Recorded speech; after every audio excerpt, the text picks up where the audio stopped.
Holy shit! I mean, I'm kind of glad. I'm kind of glad that happened. I needed something to wake me up, so it worked out. I needed something to hype me up because we're getting into the real.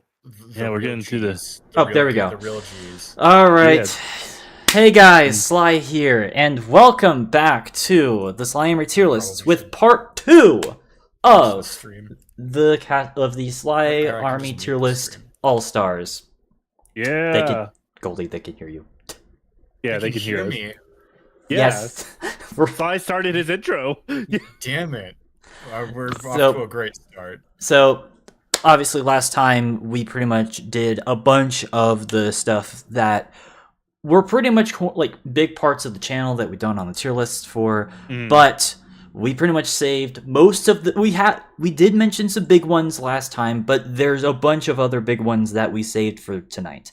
That said, though, if you want context for what we're doing, watch last week's stream, because we gotta actually start. Usually I don't start with the lightning rounds, but with this particular list, I forgot to add a few things last time, and so we kind of have to make another lightning round. So and you guys will thank us later. Yes. So you guys good with that now? Yeah, we're good. We're good. All right. We're here also. We're back. So we're good. We're back.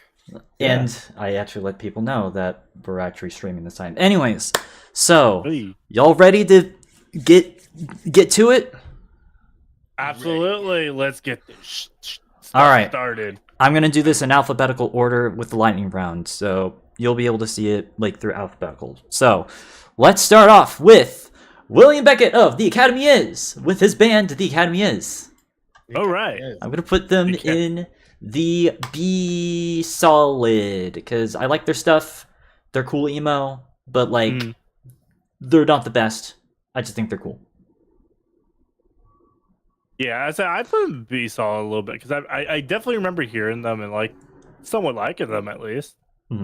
So I put them in a B solid. I think they're okay, and I think their name is very funny. William Beckett is. Yeah, the Academy is. The Academy is what? What are they? All right. Alkaline Trio, A-. I think that they're also a cool emo pop punk hybrid band, even if sometimes they can kind of sound a lot like a lot of their contemporaries at points, but they're still good regardless. So B plus because the only song I'm really familiar with is Radio, and it's a really good song. But I'm pretty sure I played Private Eye for you before. I think. Who knows? Yeah, I'm comfortable giving them A- myself. Okay. So, all right, Alter Bridge. I'm gonna put them also in the B plus because I like their early stuff. Mid-career stuff is, but they have bounced back with their like 2 most recent albums, so I appreciate that. Also, apologies for the ambulance back there. It's fine. They knew we were doing a lightning round of tier list. It's like, wait, they're going too crazy. They're going too fast. Way too fast. Stop. All right. So, how do you feel about Alter Bridge? I gave them. Oh, you go ahead, Goldie. Yeah, B-. I'm not familiar with their work, so I have to put them in the. You should, because if you like Alice in Chains, they're kind of similar, but more post-grungy. Ooh, okay, well. Yeah. Let me make sure on something here. I could be absolute. Okay, no, it's not who I'm thinking of. Okay. I'm not as familiar with their work then. I was thinking of Rev Theory for some reason instead of Alter Bridge. So, okay. I'll go B. I'll go B. All right. Perfect Circle. I'm putting them in A-. They're not as good as Tool proper, but they're still cool. So. Okay, you said Perfect Circle? Yes, A Perfect Circle. It's the one with the giant orange circle. That's not perfect. In fact, it's not really a circle. It's just 2 moons. What's a crescent? Hey, they're trying their best, all right? They're trying. And for that, I give them a B- because I can never draw a perfect circle. I'm scrolling in to make sure I'm making sure they're on my list still, and I'm not. Refresh the pulling a page. gold- Yeah, refresh Yeah. the page if they haven't. Having my problems now. That's why I'm wondering. But yeah, I give them a B. I give them a B minus because I don't like liars, and that's clearly not a perfect circle. Oh my god. What was your tier, There's no- Sai? Or... Where would they be at? They're I'm on the looking at- first row. You They're can. on first. I was looking at the P's because perfect circle. Well, it's probably recognizing it as the A in it because that's what Yeah. tier maker does, which is really stupid. Ah, okay. Well, you know what? B minus for making me look for it. No, I'm not familiar with their work, so actually, you know what? B minus just because they made me look for them. So God damn it! I'm just kidding. Difficult. All right. You know what? I was gonna save this for the proper, but since I forgot about it and because there's a lot more mixed than I remember, Doctor Who B minus. I love Doctor Who. It just depends on the Doctor and it depends on the season. And also, No, that's I very hate fair. how people call it British One Piece because it's not entirely wrong, but fuck you. I've never heard of that. Oh god, I hate that. That's kind of right. Why exposed me to that? So Oh my goodness. yeah, we're gonna have to judge Doctor Who like we judge SpongeBob, unfortunately. Thankfully, it's not nearly as bad, Funnily enough, though, yeah. even if it's lasted like twice as long. It's Yeah. lasted longer than all three of us have been alive combined. Oh god. What's your rankings?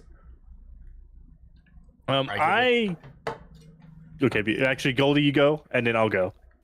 I'll go. That's how we'll do it. I give it an A minus. Dang! Wait, what'd you give it?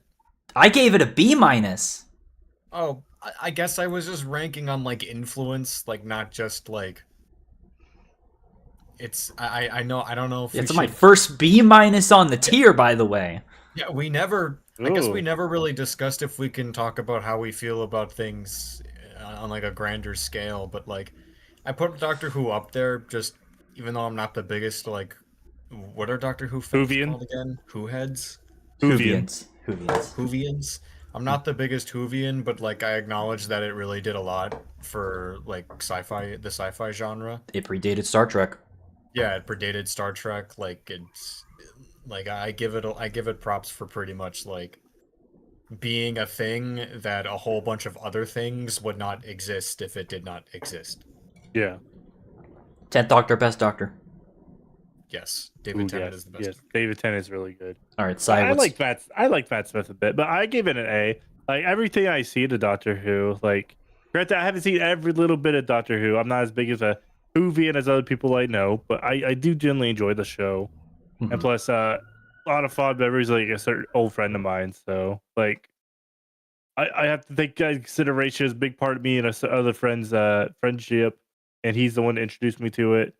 David Tennant is the best Doctor, but Matt Smith, you also have my heart as well.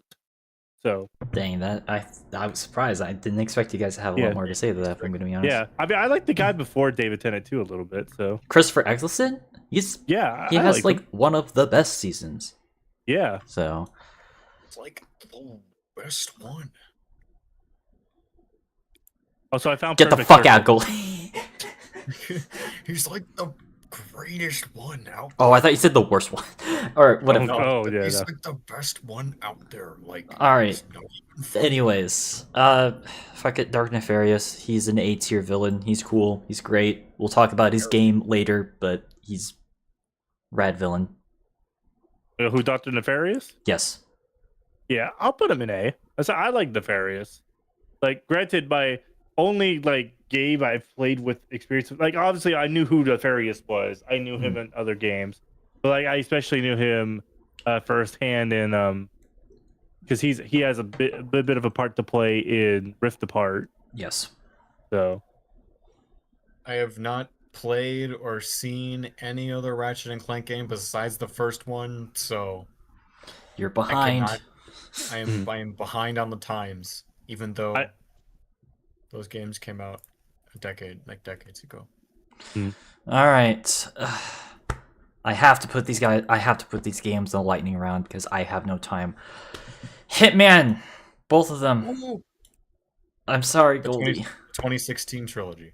Yes, 2016 trilogy. I've still not have fully the completed first two. 3 yet, but I'm gonna put Hitman 2016 A plus, Hitman 2 2018 an S solid. I love these games. I wish I had the Assassination trilogy as a whole, because I feel like if I did, it would be S plus, but I don't. So there you go. I would put them both into an S tier. I think I'd put like 2016 in a higher rank because it is kind of like a Resi 7 situation where it's the game that sort of pretty much revived the franchise after it came out with like its worst one. Second worst one in my And- opinion, but still. Fair, but we don't talk about the first game. So, but like Yeah. I put them both in like, did I say S or did I say S? You said S. Oh, okay, no, I meant S minus. I put them both in S minus. Okay. Yeah, I put them in A plus myself. I've never owned a Hitman game. I played them. You And I've should. had a ton of- I need to own them. And Gotta. I played them for sure. I need to own them because I've had fun every single time I played them. So They're I like- hilarious. For a So game good. for a game about killing people, it's hilarious. Oh my god. Mhm. Jacksepticeye hit men in Hitman. He does hit Oh my man. He does He does hit hit man. All right. Ooh. Hurt S minus. One of the coolest post grunge bands out there. Basically, if like Our Lady Peace meets Soundgarden meets like a hint of Panic at the Disco in the more Baroque rock style, it's a very cool style. I just wish they made more music. B minus. I've never heard of them, but you are tempting me with those influences. God damn it! Stop hurting me with the B minuses. I'm Yeah, hurting you. You said it's hurt, right? Yes, it's hurt. It is You're hurt. hurting me. I- You're I first I it's am hurting Circa, Hurt. then Chiodos, then Hurt. Listen, I might not be as familiar with them, but they said that combo sounds dope as hell. We talked So about I'm them willing on to- our tier lists before. Oh fuck, we have. Yes, Listen, remember man, it's 5 been a years while. ago, they were on our It's- original list. Yeah, Well, I listen, wasn't man, it's here been 5 ago, years. so I'm excused. And I'm lucky if I remember what happened yesterday sometimes. But It's quite fair. I mean, based on that, like, so I know I've heard them before. I'm Yes. still willing to give it an A minus I've heard regardless. before. Okay, But- cool. Like so it's good to know I've actually have listened to them before. All right. All right. Indiana Jones. So, Raiders is A minus. Honestly, Last Crusade S minus. pretty dang good. I think it's the better of the two. I don't have Temple of Doom because that movie's racist as fuck, but that's a whole other conversation. Oof. But yeah, no, I forgot to add these last time, and I forgot how much I liked these movies, and that we talked about Indiana Jones in our multiple tier lists before. So here, you're welcome. Yeah. Thank you. I put them both in S. I grew up with these movies. I grew up playing the Lego game. I played the Lego game first, and Oh, then the I Lego watched the game. movies, by the way, before you call me, like, authentic. And I mean, I think I still like Star Wars more, but I know, like, as a kid, I actually liked Indiana Jones more. Mhm. Because I wasn't really into sci-fi until, like, after high school, you know? Like Mhm. fairly recently, like I think Yeah, fairly recently. even by the So, time that like, we met. So yeah, so like I always was like more into Indiana Jones. That being said, I love these movies. They're alright. cinematic classics. Exactly. Same reason I'm putting them in A minus myself. Because they are I've generally always had a good time watching an Indiana Jones movie. And like I wasn't as into it as other people. It's like same way with Doctor Who, but I still enjoyed it a lot. So, Mhm. Everybody loves a good adventure, and I exactly. do like adventure movies. All right. Invader Zim, A solid. It's a good Nicktoon. It's not my favorite Nicktoon, but I do respect it, especially for it pushing boundaries. Even if sometimes it did get a bit close, but still cool, still funny. Honestly, I'll put it in S minus. Like, I genuinely loved Invader Zim growing up, and even seeing some of the stuff today with it, like I still enjoy it so much. And plus, Richard Horvitz did such a good job with Zim. I met Richard Stephen Horvitz again just recently at a con. Didn't meet him again. We're not gonna get stun locked on this. We're not gonna get stun locked on this. Goalie, what's your take? But I give it a B plus. It's not. I understand. Okay, I understand that one Like, though. it's not my vibe. Mad respect to Richard Stephen Horvitz, but like, I don't vibe with it at all. Yeah, that one I understand. It's Yeah. for a specific audience, for sure. Yeah, we have a higher tier, a middle tier, and a lower tier. So I mean, hey, it's balanced. For once, it's balanced. Yeah. I know Hot Topic is gonna be very mad at me, but Bitch, I am Hot Topic right now. You blew the Hot Topic sponsorship, Goldie. How could you? yeah, I'm sorry. It cost us the sponsorship. I'm so sorry. I want my Hot Topic sponsorship now. I'm dressed up for the part 2. They'll never pay you to wear a Gur hoodie. Never. I could probably talk to people that I know who might be able to help me anyways. But anyways, John Wick, S, solid. Oh, I'll give it even S plus. I fucking love this movie. I just watched it for the first time last year. This movie has become one of my favorites. Like, was it everything you wanted it to be? Yes, actually, yes. Anything is it not just everything you want an action movie to be? I'll even go as far as to say when it comes to like the action movies of like the John Wick like style, like the modern day, like, you know, like secret like age or like assassin or whatnot. Well, it's an action. It's an action thriller. I'd say it's like the best best action thriller to take place in like you know, like, because there's different kinds of action movies. You know, because there's there's Jason Bourne, there's all the Die Hard movies, Equalizer, Monkey Man, Monkey Man. So that's not a wrong take. I totally see why this is like your favorite action thriller. So oh yeah, like especially the scene where the guy's explaining to his son why he fucked up. Like, it's chills. Yes, that is. Yeah. Because it's like, oh shit. So he's like some kind of boogeyman. No, he's I saw him. To kill the fucking boogeyman. What's the? God damn it! What's the quote where he's like, "I once saw him go in, kill 3 men with a pencil. A fucking pencil." But yeah. Oh, I didn't tell you my ranking. S plus. Okay, you know what? Fuck it. I'm putting an S plus. If both y'all putting in an S plus, I'm putting it in S plus. I will say that a part of the decision-making process of that one, though, was because I do want to put it next to the Owl House. I like the juxtaposition. Yeah. It's a very, very, very vastly different tones of like media. Yeah. I'm like, geez, what episode did I miss? On my list, Owl House sits very comfortably in between Rage Against the Machine and John Wick. That's a beautiful combo right there. Although, to be fair, though, I have Rocco's Modern Life next to Doom 2016. In S minus. All right. So what's next? Kung Fu Panda 2. S minus. I think this is the best of the Kung Fu Panda movies. Like, I know that might be a hot take, but I think this movie's fucking awesome. It's also pretty. It's awesome. Kind of dark for a DreamWorks movie too. Yeah, honestly, it does have genocide, which it does have genocide in it. That's the main. That's the main like conflict that is involved with this movie. Yeah, like I'll give it S myself as well. Like the villain was pretty good in this one too. I can't remember his name, but like that's actually. I mean, granted, the Kung Fu Panda movies had good villains in general, but this guy was just a fucking maniac. Yeah, I give it an S. Lord Shen is Lord Shen, yeah, Lord Shen. Yeah, I give it an S tier as well. I think we are all within agreement. Yes. All right.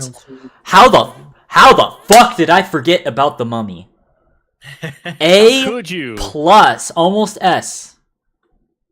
I fucking love this movie. I give it an A. Another classic. Hey, welcome back. Hope Though you enjoyed it's yourself. been a I would while. have The last enjoyed time this I saw this interview a lot movie, more was if I like had. 15. Oh, shoot.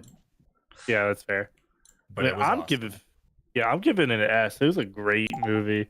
Like now that you Hey, mentioned welcome this back. on the tier Hope list, you enjoyed yourself. Oh my I would have God. enjoyed this interview a lot more if I had gotten my cup of coffee. Thank you. Thank you. thank That's you. from the ride, by the way, not from the movie, but I don't care. Okay. I was gonna say, I don't. We do love Brendan Fraser. We do love Rick O'Connell. Also, Imhotep is a pretty good villain. hmm I also love The Rock as a scorpion monster. That's not Oh my this God. movie, right? That's the second That's one. no, Yeah, no. that's the That's Scorpion the King. worst part of that movie. That's why I don't have that movie on this list. Is because Yeah, of that scene alone.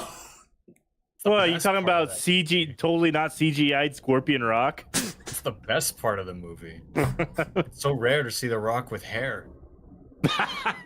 Oh, Okay, hold on.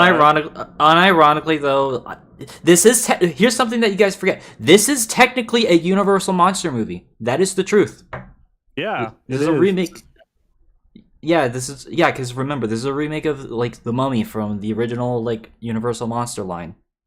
And we're not going to talk about the other remake that they did. Yeah, Tom Cruise ruined this franchise. Sorry, Tom. Gosh. And Joey Salads, if you remember him from, Forgot that his involvement with that too. But you know what? It serves as good inspiration. If a guy who got famous by peeing in his own mouth and making out with his Okay, let's move on a on. movie, Let's move on. Let's move Move on. on. All right, next up, Thane Sly. All right, Motion City soundtrack. Motion City soundtrack. B.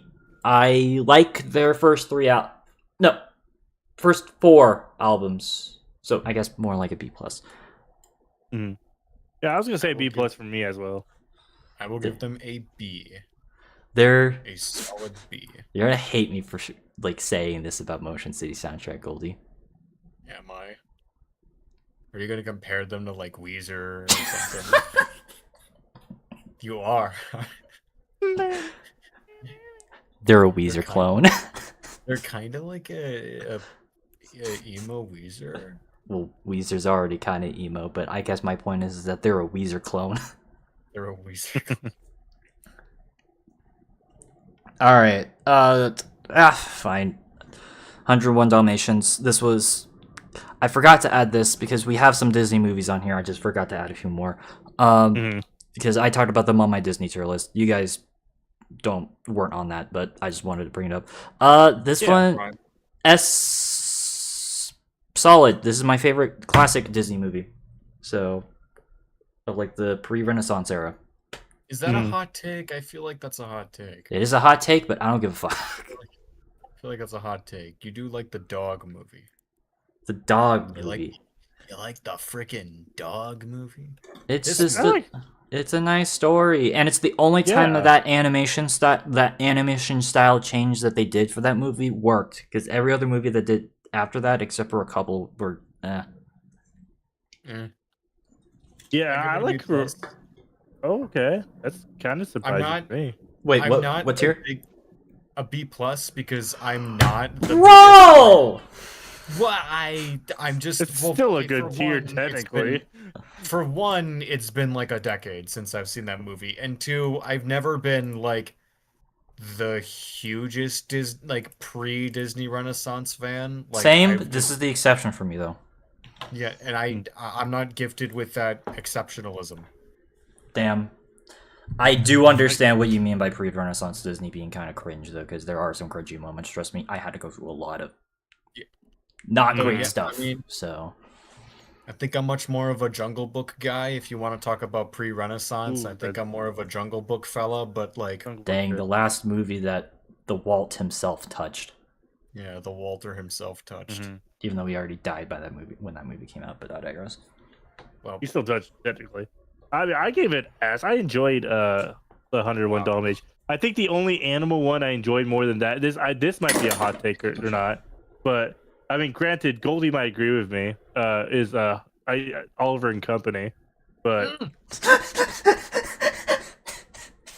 I was gonna make a joke like you fucking better say Oliver. You finally referenced the profile picture. I did. Finally. I've been sitting here for years waiting. Listen, Goldie. All right, why should I worry? Why should I care? Why All right, should that's you all I'm care? saying. That's all I'm saying. Yeah, because All right. If Anyways, let's move I on. do got Street Savoir Faire. All right, Phineas and Ferb. This one is a B plus. It lasts way too long, but thankfully it is still quality overall. Even if the later seasons kind of dipped. Dipped, and I don't really think this deserves a revival, but Yeah, that is true. It should have not been revived twice. yeah. That said, I mean, I though, can- Perry and Doofenshmirtz parts are easily the better parts of the two main plot lines, but I digress. yes. If the Hold whole on, show was just that, I'd give it an S plus. I'm sorry, I'm looking up something. But I give it an S. Okay. And I have to give Phineas and Ferb some shit. They say 104 days summer vacation. There's 189 episodes. Exactly. That is not 104 days of vacation. Exactly. Granted, I wish. regardless, I'll still give it A. It was like It's what cool. the Disney show I enjoyed. It's definitely like the Disney cartoon. You know, Disney really needs to have like a name for their tunes, like a Nicktoon. But anyways, Well, they It used is to the have Disney Disney tunes, but then they changed it to XD. It is the Disney cartoon that single-handedly carried like The Disney late, Channel as yeah, far the as late, 2D Yeah. animation yeah, the goes. late 2000s. Yeah. Until it kind of had that boom with like Owl House Amphibia and stuff like that. Amphibia, yeah. Yeah. It did Alright. carry a heavy fucking torch. Oh, it was, yeah. On and its it back. carried it with pride. All right. Queens of the Stone Age, A minus. Some of their more recent stuff is kind of but I mean, they have classics from the early 2000s that are good. I mean, they have more than just No One Knows, people. So, 3s and 7s is also a classic. I'm trying to remember because I'm pretty sure I ranked them with you before. Yes, on our first tier Yeah. list. I So, want to say I gave them A. I thought was it A? I can't remember. I'm pretty sure it was, yeah. Yeah, so like I'm okay giving them A again. Like Sometimes I wonder where I was when you guys did all these tier lists. What was meanwhile happening? What were you doing on September 29th, 2020? I don't know. Probably drawing really shitty doodles with a pen and a sketchbook on a TV tray because I didn't have a desk or a tablet. Who knows? All right. yeah, Nobody Thank you. knows, I guess. gotta make do with what you have. All right. I didn't get my ranking. What's your ranking? A minus. Okay, there we go. If I All can right. find them. Rainbows. They're right next to Rainbow Six Vegas 2, which is right next to Pirates of the Caribbean. Sweet. All right, found them. All right. There they are. Rainbow Six Vegas 2. I'm going to put this in A minus as well. Second best Rainbow Six game. Not as good as Rainbow Six 3 in my opinion, but as far as the being a less tactical shooter based Rainbow Six game, it's good. And I liked it whenever I played it for you guys a few years ago. Like this is the only Rainbow Six game I ever played myself. I give it A plus because I loved Vegas 2. It was the one reason I considered possibly seasons because I enjoyed Vegas 2. I know they're different games, but it's still Rainbow Six. So and plus, I mean, granted, also the Sam Fisher thing, but we'll talk about Splinter Cell later. Yes, we'll talk about that Okay. later. I put this in a B plus for similar reasons as to why I didn't rank like the Splinter Cell games too highly. I'm just as much as I want to be, I'm just not good at tactical shooters. Or either I'm not good at them, or I just don't have the You don't have the patience. discipline Yeah. Yeah. to get good at them. But that being said, credit where credit is due. I just wish I could be good at them. All right, Silverchair. A solid. They went on a weird like Baroque rock progressive era for their second half of their career, but of course more people know them for like their first half of the grunge stuff. And I actually think that both eras are fine. Sure. So Hmm. I even put if they them in have the A Metallica solid. effect. Yeah, I put them in an A solid despite the Metallica effect. Freak Show is a great album. I like how they're from Australia. I think that's funny. Yes. And and god damn it, it's just nice to have another good like post grunge bands to Yeah. point at. Yeah. That's Post not Foo grunge Fighters. bands. Yeah. Yeah, post grunge. Yeah, I think I said grunge. They're post grunge. People call them grunge. They came out in 1995. That's post grunge. Right after. Yes. We don't make the rules. I'm sorry. Yeah. Yeah, I can't. Was I on the grunge one? I can't remember. No, you were not on either Okay, so I grunge would or not- post grunge. Okay, so I don't think I would know Silverchair. Okay. So I'll give them should. B. Yeah, Okay. it's the band that has the album with the frog on it. So Or Okay. the crab boy. The lobster kid. He was a real Okay. person who killed somebody, I think. yes. With a shotgun. Yes, those claws can use a gun. All This right. guitar, holy shit. Star Wars Dark Forces. I'll give this an A. It's just Star Wars Doom, but it's good. So And that, it that's also a good thing. Oh, yeah, it's a good thing. So I like it. Me likey. I should play it again because I haven't played it since I streamed it. So yeah. yeah. Star mean- Wars Dark Forces. No Where do you takes. put it, Gilly? Or- I have to give it a B minus. I've never played this game.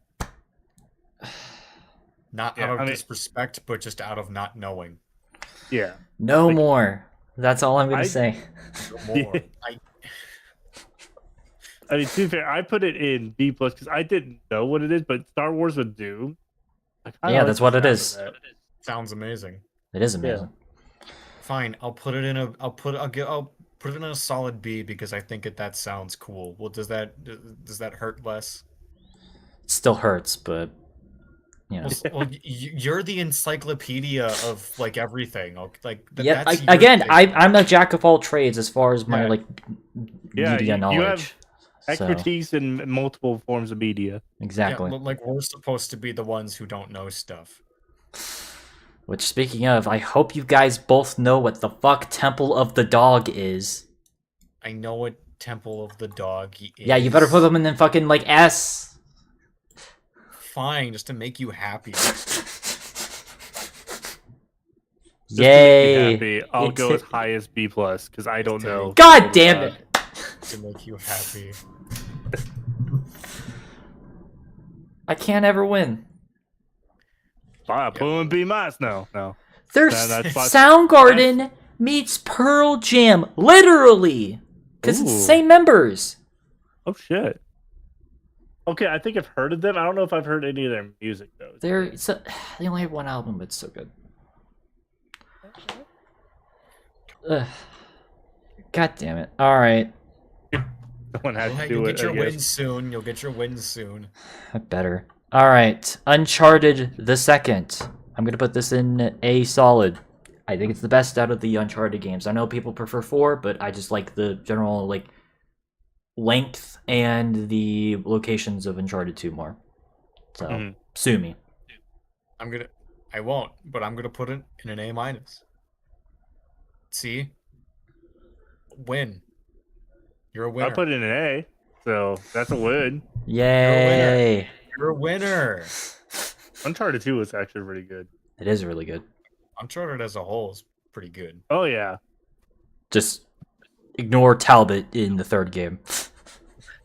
I'll always remember Uncharted because, like, I had a math teacher in high school who was like, he was like he was like a 40-something-year-old math teacher. You wouldn't expect him to play video games, but he was like a huge PlayStation gamer. And he Nice. loved The gamer. Uncharted. The gamer. Yeah. That's the same teacher I ran into when I went to see Green Day. Oh, Oh nice. nice. And also, he was a really good teacher. One of the only, like, probably the only, like, well, one of the only cool math teachers I ever had. So, like, literally, like, when I look back on teachers I like, I think of that guy. Mhm. I can't say your name because I don't want to dox you, Yeah. you. All right, But fair enough. shout out to you. All right. Final thing for lightning round, even though this turned out to have not really been a lightning round, whatever. Wolfenstein: The New Order. I'm putting this in S. I think it's the best Wolfenstein game, and it didn't make me cry. It almost did though, and Make you cry at all. this Any game where you get to kill Nazis will always rank high, so I also give it an S tier. this is also the game that has old man jump scare at the very beginning. Yes. It Oh does have god. an old I man also jump give it an scare. S tier. So Yeah, just even hell though it does yeah. low key, even though Wolfenstein does low key depress me because, well, It's a grim, dark future, but yeah, thankfully, Yeah. the later games or the newer games, say what you want about them, they're at least trying to undo that shit. So. Mhm. yeah. All right, so then that pretty much leaves us with mostly core stuff. So Big, however many we have left. 5 rows. So you know Yep. Big what? Shouldn't 5 rows. How be too bad. how about this? Let me Oh. propose something. Since this is the final list, I think the best course of this is by theme. Meaning, we could choose a category for us to discuss first, and then we'll move on to the next one once we got everything out of said category. So like video Okay. games, TV slash film, and like music. Is that good? Yeah. If So I think it'd be good. I could deal with that. All right. Yeah. So which category should we do first? I'd say music. All Yeah, right, it's the music. all right, music it Start- is. All right. So that said, though, y'all still want to vote? Or actually, let me see how many we have left. 2. Oh shoot, there's really not that much left as far as band stuff. We can knock it out of the park then. Huh. Yeah. We can like lightning round it. Well, I mean, not light, but you know what I mean. Not Well, lightning not round it, yeah, but like, not it'd still be lightning quick. round Lightning it, but round it, we but, can you still know. discuss it. Okay, so I think there's only 7 left or 8 left. So Okay. we got Deftones, Fall Out Boy, Green Day, My Chemical Romance, Paramore, Soundgarden, System of a Down, and Weezer. Which one do you want to talk about first? Who's going first? You do, Or are we all Goldie. just How about you? me? Ooh. Yeah, I mean, you picked the music category, so you get to go first. I think it's I think it's fitting for me. What? It's fitting for me to start with Soundgarden. I am Fair enough. I am the grunge head of the group, Even though you weren't on our grunge tier list, but okay. which is sad that I didn't know you until, when you did. I S plus. I fucking love Soundgarden. They're like my favorite grunge band. I feel like they might be like my second favorite band. We'll get to my first later. Yes. But Okay. they might just be like my second or third favorite band of all time. Definitely number one when it comes to grunge. Which is quite funny because only a couple years ago I just knew them as the Black Hole Sun band. Mm-hmm. But I mean, they have so many hits that you can just name off the top of your head. Black Hole Sun, Outshined, Rusty Cage, Spoon Man. But and where do this is what's gonna stun us. Like, where do I begin with just like Super Unknown, Down on the Upside, like Bad Motorfinger? Like, those are some solid S tier albums. Hmm. I think Super Unknown might be my favorite. Like that or Down on the Upside. It's a the duel between the two. Mm-hmm. Definitely the grunge band to go for if you're more into like the metal scene. Yeah, either them or Alice in Chains. So, Yeah, that or Alice in Chains. Mm. And Chris Cornell was a goddamn legend, and yeah, rest in peace. I hope he rests in peace. Yeah. All right, Sai. Well, for me, I would have to give it. I'm gonna give Soundgarden an S. I mean, I Yes. think Goldie said it best that, I'm not someone who listens to Grudge a lot, but Soundgarden, anytime I ever hear some Soundgarden, it's always gonna be fucking good. And Mhm. like a lot of people's, I feel like a lot of people first introduction to Soundgarden would be Black Hole Sun, which is a good fucking introduction.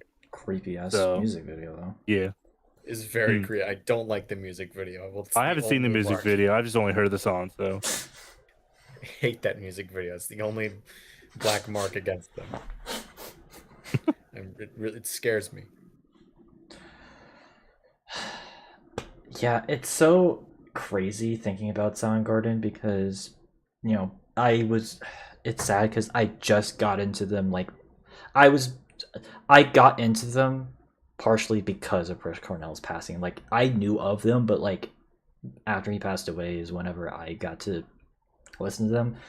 And obviously, we talked about them in our original tier list 5 years ago with the bands. But well, a year later, I don't even remember if I told you this, Sai. Um, but I remember the first time I was in California for a long time. We did visit his grave, and that was just kind of. oh, Yeah, was I kinda- remember you. I remember you telling me that story. Oh, I did. I told you. I don't know if I 'Cause told it's Sai. right out. It's because the graveyard's like right outside of one of like the big studios, Yes, right? it's right behind Paramount. So, but that was just kind of dope. surreal. So Yeah. that said, though, I will admit I'm definitely like more of a core '90s Soundgarden person. So pretty much all the albums you listed. '80s Soundgarden is fine, and people forget they released an album in 2012, which I thought was also Yeah. pretty decent.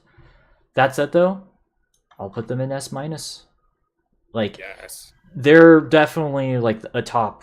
Actually, no. Okay, if I have Temple of the Dog and S solid, I have to put them at least right next to Yeah, it. you. So I'll put it in S solid. That'd be So. like ranking. Like, why am I blanking on their name? Like that. Why am I blanking on their name? What? What? What? What? Why am I? You're blanking on somebody. Describe man. the music. Audio Slave. Audio Slave. That'd be like ranking Audio Slave above like Rage Against the Machine or Soundgarden. It's funny because I was debating on whether or not I wanted to have them on the All Stars list, but I only talked about them once on the Post Grunge tier list. So Well, if you want to know how I'd rank them, I'd give them like do you put them also in S or S plus?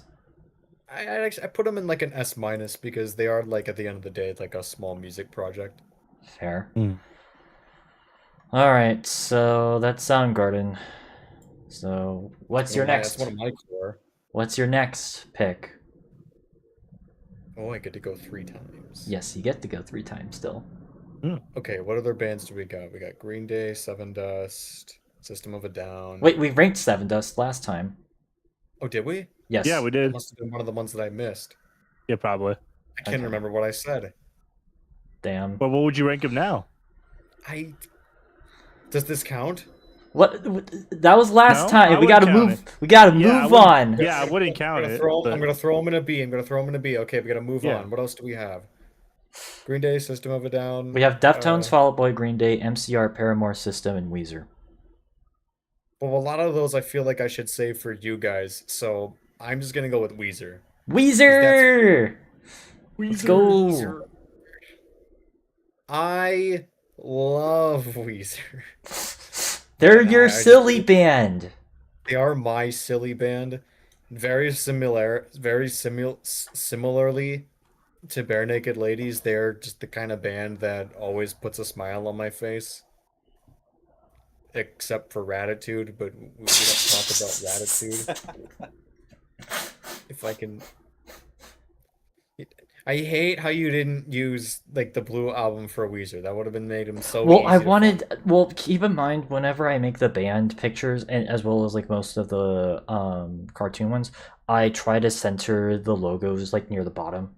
And well, the Weezer logo is not at the bottom, but it also would have been hard to see the Weezer logo. Fair enough.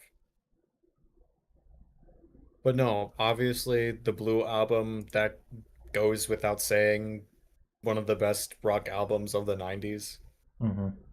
Pinkerton as well, I'd argue. Yeah, Pinkerton, like even like the Green album, the White album, the Red album. You're a pork and beans lover. All right. I am a fan of pork and beans. I do like to eat my candy with the pork and beans. All right. So Curly songs, All right. I'm not sure about. All right. Where do you rank them as? Sorry, I just want to make sure that we get through. You're good. I put them in an I put S. him. I'd put them in an S plus, but Ratitude exists, so Yeah, that's I a love how good choice. everybody hates that album, but like in a lighthearted way. All right. Sty? I put them in S as well. I love a little bit of some silliness of Weezer, and of course, like I have a friend of mine that kind of got me into Weezer a bit more. I obviously, have heard their songs before, like Yes. obviously, but Who hasn't? exactly, I'm like, I feel like everyone's at least heard Weezer once in their life, at Yeah. least once. Yeah, like your mom knows. The music video for Buddy Holly was on Windows Vista computers. That's something people forget. Oh, was it? Yes. I didn't Oh, know that's that. dope. Yes, it came free with the computer. Trust it. That's I remember because that was one of the things that we had on like our storage drive whenever I was a kid. it's not so good, Al. All right. Well, fortunately, I'm not going to be as nice. Oh, It's not just Ratitude. Pacific Daydream also exists. that is fair. Also, Van Weezer exists. Thrash Weezer, glam rock Weezer does exist. Yes, it does. At the same time, though, Glam rock well, and does also, well, you're gonna hate me for saying this. Metallica effect. Somewhat, Like almost every single band in this tier list. It's not Metallica every single effect. band, but Oh, close to it. It's a no, fate no, that it's only about half. That's the thing. It's only about half the bands are on here that are like under the Metallica effect. That said, I'm putting Weezer as an A. Hey, That's They're good. they're good. I'm actually gonna put them next to Cody. they're good. They are good. They're just good. I like how that's become one of our sayings. Mhm. Just good. All right, Just good. what's your final band? My final band. Well, I'm gonna steal this one from you guys. I'm sorry, but I have to. I said we'd talk about my favorite band. Okay, We're so gonna Green talk Day. about Green Day. Okay, fair We're enough. gonna Okay. talk about my favorite band. And I know where to find them. They're right here. Mhm. S plus. Happy to put them next to Soundgarden. Can we say this is a band? This is one of the bands that didn't really suffer the Metallica effect. Like, Yeah, they didn't. Yeah, So, I say that's fair. American they have a Idiot few- proves that they didn't. yeah, they have like a few like albums that are maybe not like. Well, bad? the thing about Green Day is that when they're good, they're amazing. So like, Yes. And even thankfully, when like, and so like an thankfully, okay Green Day album is gonna be like, it's gonna be kind of small compared to like, Dookie or American Idiot or Nimrod or the whatever. bar is way higher for Green Day Yeah, albums the bar is overall. very high. Yeah. But like, similar feelings to like Rage Against the Machine. Without getting too without going into too deep of discussion, at least when it comes to albums like American Idiot and 21st Century Breakdown, you know, but at this like I don't know where to like. Yeah, Uno Do Tre exists. I guess that's like the low period of Green Day. And Father of All. Yeah, and Father of All, like they do have. But those are the only bad albums. Yeah, So. but those are the only bad albums. Otherwise, outside of that, and even outside of like, the big three of like America of like Dookie, American Idiot, and 21st Century Breakdown, you have Nimrod, Warning, Insomniac, even Kerplunk, like even which I think that's their first studio album, No, Kerplunk? 39 Smooth was. 39 Smooth. Okay, I'm not familiar with 39 Smooth actually, but I know Kerplunk was like 1991, like very much their early work, like before they blew up, because that's what because Dookie is when they blew up. Yes. But like even Kerplunk is great, So, and even like I'll say that there's a couple decent songs in Uno. In Uno alone, I'm not really a big fan of Do Tre. Trey, yes. Uno, I have contention with. Yeah, like I'll even say there's a couple. But yes, great band. My favorite band.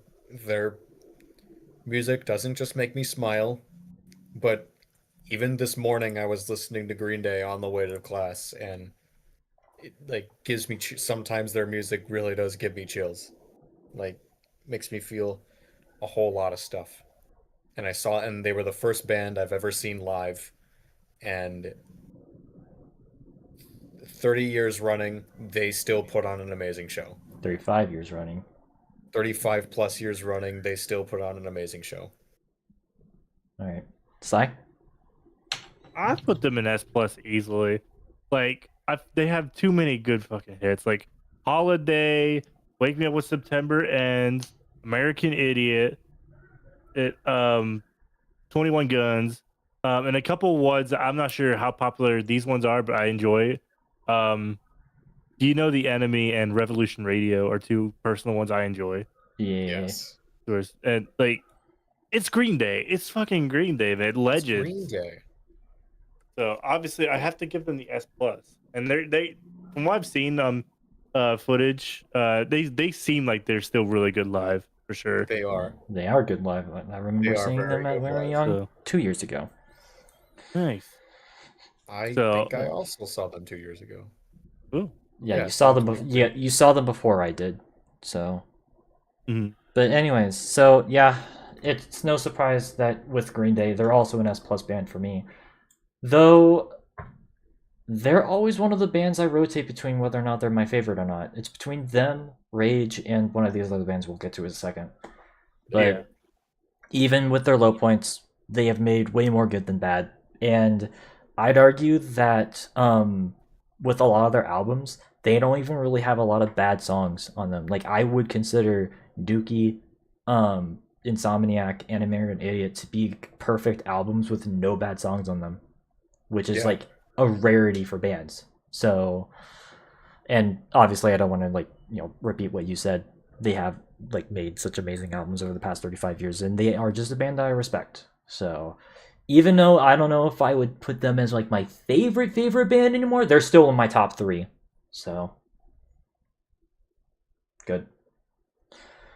Yeah.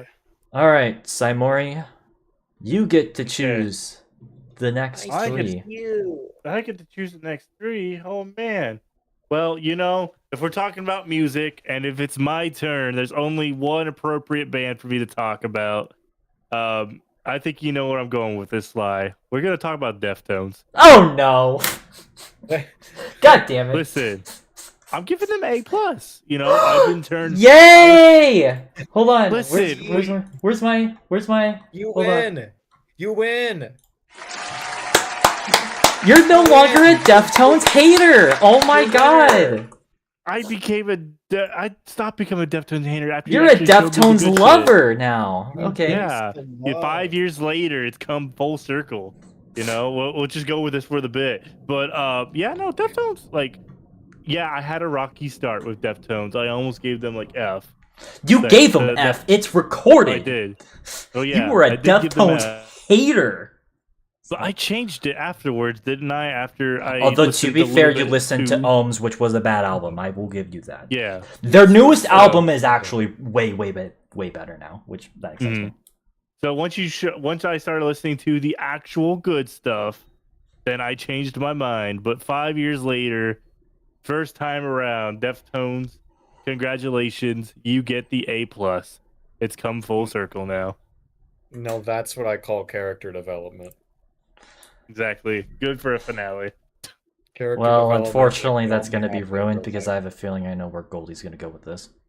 I'm a Deftones hater. God damn it. I know. Look, not This from lack of man trying, was okay? kicking. We tried listening to White Pony, and this man was Yeah. kicking and screaming halfway through, not wanting to listen to it. I was just like I'm not into it. Like I wasn't screaming. That's like one of their best albums, though. I know. Not Also- from lack Ugh. not from lack of trying. Not from lack of trying. I'll give it a B because, hey, I gave it, I tried. No. It's No. not a B-. I tried. Okay, All Mister, I'm going to put Circus Survive in B-. Okay. I am gonna keep Forget this- Circus Survive in B-. Forget this man. Forget this man being like a fucking new member. This man's a Deftones hater. Deftones hater. Yeah, just wait till we get to cartoons. Like, just wait. Oh, boy. God damn All right, it. I'm slowly starting to accept that. Like, I think I'm just like kind of a snob and an asshole. So like, and trust me, wait till we get to my field. All right. But like, Deftones is S. They're, as a matter of I fact, tried. They're S plus. I tried. I did my best, and maybe it's not good enough, but I'm not gonna. I don't. We don't like liars, and I'm not gonna lie for you. Oh, by the way, Honestly- going back to Circus Survive, I know for a fact you listened to them. They were on the Sims 3 soundtrack. Yeah, the simless version doesn't count. In my heart, it does. Anyways, Deftones, they're, in my opinion, like, if you don't count Rage Against the Machine as a new metal band, Deftones is the best new metal band. Period. There's another one. There's another one on here that we'll talk about later, or we'll talk about in a second. But I would say the Deftones. I mean, yes, they have the Metallica effect, but I can still defend their point because even though that Adrenaline, White Pony, and Around the Fur are fantastic albums, I have also since listened to their self-titled Koino Yokan, Diamond Eyes, and of course their most recent album, Private Music, and I do think that those are fantastic albums that, even if you're not a music fan, I would like consider to be like some of the best music out there. It is a bit annoying because I do remember like some of the first songs I do remember listening to was My Own Summer. But keep in mind, this was before that song blew up on TikTok. My very own summer. So like, because like I heard that whenever I was in high school. So keep in mind, like I'm much older than like when a lot of people ended up hearing about that song. But You're not just some poser. yeah, I'm not just some poser. I actually knew about Deftones before it was cool to like Deftones, like in the past like 3-4 years. That said, though, they are a fantastic band, and I do recommend it. They're like one of the first bands I try to convince people who may not like new metal to like them. Unfortunately, it didn't work with Goldie, so. Didn't work out. I was gonna say I could attest, and Yeah. I was definitely a trial run. You're just a hater. I'm a hater. Just you wait. We've got much more. We got much more. Debate time is not over. All right. Second band, sorry. All right. Well, I'm gonna go with a little bit of I want more of Paramore. That's a horrible joke. Anyway, Paramore's God damn going it. in my. I'm gonna go S for Paramore. I'm going S for Paramore. I genuinely really like Paramore. Of course, the one everyone knows them for, Misery Business. Decoded is one I enjoy. And I did enjoy the album. I did enjoy Hard Times. Like I did genuinely enjoy that. Plus Haley Williams is just a phenomenal singer. Like she's really good. Into You. How can I forget Into You? That's also another good song. Mm-hmm. But like She's got pipes. exactly. I mean, I think the whole band as a whole does really well. Like The whole band has So- pipes. yeah. In different Well, when they're pieces not of dealing pipes. with drama, but you know. Yeah, that too. But besides It's kinda that, like you a Disney know, Channel movie. yeah, yeah. No, I'm comfortable with an S for Paramore. All right, Goldie. I would give them an A. I forgot the tears. I would give them an A. Oh, I like Paramore. I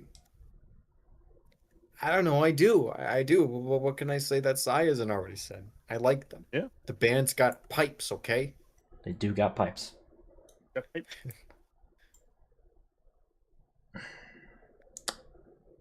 But I'm only really familiar with Riot. But Riot's still a great album. It is Oh yeah. their best album, in my opinion. Yeah. But yeah, obviously, I'm, Sly the Emo Emperor, of course. So like, this is definitely like, yes, I am like the jack of all trades, but this is definitely my specific interest. And we did two where your full-on tier lists on emo bands, and This is where your degree is in. yes, and they were ranked at the top. But here's the interesting thing is, I'm actually not going to put them in S plus. What? I'm only going to put them in S. What? Hear me out. Well, besides the fact that they have the Metallica effect with their first three albums, which, I mean, to be fair, legendary albums, Brand New Eyes, Riot, and All We Know Is Falling, untouchable albums. Like as in, they're like the best of that mid to late 2000s emo scene. And I'll even say this: the self-titled was also a fantastic album. I know people like to shit on that album. They're wrong. Wrong. I kind of just don't like where they're going right now. Because, like, I don't know. I was already kind of iffy with Hard Times since it was leaning heavily into, like, the pop route. But this is why I was just not a fan of. Like, I don't know. It was just a bit too... It felt like a Haley Williams side project under the Paramore name, you know? Yes, fair. And that's kind of where I will admit I kind of am a bit concerned about Paramore's history, like, going forward. That said, though, I still love those first, like, 4 albums that they released, and, you know, they mean a lot to me because, you know, they were some of the first, you know, emo that I remember hearing, and so I give them a lot of respect for that. So, yeah. Is what you're saying like you're hoping it doesn't have like it doesn't like how Panic at the Disco kind of turned into the Brendan Urie show, or are you trying to say like that? You hope it doesn't I'm become the kind Haley of seeing a Williams similar show? track with Haley Williams and Paramore. Yeah, you don't want it to become the Haley Williams project or whatever. Yeah, that's kind of where my concern lies. We're not there yet, but that's where We my might concern be. lies. We might Might be be. getting there. So they have more good albums than Panic does, though. Don't at me.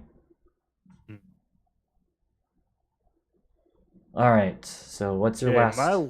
My last The last one. You know what? I want to talk about a heavy hitter, if you don't mind. I'm not talking about the one that I know you want to talk about for sure. Yeah, don't poach. There's I wanna two talk- I want to talk about for sure, but okay. What are the first letters of what will be the other one? F I and know M. one of them. Definitely. Okay, I'm not talking about what I'm not. So System of a Down. Hey. Sewed. Sewed. Soda. You know, I would have to give System of a Down S. Like, I love some System of Down. Like, am I as familiar with all of their stuff? No, but like obviously I do know a good like a good handful of their songs. Again, it's just I mean, obviously you've shown me plenty of System of a Down. I've heard some Yes, System of a Down before. I know the person that got me a little more into Weezer really likes System of a Down, so I heard them more from him. and you know, just a really good band. They are a really good good band. Don't agree with the recent like stuff to do the live we don't shows, talk. Yeah, but well, and also that we don't. aside, We also don't talk that about the drummer. aside- So Oh yeah. That aside, you know, solid band. Goldie. Well, you know me, I'm the new metal hater, but just to keep you guys from,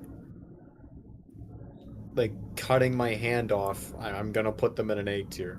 Okay. Just to keep you guys from breaking my hand. I'll accept an A solid, even though they should be higher, but okay. You're coercing me into doing this. It's because they're like the closest thing to Rage Against the Machine. With That's thinly veiled passive aggressive threats. I'm putting these guys in S+. They're another favorite band of mine of all time. Again, very similar to Rage. I don't think there's a single bad album. Even though Steel's album is their weakest, it is still a good album. I absolutely love their self-titled and Toxicity and Hypnotize and Mesmerize. I've been really getting into like those last two albums of theirs like a lot more recently. And I kind of like they were released kind of like Uno do Tre as like a double feature for like the year, which bands rarely do. And well, this is one of the examples where it actually works. And good reason. And I think that as far as like the new metal genre, they're another band that they would be the ones that I point to towards first because, well, yes, they are a new metal band. Not all their stuff is new metal, if that makes sense. So they're more like they lean more towards like a general like heavy metal sound, which is something that I think gives them a bit of an edge compared to a lot of their contemporaries. More of an edge and a bit more accessibility. Yes. To newer new metal heads. So that said, though, I don't know if I prefer them over Deftones as far as like that competition. I'd say it's about even, but like they're still absolutely fantastic. And you know, I did like the the single that they released 5 years ago, actually like a month or like a few weeks after our original tier list. Even if it was, you know, a one-off, it was still a cool one-off. So.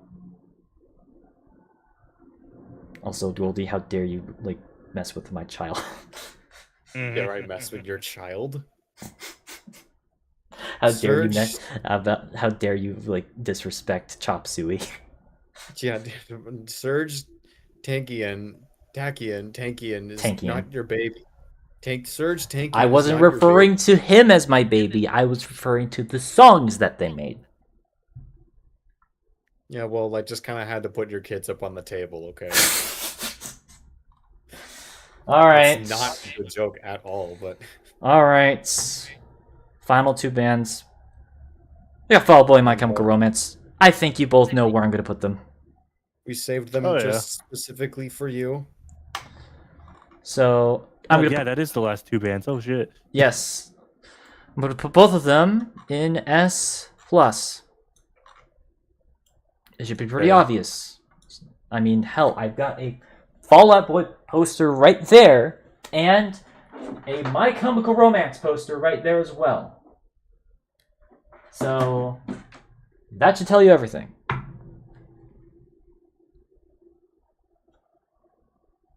But just in case, you know, elaborate.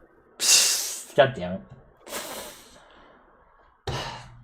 My Chemical Romance because of I Brought You My Bullets, Three Cheers, and Black Parade. Black Parade being one of the best rock operas of all time, and Three Cheers being one of the best just emo albums of all time. And yes, it is an emo album. I don't want to fucking hear from anyone. Even though Danger Days was a album for me, Conventional Weapons saved it, as well as they also released a one-off single a couple years ago that I thought was pretty good.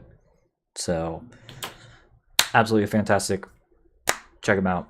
And as for Fall Out Boy, they were the band that got me into music 20 years ago. I remember watching the music video for Sugar We're Going Down thanks to my relatives because they knew it from like their friends. And then and from there I even remember kind of seeing them along with MCR, Panic, Green Day, all of them on like MTV at the time, and pretty much since then I was hooked, and I remember the opening day release of Infinity on High and Folie à Deux. So that was the fact that I even remember like my relatives being excited about that just brings a lot of memories for me. But even then, even just 20 years later as an adult, all 4 of those albums, Take This to Your Grave, From Under the Cork Tree, Infinity on High, Folie à Deux, they are also untouchable albums, as in they are the best of that era, of the mid to late 2000s. And I stand by that. And I will even say their newest album, So Much for Stardust, is also a fantastic return to form. Not to say that like the 2010s era was like completely awful era for Fall Out Boy. Like I do like Save Rock and Roll like as its own thing, and even parts of American Beauty and American Psycho. Yeah. They're kind of like Green Day for me, where it's like the good heavily outweigh the bad. And well, as a result, they're also the last band that I would consider to be like amongst my favorites. So there you go. Happy? Do we need to?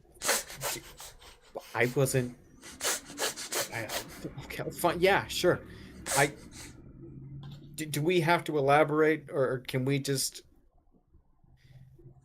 Well, what can we say? You've said everything. You took every talking point from us. Sai? I mean, you pretty much did say, a lot of stuff. I mean, there's still stuff I want to say for sure. A couple things. Like, for one, Fall Out Boy, Patrick Stump is one of the, I'd say one of the best vocalists of our time for sure. Which we'll talk about him later. So Talk about him later. Yeah. Of course, Fall Out Boy, yeah, we'll talk about him later, but as a little sneak peek, great stuff. Joe, great on the guitar. Pete, great on the bench. I mean, the bass, not the bench. Fuck. All right, I'm tired. Leave me alone. Pete Wentz. Yeah, damn. And then, of course, Andy, not having a shirt means more power on the drums. So, and of course, a lot of good stuff. Infinity on High is my favorite album by them. They had a lot of solid stuff on there. Lion's Cork Tree is a good one. So because was the album Centuries on called Centuries, or was it called? It was American Beauty, American Psycho. American Beauty, American Psycho. I generally like that album. I generally did. And then I know the newer, like not the newest one, but the one that came out when they came, like Mania. Young and Menace, like Mania was not as well received. That's their worst album, by the way. Yeah, but the acoustic version of Young and a Menace, I feel like did show off Patrick's vocal ability. I will say those songs are way better fucking live than they are studio. They're like one of the that's one of the few albums I will say listen to it like as a live recording rather than like the pop like electronic crap that they added onto it. So. Yeah. And plus, a very good story if as told by a drunken Brendan Urie about their backstory. God damn it. Yeah. And then My Chemical Romance, just one of the greatest bands of all time, I'd say. I'd even go as far as to say that Welcome to the Black Parade, because the Black Parade album in general was just a really good, solid album. Yes. Even the one song that I felt like was, sort of like just thrown in there, like it seemed like it was just thrown in there, Teenagers, was still solid. I will admit, Teenagers has become a bit overplayed thanks to TikTok.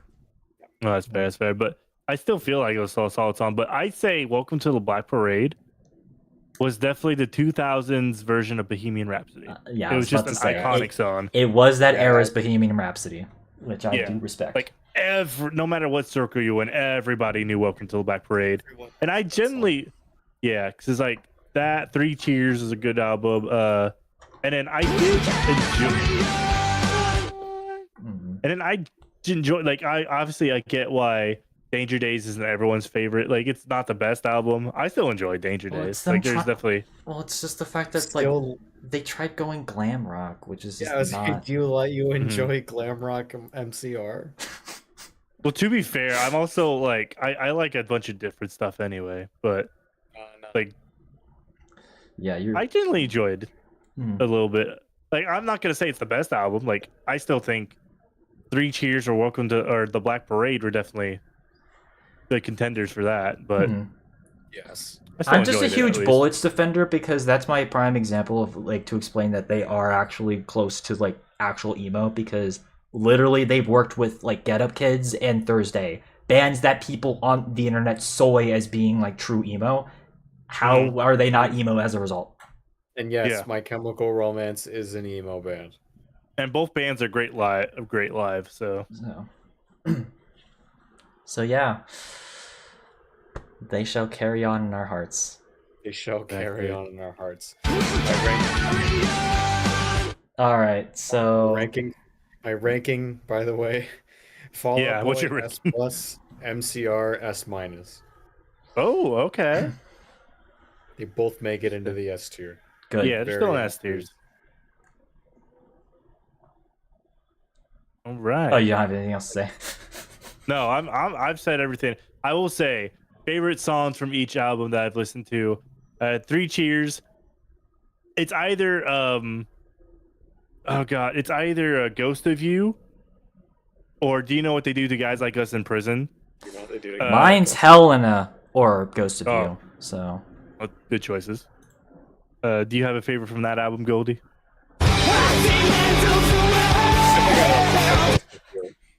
Okay, now what's your favorite song from that? My favorite song from the what? Three Cheers. Oh, Three Cheers for Sweet. which is for Fuck. sweet revenge. Three Cheers for Sweet. Helena, I'm not okay. Ghost of You, thank you for the I'm venom. not okay. It would be I'm not it's okay. like- I hate yeah, to it's pick like- I hate to pick a normie choice, but No, that's a good solid song. Like, the music video's hilarious. It is. yeah, I mean, hilarious. welcome to the Black Parade. My favorite might be, or Black Parade album might be Disenchanted. That song makes me cry. Yeah, it's a good Yeah, song. Oh, that- okay. Here's a that's here's a there, funny. Disenchanted Okay, here's a up there. funny thing. Apparently, people can. God damn, this is. I know we're like trailing off on MCR. We No, really it's fair. I shouldn't. feel like it's a good one to talk about deeply. So you want to bring? I'm gonna bring this back to bullshit genres again. Unfortunately, people are calling the song "I Don't Love You" a post Brit pop song. What the fuck? Right? Gerard Way They're isn't from British. New Jersey. They're not Yes, British. New Jersey, and Great Britain. It's a fucking Jersey, yeah. emo song. God damn it, you dumbasses. New Jersey's about the furthest away you can get from Britain. I only point that Not out literally, because like like, I've been trying to find culturally. better sources as far as like genre pickings that aren't Wikipedia. Unfortunately, one of the websites I found they call that song post Britpop for some stupid reason, and it's voted by people too. Post Britpop. It's bullshit genre. It's just post grunge, but British. Don't at me. Let's move on. But British. All right, so what's our next category? We got video games, we got movie / TV, we've got characters. Which one? Should You we know get what? characters / people out of the way?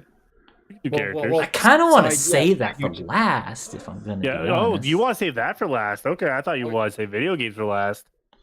You know, honestly, I'd say we go for movies, like movies and shows. All right, movie, TV, it is. Yeah. We do got a lot of movies and TV to cover, to be fair. Yeah, so we got plenty. And then are you just gonna continue off for where you let? Yes, left off, Sly? I'll continue off. I'm just gonna make sure I know exactly what exactly we got left. Fuck, Aang, why are you in the way? There we go. Dang. Hey, Okay, actually, I think the first one I definitely want to talk about, mostly because, admittedly, I'm not as emotionally attached to it as much as like pretty much everything else, even though I love this movie franchise. How to Train Your Dragon, oh, and I'm gonna have to cheat a little bit, so I'm gonna just bring in the sequel in this for this, if you guys are okay with that. We're gonna rank. oh, that's fine. Sure. We But- got a lot to get through, so yeah. All right, I'm actually gonna put both of these in the solid S tier. Yeah, So I will also put them in the solid S tier. I'm so- putting them both in S plus. dang. Ooh.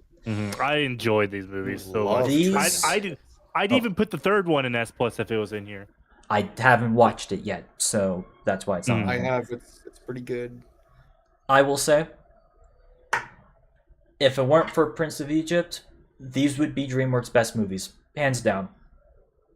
Like, because these are some of the best pieces of storytelling, world building, just characters in general. I mean, Hiccup is he's a good enough of like a hero, but like what really makes this is his bond with Toothless as well as like the other characters, and just in this first movie especially, just him trying to like get Earn yeah earn the respect and of like well his not only father and will earn the respect of everybody his else.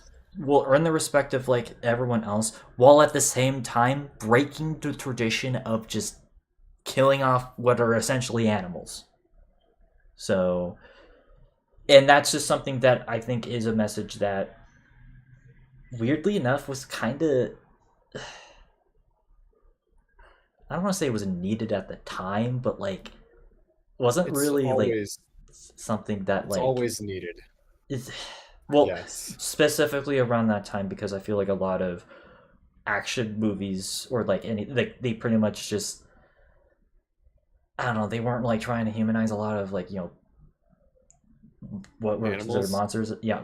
So I think was that gonna was definitely oh sorry. I was gonna ask, were there a lot of dentists going out and murdering lions and elephants at that time? No, What?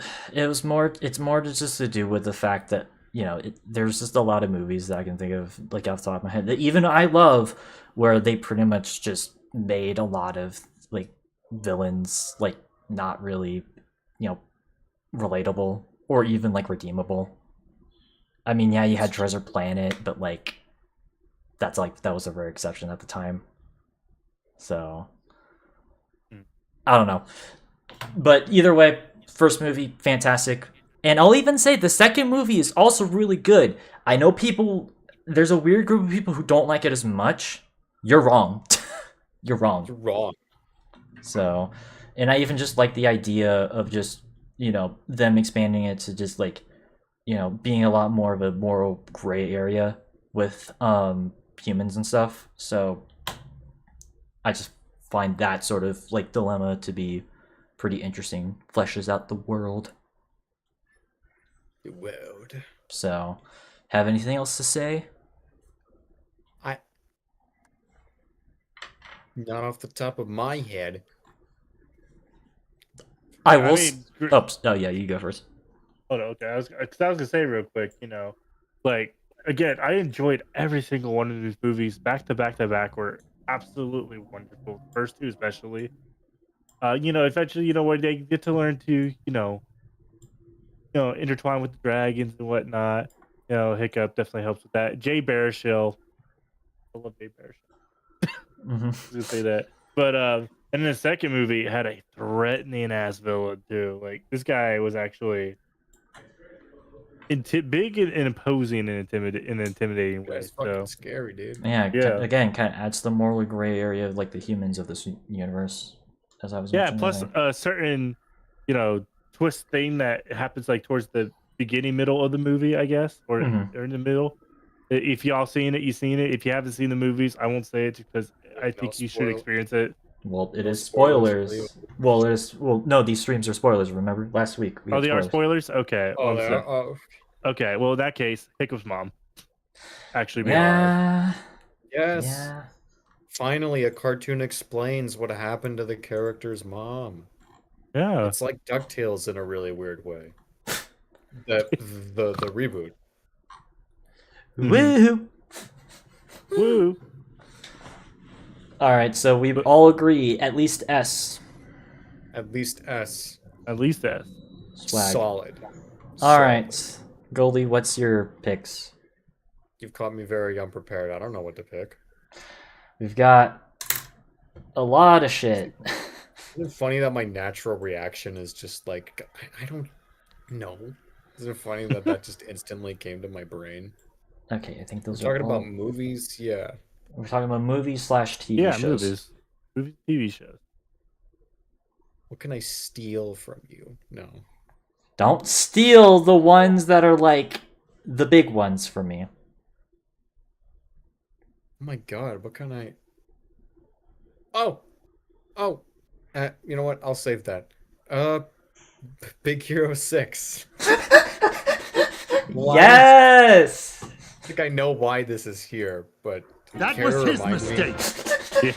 Yeah, there it is. There it is. Yes, the best Disney twist villain. Absolutely. The best. I Fuck, what's his face from Atlantis? Hans. Oh no, never mind. I can't remember his name, but Yeah, fuck Sneaky Pete, fuck Water News, fuck fucking O'Rourke, Ernesto de O'Rourke. la Cruz. It's Ernesto de la Professor Callahan. You know him, you love him. Professor Callahan. It kind of was his mistake, though. Man ran into a burning building to save nobody. Save nobody. Okay, unironically though, I actually do like this movie. It's just the villain is unfortunately the weakest part. So Yeah, I remember even like I rented this movie from a Red Box because Wow, my friend that's a was spending throwback. the night. Hmm. Well, this was like after all the blockbusters closed and all we had were Red Boxes. It was that weird in between period where all the video stores were closed, but streaming services hadn't really picked up yet. yeah, it was early Was to that- mid 2010s, that weird awkward Yeah, it was period. that weird middle period. But I even remember watching this with my friend when we were like 13, and we're like, yeah, I'd like this. This guy is obviously not the villain. But we still enjoyed the movie. My dad also watched it with us for some reason. We It's fun. enjoyed it. We all did. Yeah. I give it an A minus.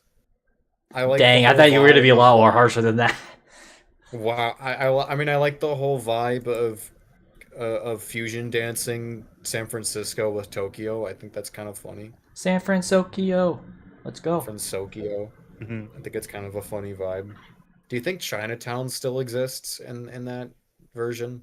I mean, I'd imagine so, because like ethnic enclaves still just kind of exist regardless. Do you think they'd be mad? Let's not ask these questions, Goldie. Not ask these questions. This is the wrong time and place. All So right. anyway, S plus. Yes, Dang, this That's- is the Disney movie for you. ethnic Yeah, relations aside, S plus. Yeah. Like I do like Big Hero 6 a lot. You know, I like the hero thing, and of course, you know, to be fair, it was his mistake. You know, it was a good, very good Disney twist villain. That I was feel like- his mistake. Yep, there we go. Thank you, Spy. Love- Like I said, we have to get it in more for the finale, but you know, I also like the modern. That was his mistake. I do like the hero stuff. I thought like the nanobot thing was pretty cool. Baymax, Baymax, you know, love Max is Baymax. great. Hello. Of course, a cool team, very cool team. And we never got a sequel, but then again, I would be scared for it to we get got a sequel. we got a TV series. Well, I guess which we got the TV Yeah, series. we it's got a not- cartoon. even if it wasn't which that good, but okay. It was also Disney. It was Disney's first Marvel movie. That Oh yeah, that is technically kind of true. well, it's their first animated Superhero. Yeah. superhero movie. So Mm-hmm. I could be cynical and say this was Disney dipping their toes into the superhero market in preparation of acquiring Marvel. But well, they I already did- acquired Marvel back in like 2009. This was 5 years later. So Yeah, because this is a Marvel movie. so- Exactly. I knew that, which I knew, by the way. you But, like, liar. You absolute god damn. Liar! liar. Anyways, I'm putting this in A. I know people shit on this movie, which yes, there's parts of it that you know aren't the greatest, but the chemistry between Baymax and Hero is what really sells this movie. And also just it's just a movie that like it doesn't even like it's the good you guys know if you're gonna have comedic moments on it, I like having that balance with like more serious moments, and for the most part, this movie works with like in Handles- spades as far as that's Yeah, concerned. handles And handles that even really just well. the prospect of like Callahan's was it his daughter or was it like It was his his daughter. Daughter, His yeah. daughter. okay, just his daughter being stuck in like this Weird like void. like in like this like realm. alternate like dimension is Yeah. kind of sad. Like, yeah, putting aside his weird motivations, like I kind of wish they would have leaned more towards into that. But like eventually, obviously, that's made up for near the end of the movie, and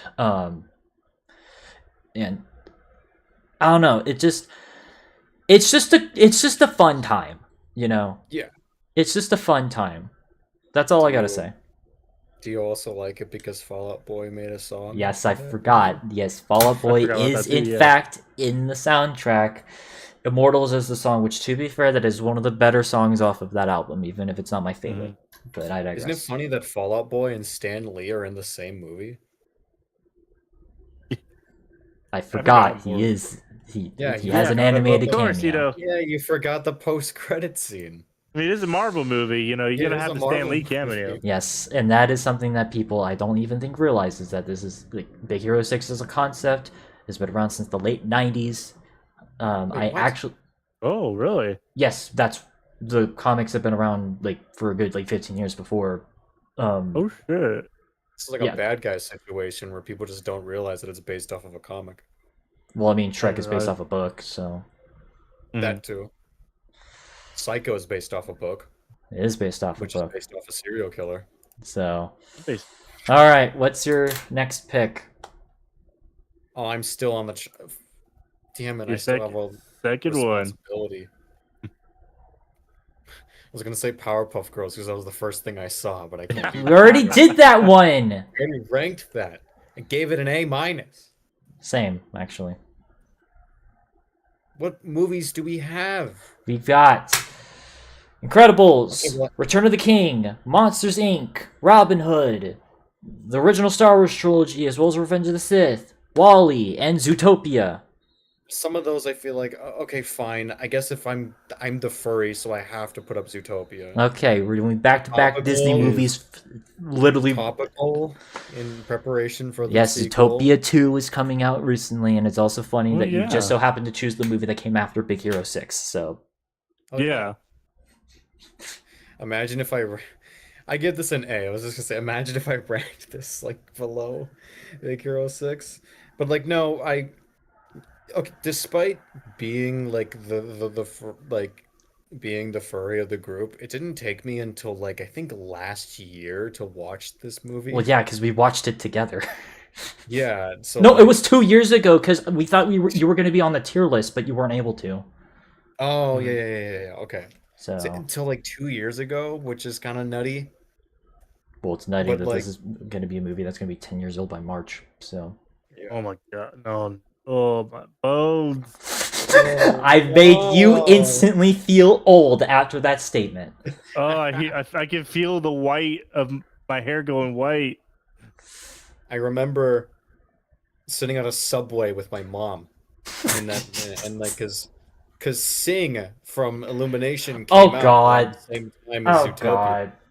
I remember- Never mention that name in front of this fucking household. And I remember my 13-year-old ass being like, you know, Mom, I think Illumination's trying to copy Disney. They both were. talking animal movies coming out They at were. like, the same time. And Zootopia does it much better because them being animals is not just like a marketing thing because animals are cute. It actually is kind of like the plot would not exist if there weren't like that whole predators and prey dynamic. Well, yeah, it's literally a race allegory. That's Yeah. not me just making a bit. That's literally the plot of That the is movie. literally what it is. And to be honest, like a part of me is a little sick of like sometimes I just wish like a movie would just make a straight up like movie about racism without having it be like a metaphor, you know? I mean, to be fair, I get though, it. This is a kids movie. Well, I'm not asking only for- is this a kids movie, but also like this was kind of the earliest of that trend Yeah, to be fair, So so I can't really blame Zootopia for this. That it's still a great movie. It's funny. I like the worlds. I like the character designs. I think I like. I mean, no, we're not being negative. I think yeah, it's a great movie, even though this also has a pretty dumb twist villain, but like it's only for like the last 10 minutes of the movie, so like it doesn't really affect your enjoyment, in my opinion. so solid A for you. Solid A.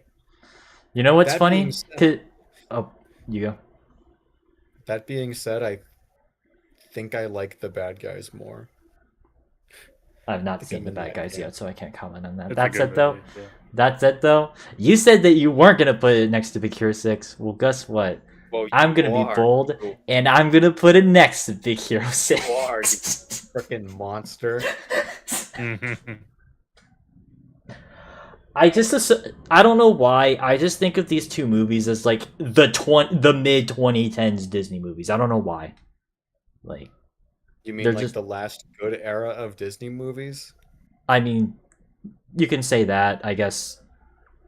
Well, I guess we'll see how Zootopia 2 pans out. I mean, to be fair though, I did like Encanto, but that's a whole other conversation. It ends there. Yeah, pretty much ends there. And since then, But it's been lame. Anyway, point is, Zootopia is a good movie. Yes, like you could argue that the messaging of this movie is hand-fisted, although at the same time, I would argue that this is one of the rare instances where a message like that is the point. And even just besides that major plot point, like there are some pretty good moments in this movie. Specifically, like I mean, obviously everyone finds the sloth DNV area like scene to be like the best Oh thing yeah, ever. Flash. so funny, guys. Even though I think the Godfather parody is even funnier. Godfather Yeah. parody is funnier. Oh, the Godfather especially, parody is so good. especially being a fan of mob movies. And I think that Judy and Nick Wilde's dynamic, it's They pretty have really good. good they They have really good chemistry together. friendship, chemistry, internet. Yeah, like I know there's been a Exactly. lot of speculation about the second movie. I kind of hope they keep them as just friends, Mhm. in a similar way in a similar thing they did with like Marlin and Dory from Finding Nemo, where it's like two characters of opposite sex who are just friends. I kind of wish we had more of that in media. I will say though, um, the reason why I am putting this in A tier though, A solid, is like I didn't have a problem with like the twist villain being dumb, even if it was dumb, or at least okay. Let me phrase that. That was a problem. That wasn't my only problem. It's just also Shakira like appearing in the last like 5 minutes in her own like gazelle persona was not really the most necessary part of the movie. Gazelle is Shakira's persona in the same way that Brian Griffin is Seth MacFarlane's persona. Part of me just kind of wishes that they just would have But yeah, that was. I think I remember when we watched the movie, we literally just stopped after that. We're like, yeah, it's kind of just over. Like, we metaphorically walked out of the theater because it's like, okay, kind of just wish like that they just would have like just ended it there. kind of just wish that they just would have called up Fall of Wig. Just call. You wish they would have swapped, and Shakira would be in Big Hero 6, and we could get. You just want to see what Pete Wentz and Patrick Stump would be as furries.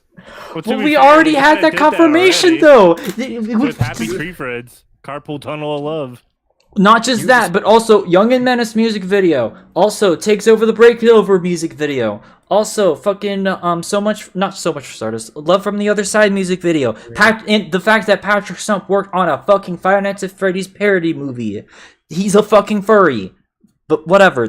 God damn it. I love how you're more passionately like defending this position than I am. Like I know you're the Fallout Boy guy, but like why am I the one who has to like God damn it! Whatever. Movie. Next movie. Movie. I didn't say anything. Wait, hold on. Don't Sai forget Mori, me. what's your The- opinion on Okay, Zootopia so- 2016? I will say this made me have to bump Big Hero 6 down to S. I could not rank Big Hero 6 above Zootopia myself, as much as I love the movie, because I did put it in S plus myself. I generally thought, I thought it covered, We can have it in the same I tier thought- and still have it above. well, yeah, but I was also thinking of like, so You it want just the got me vi- thinking. You want the visual. You want the visual indication. Yeah. Well, actually, I could. Yeah, I'll put it back in S plus. But Zootopia is still in S Ooh. plus as well. But I thought like it was a very important topic that it covered. I thought like it did well enough. I feel like it understand. Yeah, it's down to the point. But I'm like sometimes that's a good thing. It can be a good thing. Better understand. I did not mind the twist villain. I did not mind the twist villain, and I'll even say Bellwether, by the way, is her name. Bellwether. Yeah. I'm not gonna say like, oh, but the security part report. I'm like, no, it's just nice little, like, oh, things are calm down, sort of ending. The settle down. Like, it's not a necessary part of the movie, but I'm like, okay, it's a little bit of a settle down. Yeah, Of at least the they after put it in the effects. end of the movie. Yeah, How do it's you like feel- plenty of movies have done that in the past. How you feel about the hot spring scene? Oh god, the For- fucking hot spring For scene. Sai, or is that for me? I both understand of Judy's trauma. Is all I'm gonna say. I am a furry, but that scene is pretty uncomfortable. So they did a pretty good job. All right, your last pick. My last pick. Yep. Well, I gotta go with The Incredibles. I wanted to save that for last. S plus. Plus, I Make it quick feel though, like- because we need to make sure that. didn't like, we? this- Well, I was gonna say, didn't we just do like the? I mean, we just did the Pixar tier list. Yeah, so it's that was a like, couple well, months I ago, wanna- so you can make it quick. Yeah. But I think that was my last tier list, wasn't it? Before this. Yes, it was. Yeah. Yeah. So like, I don't want to beat a dead horse, and also I don't remember everything I said because life's kind of a blur for me. So like, it's a great movie. It's one of the few like. It's definitely the best Pixar movie in my opinion. Definitely, Syndrome is one of the best villains in animated history. Mhm. I think the whole family has a great dynamic with each other. And that despite them being superheroes, they still feel like a real family. I've always been a big fan of Brad Bird's work, even as a kid. Not just with this, but like with the Iron Giant and Ratatouille, but like. And I'll just end it off by saying, it's very rare that you get that what's supposed to be a kids. It's very rare that you get a kids film that never once feels like a kids film, like from beginning to end, just feels like. I guess I shouldn't say a regular film, but Feels just more a like very- a PG-13 than just a Yeah, a G. it's just Yeah. it's a very mature film with a lot of mature themes, and I could go into it, but yeah, I want to be quick. And if you want to hear more, I know I sound vague. Yeah, but go if you watch wanna our tier hear list more on Pixar if you want to hear more. So, Yeah, if you want to hear a more detailed description. all right, Yeah. Sai. Okay, I gave it S plus as well. This was, no pun intended, an incredible movie. Incredible experience. Again, I think I'm a sucker for superhero movies as well, but I feel like the superhero family thing was a nice little premise. Syndrome was a very good villain, especially with the backstory stuff and all that. Frozone, Brozone's you know, awesome. Where is true my awesome super game. suit? Super Where's suit? my super suit? What? Where's my super suit? Of course, little things with Jack as well. Kind of funny. And then Edna poor Mode's fucking great. that poor ending for Syndrome though. No capes. He fucking. That was a Rubber got good callback. shredded. I will give them that. Yeah. That's a good callback. And Also, no capes. no capes.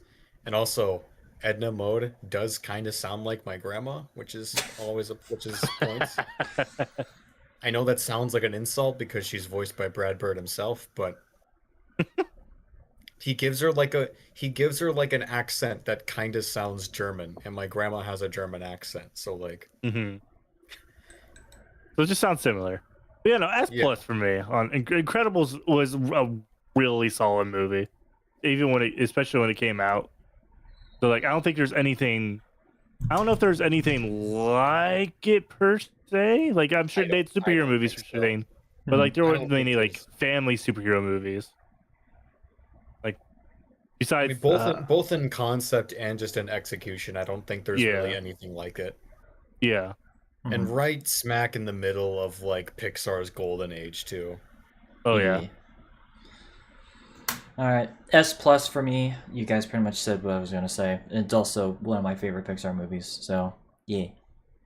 Yeah. All right, Sai, it's your turn to pick. Okay, so I'm gonna go with I'll say an S plus for me on this one.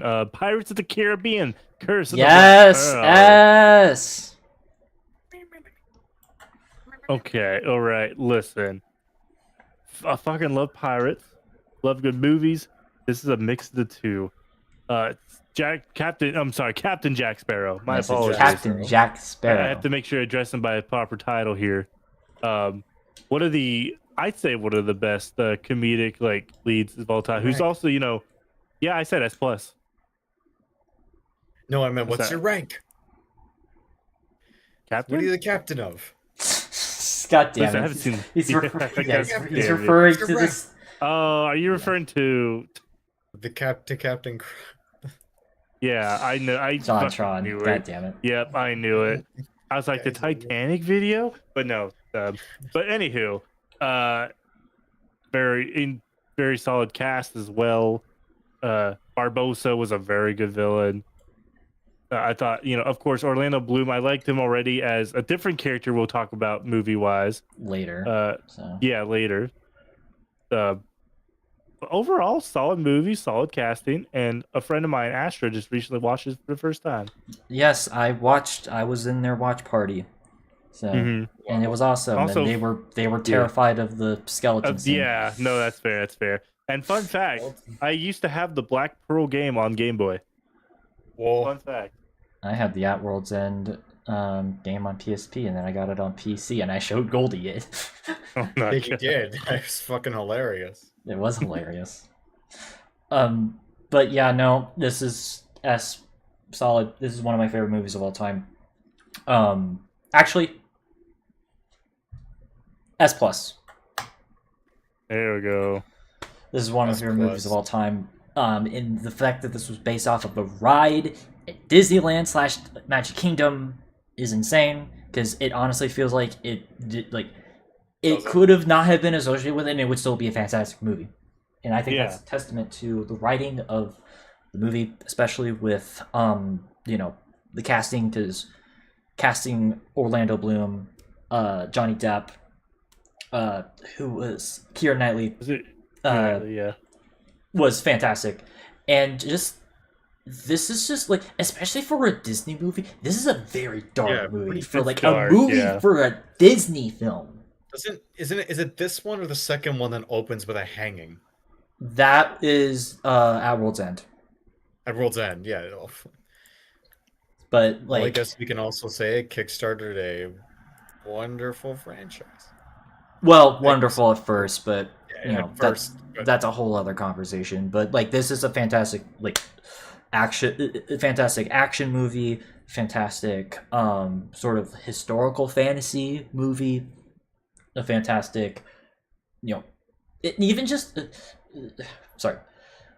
Even though, like, yes, obviously, like, Jack Sparrow, like, he is, like one of the main characters. He's not the main character. That is actually Yeah. Will Turner.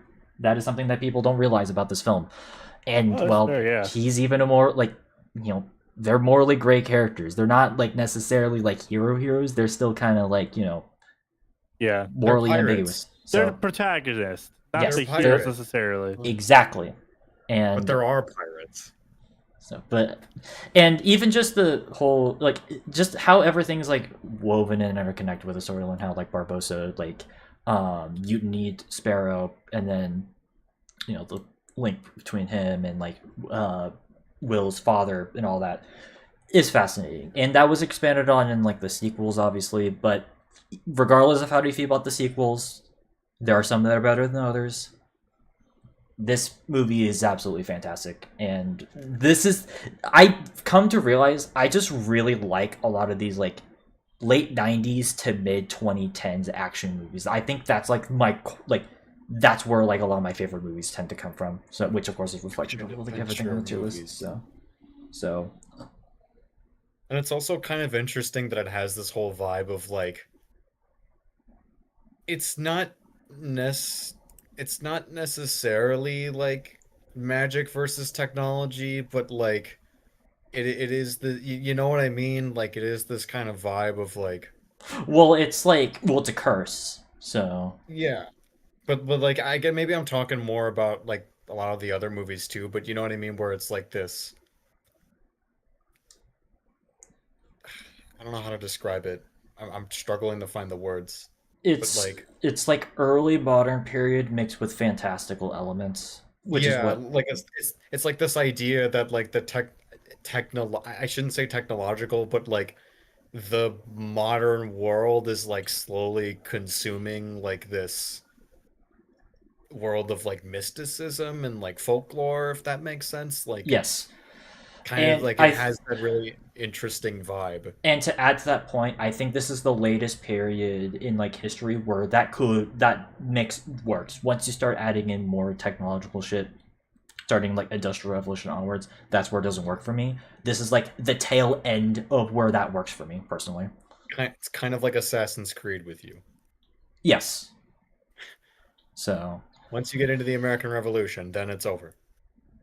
no, it's more like industrial, like more like post French Revolution, but that's a whole other thing. Anyways, what's your tier for pirates? I give it an S. Good. Good. All right, what's your second pick? Sai? All right, my second pick. We're gonna go for another. Oh, by the way, I'm This- gonna start timing us so that we can get to this. So. Yeah, thank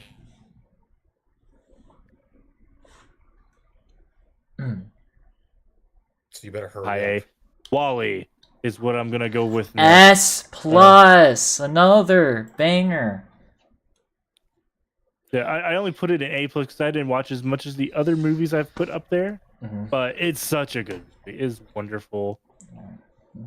It's a bit sad towards like it has its sad moments for sure, but it's definitely a glimpse of the It's obviously a breath of futuristic fresh stuff. air, even Yeah, though all the air is polluted. Except Yep. it's not. Oh, That's the twist. here's Well, fine. Earth is habitable again. Yeah, but no, it was a very cute movie. Like I enjoyed Wally a lot. So fuck, I'm giving an S. I'll put it up in the Better S. fucking put it in S. It's my, I'm also putting it in an S, and that's totally not because Sly sounded really angry at the prospect of me not putting it in an S. No, I love, and contrary to what some nimrods on the internet would have to say, I think the stuff with the ship and the captain and the humans is still just as good as the first half where they're Correct. on Earth. Correct. I know, I'm sorry, we don't get to have like our little art house movie, but with no dialogue, but it's no Spirit, okay? You could have gotten another Spirit. That's the horse movie, right? Yes, that is the Yeah. horse movie. That is the Matt Damon horse movie, right? Yes. Just clarifying. Okay. So Because then it expands on the whole like 10 seconds? environmentalist kind of message of 5 seconds. it's just of the movie of like now we have to get back to Earth and and time. defy this robot that essentially represents the interests of this giant megacorp that caused all of our problems in the first place. You know what I mean? Yeah, Like so it just okay. And also, I will never forget watching this movie for the first time and like watching the end credits of everybody rebuilding Earth and like all the plant life returning and me just going, yes! I was so happy.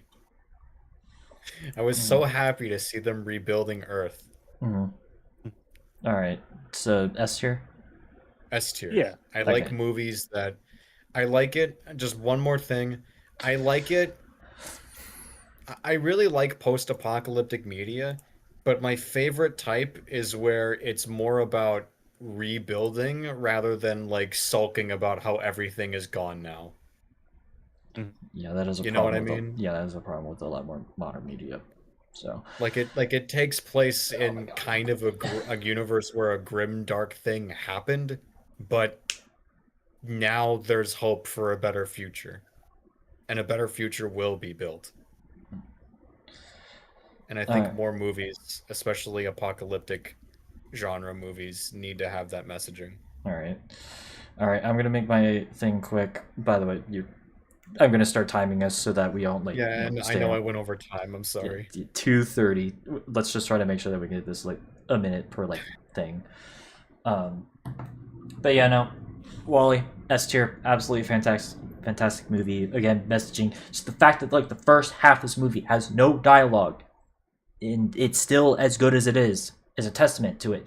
And I remember even saying this on our tier list. This is the movie that made me cry during the Pixar like thing.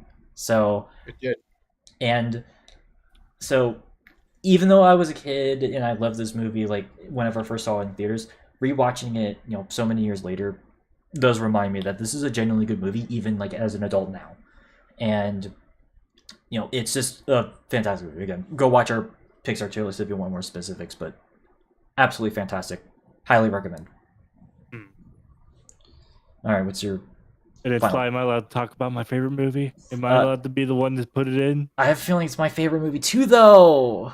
Okay, I won't talk about it. I will instead pick you know what? I'm going to pick. Let me get a zoom in real quick, make sure I pick the right one. By the way, I'm surprised you guys haven't talked about TV shows because Oh Yeah, that's a this good is point. movies The and TV TV. shows. So I kind of remember the forgot. TV shows, but I was like, So you know what? I will talk about Has Been. I'm gonna talk Oh. about Has Been. It is a Okay. TV show. it is a TV Yeah. show. Okay, It's gonna have its second okay, season soon. So, but I'm okay, gonna let yeah. Goldie for some talk. reason, So I thought animation was a separate. I don't know why. no, it's film / Uh, TV. Yeah, So film / TV. But I give Has Been, I'll give it an A. I enjoyed Has Been, and I know the people were like, "Oh man, so much cursing." I'm like, "Buddy, you should have seen how I grew my grandpa when I grew up with him." it's an adult But cartoon. God damn it! adult cartoon, some solid bangers of songs, uh, amazing casting choice. Like, yeah, the pilot people, they're missed and all that, but I feel like they still did pretty good with their casting for the official release. And And Michael Kovac still does a pretty damn good job as Jack, so it all evens out in the end. Yep. oh yeah, absolutely. And of course, I'm a big Keith David fan, so I'm biased on that as well because he's Husk. But A tier, I think good show, solid music, solid cast. Yeah, this is kind of where it's a bit surprising for me because I'm actually I'm gonna put this in A as well. You would think I would put this in S tier, but I like the show. Don't get me wrong. I still think Hazbin Hotel is a good show. Oh yeah. It's one of the few shows that actually is an adult animated show that I actually do like because that's just a rarity for me. That said, though, I do have one. This is just one thing I do have an issue with: the pacing, because this is a show where things are going like very, very, very, very, very fast, and it can be a bit overwhelming for people at points. So I can understand why it may not jive for everyone. And also, admittedly, there's another show set in the same universe that I think is much, much, much, much better. But god damn it, we'll get to that later.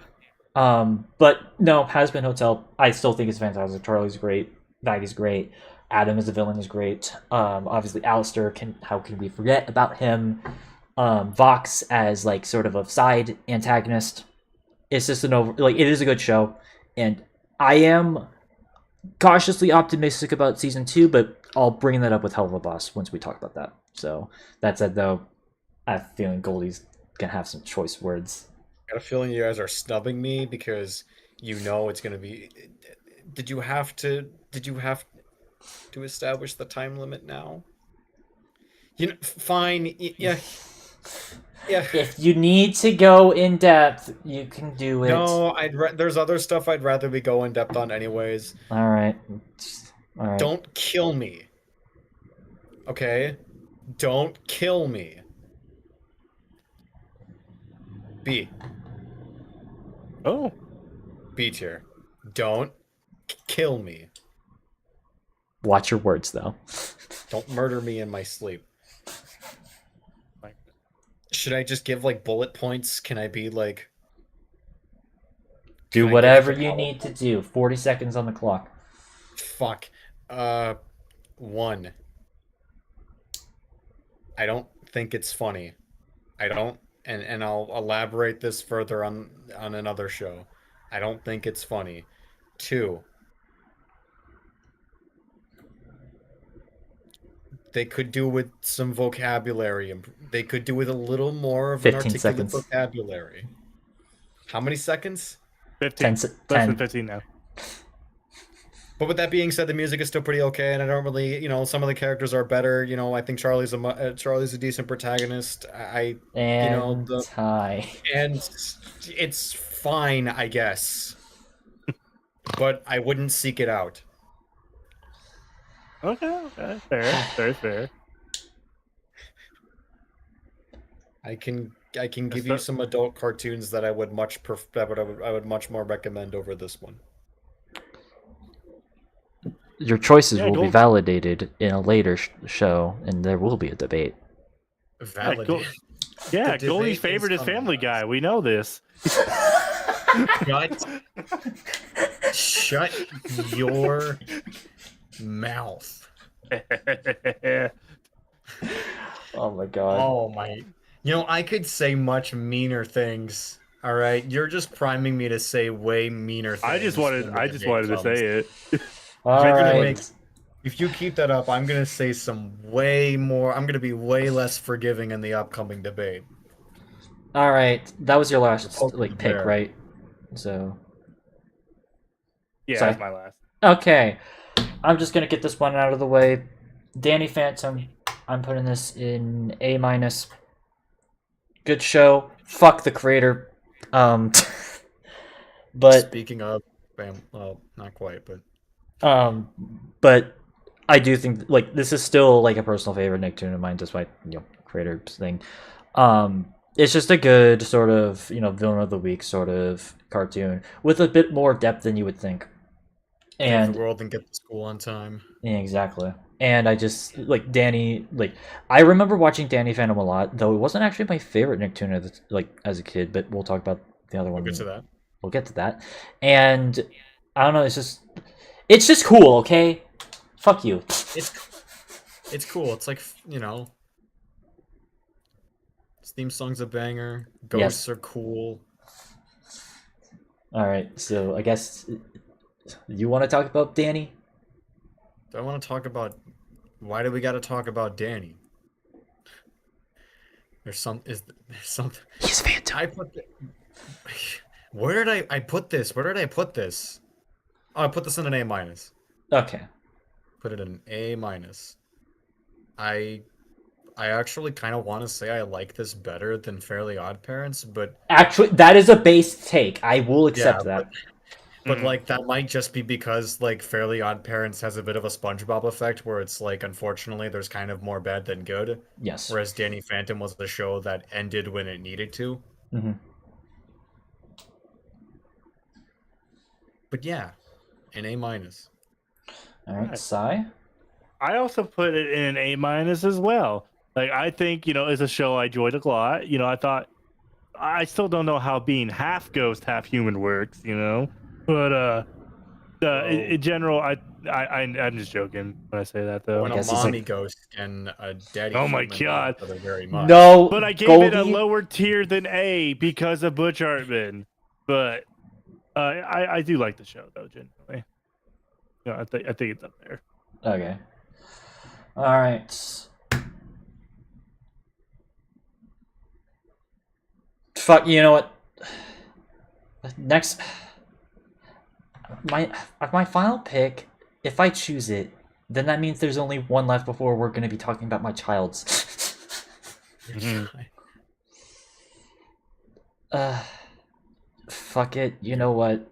Let's talk about the other Disney furry movie. What? Robin Hood.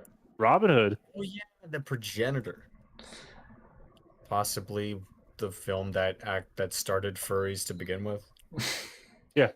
Maybe that's probably not true, but like, I'm gonna put this in. You know what? Just for you, I'm gonna put this right next to Aspen Hotel in A tier. just for me. Why? Thank you. I am frankly quite touched. I'm frankly quite touched. Yeah, don't worry. I put this in. Where did I put this in an A minus? Don't worry. I mean, Put this in an A minus. this is another exception of like the pre-Renaissance Disney films that I think is kind of cool. It's not like a top tier movie for me, even though I remember I used to love this movie as a kid. This was like the one I remember watching like ad nauseum as like a child for some weird reason. Prince John is pretty funny. Robin Hood, he's a bit of a badass character and a progenitor of some of my favorite characters ever. He's also like in the movie itself, like it's just a setting that I like. A more fantastical version of like a Middle Ages thing. I just think it's kind of cool. It does have like the whole rotoscoping animation problem where they just reuse a lot of assets. I do understand that it is a problem. But it was the 70s. The bar was pretty low. Bar was pretty low, and this is post Walt era, so they were going through a lot of financial problems. But overall, it's a decent movie that I still hold close to me. So yeah, close to my heart. Oh yeah, like me personally, I give it. I'll say S minus at the lowest. Like I felt like, I like the story of Robin Hood. Actually, okay, before you continue, I'm gonna move Robin Hood and Has Been Hotel just for you, Goldie, right next to Coheed and Cambria and Weezer. Oh my god! Thank you. For me? Is it already Christmas? Like, wow. That is so generous of you. I'm not. You can do whatever you want. I don't care. You can do whatever you want. Okay, sorry. Continue. Okay. So yeah, no, very good, solid movie, a classic for sure. The birth of furries. It is the first of furries. Yes. At least. And the story of Robin Hood's a good one. So like a man of morals, if you say. Robin Hood's a socialist, and that is a fact. Yeah, that is a fact. Just like Jesus. I'm so sorry. I finally found that video you were talking about with Even Flow with Pearl Jam. So. Oh yeah, that. Jesus, whoa. What does that have to do with Robin Hood and socialism? And Jesus! Now I remember the connection. God damn it! If you know, you know. Yeah, I mean, I said everything I needed to say. I feel like I was keeping it short and sweet. Okay. Sweet. All right, Goldie, you're the furry here. What's your opinion? It gets my seal of approval. I don't care that they rotoscoped because again, the bar was you can't really expect much from the 70s anyways, so like, and I mean that like as a colloquial, like all of the 70s you can't expect much, but no, the story, I mean, what can I say? Like the story of Robin Hood is a good one. Like, yeah, there's a reason why it survived like 1,000 years. But yeah. like, I love the character designs. I feel like even though it's a little bit more, I don't know if I don't know if this is the right term, but even though it's a little more adventurous, we should say, than like the Jungle Book, I feel like it has a similar vibe. 15 seconds. And I'm not. I'm not saying that because, they have like the same similar character designs and all. I'm just saying I like how all in all it's just kind of a feel-good movie, And time. Mm. and I like that. So, yeah, where'd you put it again? I gave it a solid A minus. Alright. God damn did it. good. No matter what you're gonna choose, y'all are gonna choose some of my favorite things of all time. The game, we rigged it unintentionally. Ugh. Alright, what's the first one for you, Goldie? I do go after Psy, do I? Yeah. Are we still doing? We are still doing films and TV. Yes, we are still doing films. Oh my god! There's I got Avatar, Gravity Falls, Helluva Boss, Return of the King, Monsters Inc., Teenage Robot, and the 4 Star Wars movies, as well as the Clone Wars. Mm-hmm.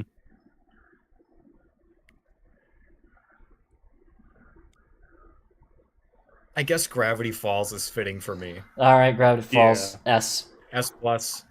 Yes. The other show that very much carried. Should I? I don't know if I want to. I kind of do though. I kind of do want to say it was Gravity Falls that kicked off that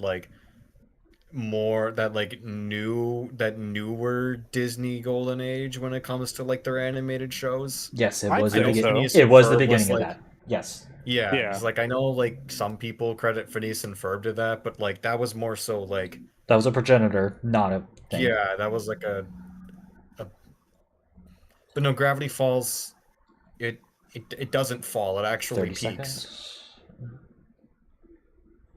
Great characters, great kind of a villain of the week sort of thing, but like with a more cryptid spin, Mhm. which I think is a really fun twist on the formula.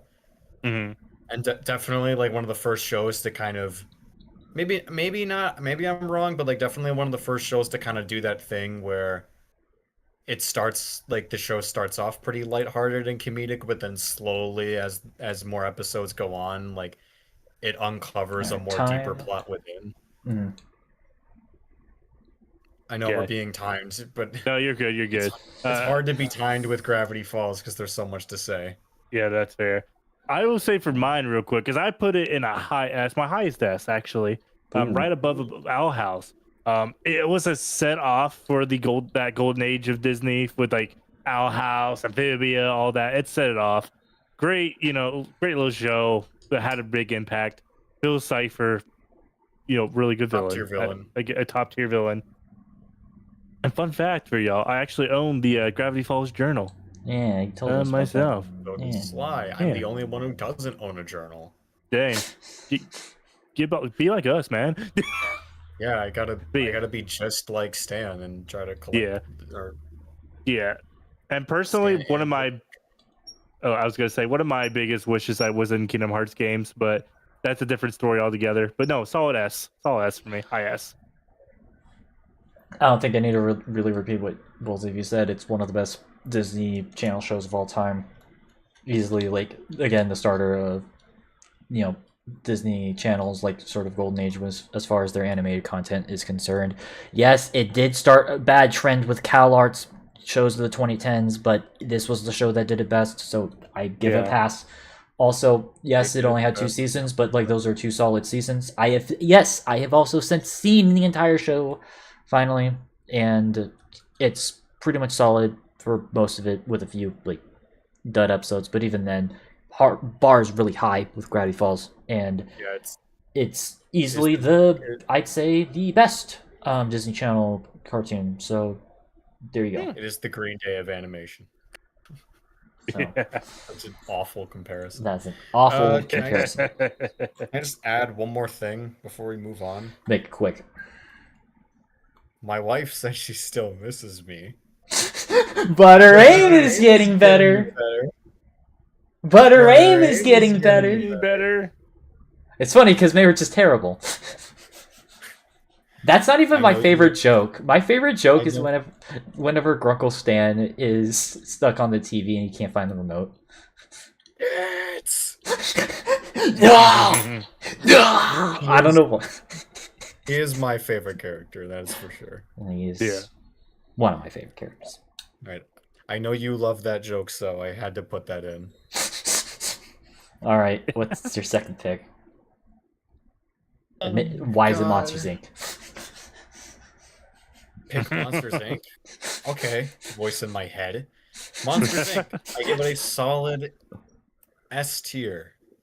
It is an S But I tier. feel like I should let Sly explain this one because he's got more to say than I could.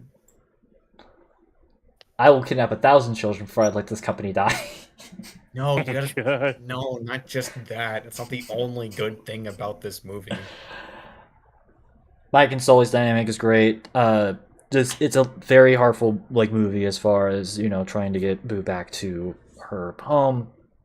Randall's a good villain. Waternoose is a good twist villain, and even just the fact that Waternoose and Randall even conflate with each other. It's very rare for shows to do that or movies. Movie feels. Really funny movie. Jokes slap, and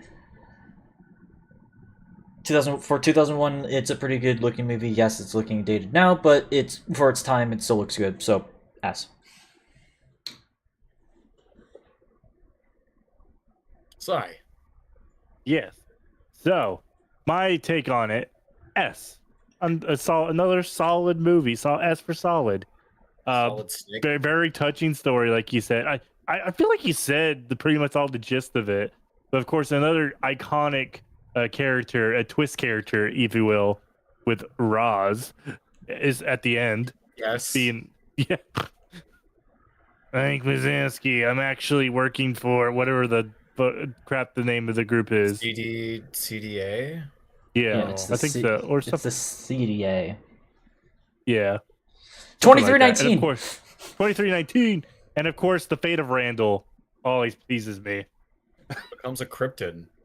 Yeah. And I also do like the idea that pretty much all cryptids in our world are just basically people from the just banished From the monster world, yeah. The banished from monster world. prisoners from the monster world or whatever Yeah. who were banished. So S tier for me. S tier. Very touching story. Made me cry at the end. Rewatching it. So Troy. All right, Goldie. There's a weird animal outside my house. oh. I think I hear a raccoon. List. Sounds more like a bat. Well, I'm scared because I don't want to choose something that's gonna be oh, but I want to. No, I was talking about your opinions on Monsters Inc. What? Oh You didn't say anything. Shit. I was gonna say something, but then I forgot. Oh my god. What can I say that you guys didn't say? All My right. opi- If you don't guys need to said say it anything, best. that's fine. I just want to know your tier. S. All right, cool. Now, you pick your next thing and why it's. I'm not gonna make that joke again. Fine, I'm gonna have to pick a Star Wars movie. Oh. Choose wisely. Oh my god! I gotta zoom in because I gotta read the. I'm not a mega fan. I don't know I need to read the title before I. What do I talk about? I don't want to talk about episode 2 because That's not episode 2. It's not episode It's 2. It's Revenge of the It's Sith, 3, A New 4. Hope, Empire Strikes Back, and Return of the Jedi. 3 through 6. And now It's also my the Discord's Clone Wars. going off. Wrong tab. Oh my god. Okay. I'm scared. Episode 3. God damn it! You chose wrong. Fuck. Episode 3. You gave him the choice. Gave me the I'm choice. overriding my rule, and we're doing episode 6. This is why I didn't want to do this. We're doing episode 6. Okay, I like episode 6 because what Roman numeral is 6? It's V's 5. VI. VI. GTA. Just remember GTA 6. Okay. Wait. Empire Strikes Back. Oh my god. It's the one with Jabba and Chewie. It's Return of the Jedi. Yeah. this my one's God. this one's an A plus. Yeah, this one is like an A plus. Like, what am I talking about? The perfect end of the Star Wars story. Yes. All of it. Every single part of it. Yeah. All of them. It's a great climax. It's and we're timed too. It's a great. 50 seconds. I feel like most of my ranking comes from it just being like the perfect ending to Darth Vader / Anakin's whole arc. Like, and that even goes as far back as the prequels. Like, it's just Yeah. how his story should have He was- ended. I mean, it's he how was- everyone's story should have ended, but I digress. Yeah. I know the Wookiee part annoys people, but Ewok. I really could care less. Like, I don't hate it, is what I'm saying. Yeah. I think it's a solid movie. It's not as good as a few other Star Wars movies, but not by a lot. You know, it's And time. or not by too little. Alright, Psy. All right. I put it an S- for the same reasons. You know, it's a perfect ending. It came back around for Anakin. You know, he was in fact the one to push Palpatine down and beat the dark side. Yeah. So he did you know, destroy the in a Sith. twist of fate, yeah. But and the Ewoks are terrifying if you think about it. But if you look into it more, but They are terrifying. They are no, again, of course, you know the rescue of Leia and Han. Eventually, like Luke coming in, definitely, you know, you could that whole tell. sequence is awesome. Oh yeah. Well, I was gonna say R.I.P. Boba Fett, but never mind. But yeah, no, S minus for me. S minus. Alright, so the only reason why I'm not putting this in S is I've never been a fan of the Jabba scenes, like the whole Jabba like rescue thing, or Yeah. of like Han. Aw. It's a little bit too goofy for Star Wars, at least for me. I love that part. That said, though, I mean, I mean, what can I really say other than the fact that, like, you know, this is, you know, Luke has come full circle, Anakin got redeemed, Palpatine, first time is like Ian McDermott doing his whole thing and being like, about a great many things. Like his, you know, him doing his whole like, you know, sort of intimidating performance, and also just I've kind of realized that like over the years this movie has gotten up higher and higher for me, because I used to like not care for this movie as much, but more recently I've been gravitating towards this movie, which is weird, but it's still a fantastic movie, like even with its flaws, and it's one of the best like it's easily one like a good end to the original trilogy. Yeah. All right, well, I hate to do this, but I don't trust y'all, so I don't wanna anymore. So I'm scared. I'm gonna have to fucking choose from now on because I don't trust y'all. So Give us choice, but it's an illusion. all right, Telltale Games. New Hope. I'm putting this in S. Wait, where did I put it? Yeah, S minus. But I'm gonna put it right next to Fellowship of the Ring. Oh, okay. This is obviously a fantastic introduction to the Star Wars franchise. Obviously introduced, you know, Luke, Han, Leia, Ben Kenobi / Obi-Wan. Yeah. Obviously Darth Vader, rest in peace, James Earl Jones. And well, yes, it is a pretty much an establishing movie. Like, let's be real here, this is more of a movie that establishes the characters. It is one of the best examples of that type of movie, and this helped pretty much define science fiction films from this point onwards, and pretty much started an entire like franchise that I certainly, you know and love, even if, you know, I don't like every direction that's gone towards. And it's just a fun film from that era. Not many films are doing what it was doing at the time. So Yeah. Yeah, I love this movie. I think it might be my it's definitely top 3 in terms of like favorite Star Wars movies. For just being the thing that got the ball rolling, and again, like not just with Star Wars itself, but just what can I say? It's the first Star Wars movie. Like what does that need like explanation? no, Like it doesn't. It speaks for itself. So, Sai? I put episode 4 in, you know where I put it? You know what? I'm going to give it an S. I say A New Hope is one of my favorite Star Wars films, for sure. It honestly, thinking about it, it might be my second favorite Ooh. behind Rogue One because I just enjoy it, but surprisingly. But, you know, I thought like, you know, it was a good start like to that certain saga of Star Wars, you know, the Mhm. original saga technically. Yes. Introduced us to a lot of, you know, like I felt like it definitely set things up quite nice throughout the rest of the series. Um, and eventually, you know, it's nice seeing that the Death Star gets, you know, that ending with the Death Star, you know, Luke visit, because that was episode 4, right? At the end, Yes, he blew up the Death Yeah. Star.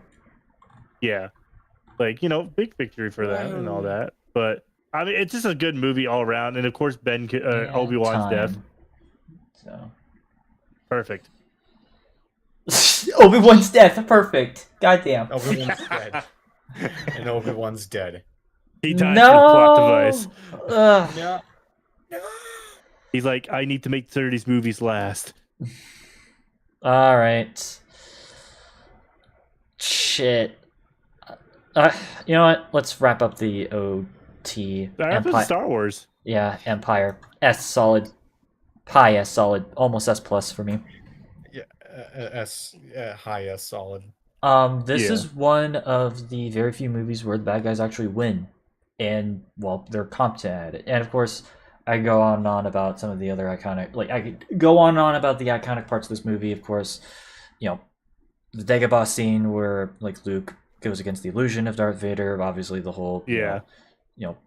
no, I am your father sort of Yeah. scene. That's Mm-hmm. that's pretty much cinema history all right know there. it. We all know it. We all Has some pretty good like stop motion scenes with like the walkers in the Battle Yoda of Hoth, puppet. Yoda puppet,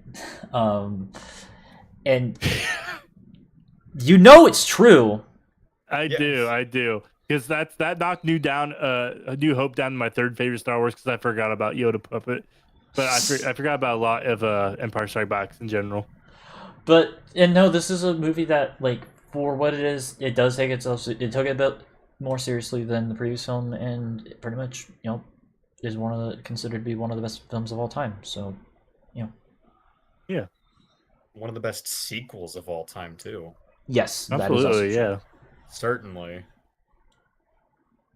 But I mean, so I gave it S plus because, like, again, you know, it's the villains win in the end generally.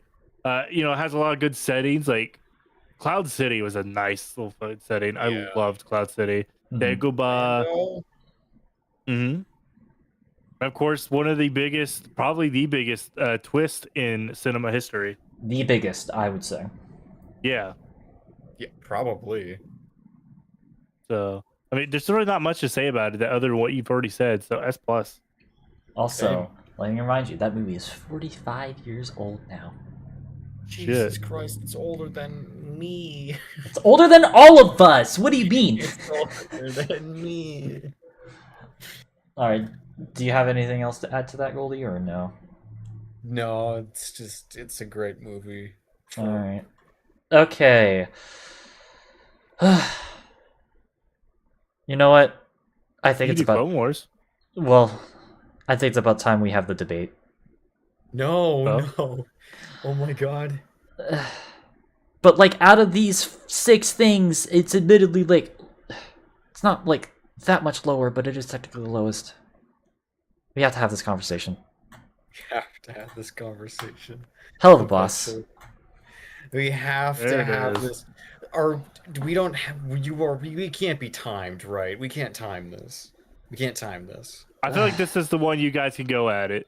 So Okay, let's have there's- Sai have his take I'll- first, and yeah, then I'll do my take because I'll be quick about it, and then I want to see y'all. Just let y'all be free. this is the So I'm also ultimate gonna challenge.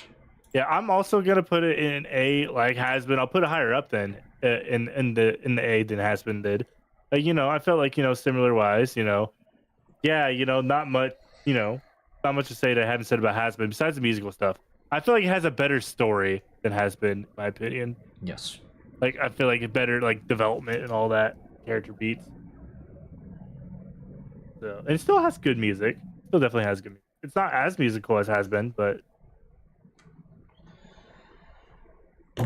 yeah, no, that's all I gotta have to say. A. Now, y'all have fun. Goldie, why do you hate my child? Banging my fists into my hand. Well, with a blanket, but like Goldie, why do you hate my child? I'm burying my face in a blanket because I don't know what. How harsh am I allowed to be? How mean am I? I'm not gonna be overly mean. Like I'm not gonna be intentionally mean, but like Time starts now. time.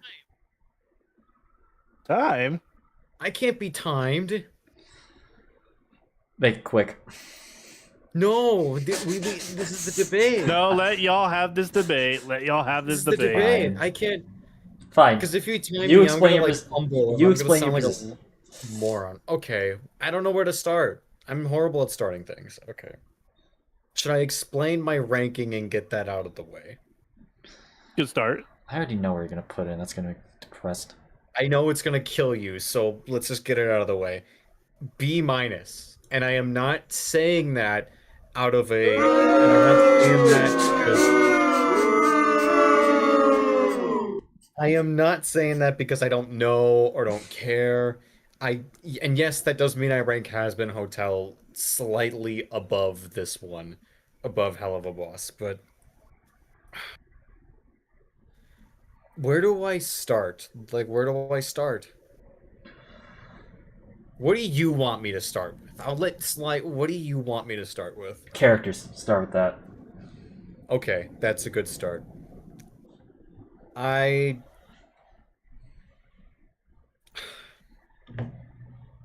just don't really like. Okay, Hell of a Boss for me, it's one of those shows where it's like for me, I can see these like nuggets of gold inside, like within, but like something always ends up coming along that just kind of it's one of those shows that plays with my emotions where like just when I feel like something's going in a right I don't know how to describe this. I don't think this should be a comedy. There. I don't think this show should be a comedy. I think that's my main gripe. I don't think I don't think the people at Spindle Horse are funny. I don't think they're funny. In fact, I think they're I don't think they're funny at all. Sometimes they're like sometimes I can get a chuckle, but like I don't think they're funny. I don't think comedy is their strong suit, and that's quite a problem when I mean, I guess I wouldn't say like Has Been or Hell of a Boss is a comedy, but like you know what I mean? Like it's kind of dark humor sort of, I mean especially with season 1 is kind of Well, it started out as a dark comedy. Now it's more of a yeah, comedic drama. and I just really fucking hate that brand of comedy if I'm being honest. And this comes from somebody who's watched a lot of adult cartoons, and I was hoping this would be different, and in many ways it is, but just because it's indie doesn't mean it still doesn't fall into the same edgy pitfalls, okay? I don't. I think season 2, from what little I've seen, I've only seen maybe. I don't think I've seen. it's a little better because it tries to shift the focus away from the dark comedy. But I don't know. I just don't find a lot of the characters to be likable, or they have likable moments, but they instantly do things that kind of reverse the progress for me, if that makes sense. I think what I. Okay, I guess maybe you could say this is more of a problem with Has Been Hotel, but like, I feel like it's kind of similar with Hell of a Boss. I know they're so, and correct me, and I want you to correct me if I'm wrong about things, okay? I don't want you to just listen. I want you to like correct me if I'm wrong about certain things. The whole point of these characters being in hell is that they're not perfect, but like they're still on some level kind of misunderstood, right? Yes, that is correct. I don't I don't think they commit to that. I don't understand What do you mean? I don't understand how I'm supposed to find these characters to be like more like misunderstood people when they're like paid contract assassins and just like kill people without much remorse. I feel like that kind of goes against the whole like but these characters have just problems and are misunderstood when they're going up Okay. to the earth, like the human realm, and like killing people. I just Normally, think, I would. Okay, normally I wouldn't like interrupting with that, but like I do have a counterpoint. They actually do so much show remorse. It just they even make full-on episodes about that. It's just the problem is that I will admit that is shifted away from like the focus of that, and more so with like the general narrative. But it's not necessarily that they don't feel remorse, or at least some of them, or like in the case of some of Moxie them and do. Luna, yeah, like with Yeah, I know Blitz, Moxie does, yeah, Moxie but does, like, Luna does. yeah, So but they still do it anyway. well, they still. They still do it So though. okay, can I It's also like, be a and, little bit and honest? The reason why I'm a bit hesitant with criticism because here's something I've noticed about Hell of a Boss recently. It has become the target of like a lot of like cringe culture shit recently, and it's been getting a bit annoying to me.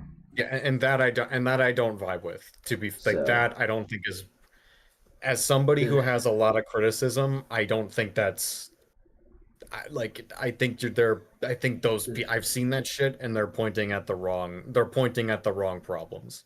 yeah, like Like I have legit criticism and like I'm not just like I hope you like guys I will will get admit with you that like I definitely like the show more for like the drama stuff rather than the comedic stuff.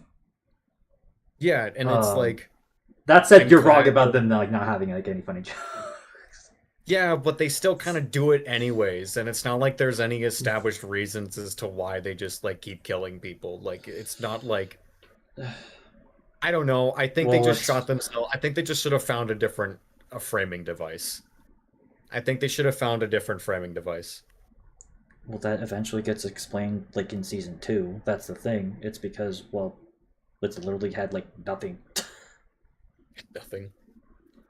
Yeah, but they could then don't play the misunderstood angle if you're gonna go to like such an extreme right away. Like I don't maybe I'm just used to like stuff where like characters build up to doing shit like that. Like I don't know. It just doesn't Also, okay, again like that doesn't vibe with me. It just feels like it's trying to it just feels like they're trying to have it at both let me have a question then.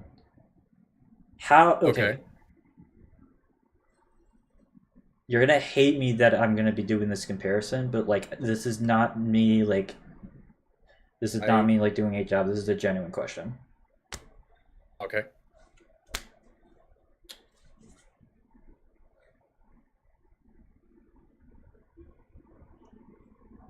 How much do you think how much of a difference do you see between this and something like The Sopranos?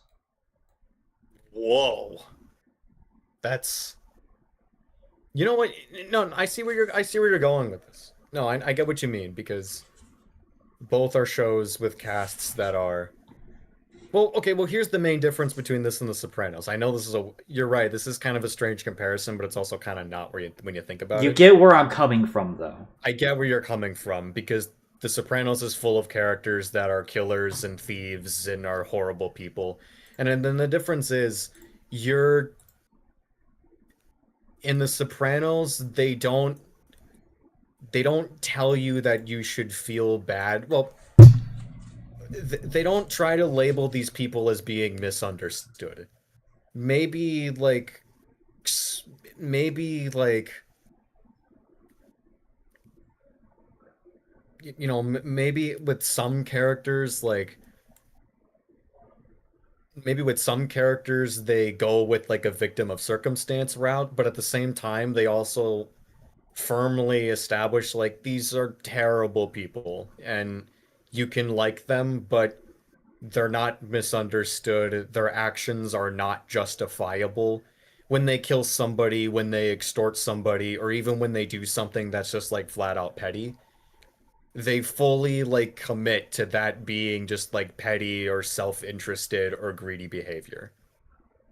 They like the writers of The Sopranos just say they're horrible people and they're complex, but at the end of the day, they do bad things and that's not good and there's no like misunderstood angle. If anything, like the whole show kind of like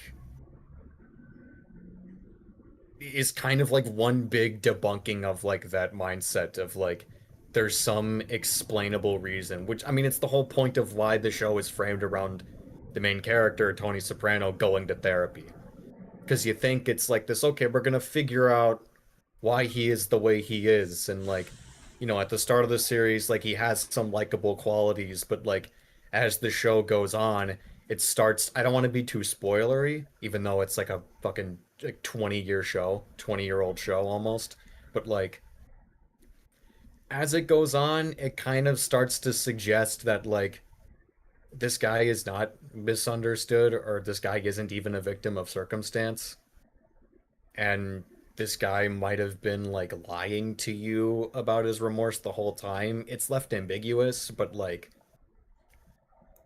this like at the by the end of the series it's valid to assume that like this guy is just like a sociopath or a psychopath. Does that kind of explain like you kind of get where I'm coming from? I guess I see where you're coming from. Though, here's my counter argument. You're not like, I wouldn't say that you're entirely like supposed to sympathize with every single character in Hello Boss either. I would say Stolas is probably the prime example of that, is to a certain extent. Oh no, I mean, and don't get me wrong, like there are characters that I do like, and Stolas is probably like my favorite character of the show because he's not explicitly like a bad like he's not explicitly like a bad person, if that makes sense. Yeah.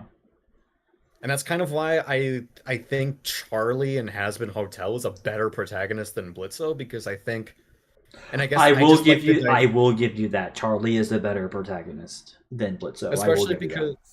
Especially because Charlie is like trying to reform people. Like she lives in this crapsack world. I mean, it's literally hell, but she still finds a way to like, she still wants to find a way to bring out the good in people. And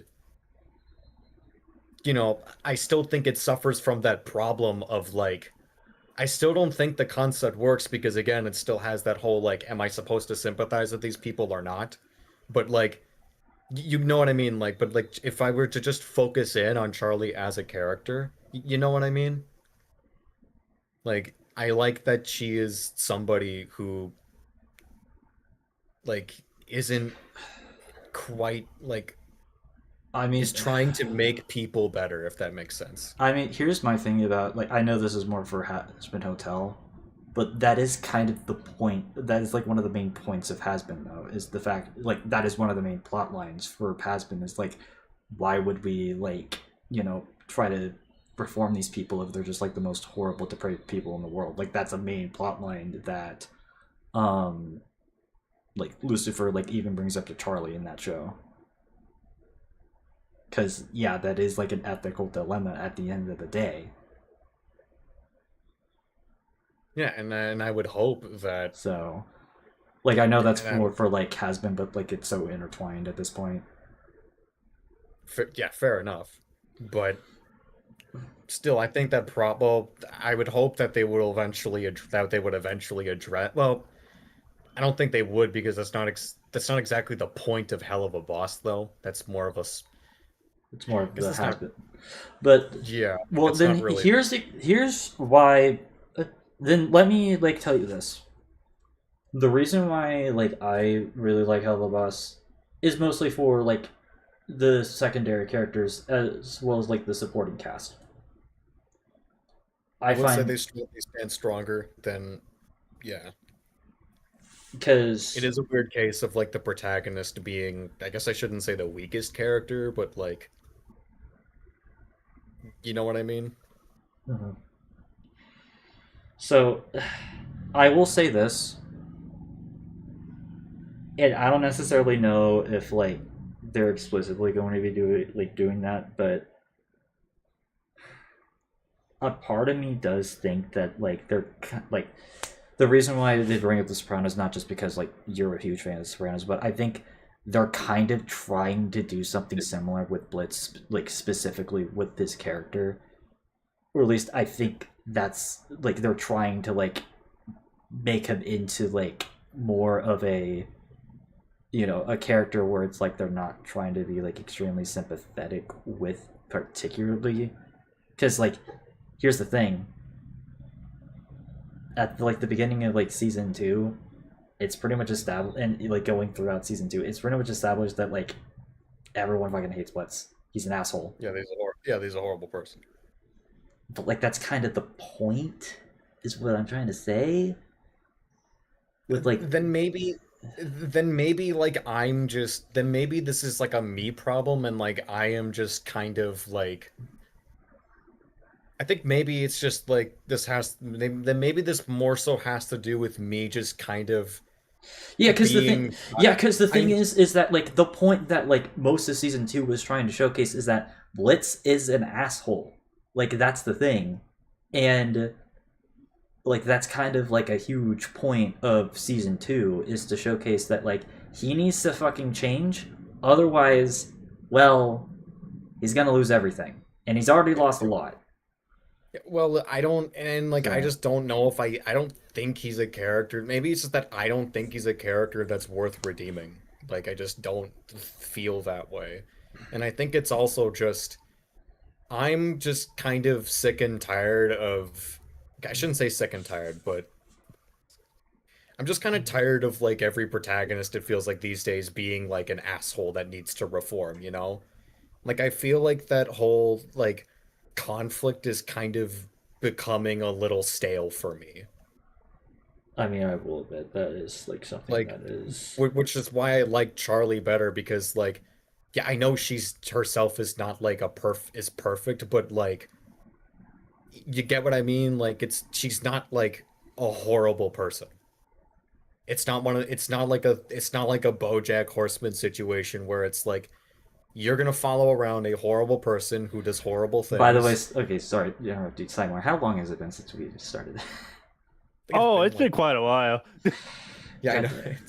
It, There's still so much it might have stuff I been. haven't even gotten into. Like uh, I got a lot of we got gripes. Like we have a lot. Like I think we should like get We'll have close to quite a wrapping this bit, up, and but we'll like have like around less than an hour or a little over an hour before yeah we I gotta have to. we gotta move on. gotta get this trade moving. So This is quite point still is not that like yes I understand where you're coming from at the but at the end of the day though I think like what they're trying to do is they're trying to like, at least from what I've seen with like parts of like, you know, season 2 is that they're trying to like they acknowledge that with season 1 like a lot of the problems that you have with season 1 they try like they're at least starting to like try to address a lot of that stuff. So That said, I will fully admit this, and this is going to surprise you. I'm a little bit worried about season 3. Is this because of like the Amazon requisition and Yes. like shit like that? Amazon requisition, and more specifically, the shorts that they've been releasing. Because I will admit, the shorts I have not. The more recent ones I have not been a fan of. Yeah, I thought they kind of. I mean, that's kind of what I feel like. The shorts have definitely like I've had like a little bit. Wouldn't say But- favorable, but I've had a bit of a softer opinion on like Hell of a Boss. And I say that was up until those shorts came out, and I'm like, because it kind of because I could recognize that they were trying to like progress away from a lot of the shit that I didn't like. And with a lot of those shorts, it just felt like they were, you know what I mean? They Like, were they going were back to like what they were doing with season 1 that you didn't Yeah, like. that they were just kind of doubling down, and it kind of just felt like I So kind of just felt like I was being played with, if that makes sense. You know what I mean? yes, so That's where I get this whole like, are you gonna commit to this development, or do you just want to have a big edgy joke fest? I don't know what you want, and that frustrates me. So yeah, I will like that is the one thing I will continue to deal with that. That being said, though, I'm still putting this in S. And you have every right to do that.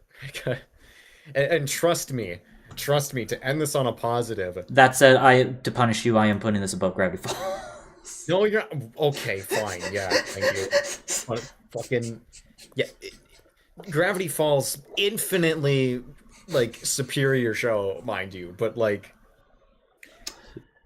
I'm putting this look above in Owl the House now realm before of that. look in the realm of adult cartoons, you could do so much worse. Yes, this is I well. have- That's I think that's a point that I need to really wrap this whole debate on because we really need to go on, but like I need to like explain my points. Yeah, I didn't let you do that, I guess, as much, and I apologize for that. So this is one of the few adult animated shows that I actually really liked.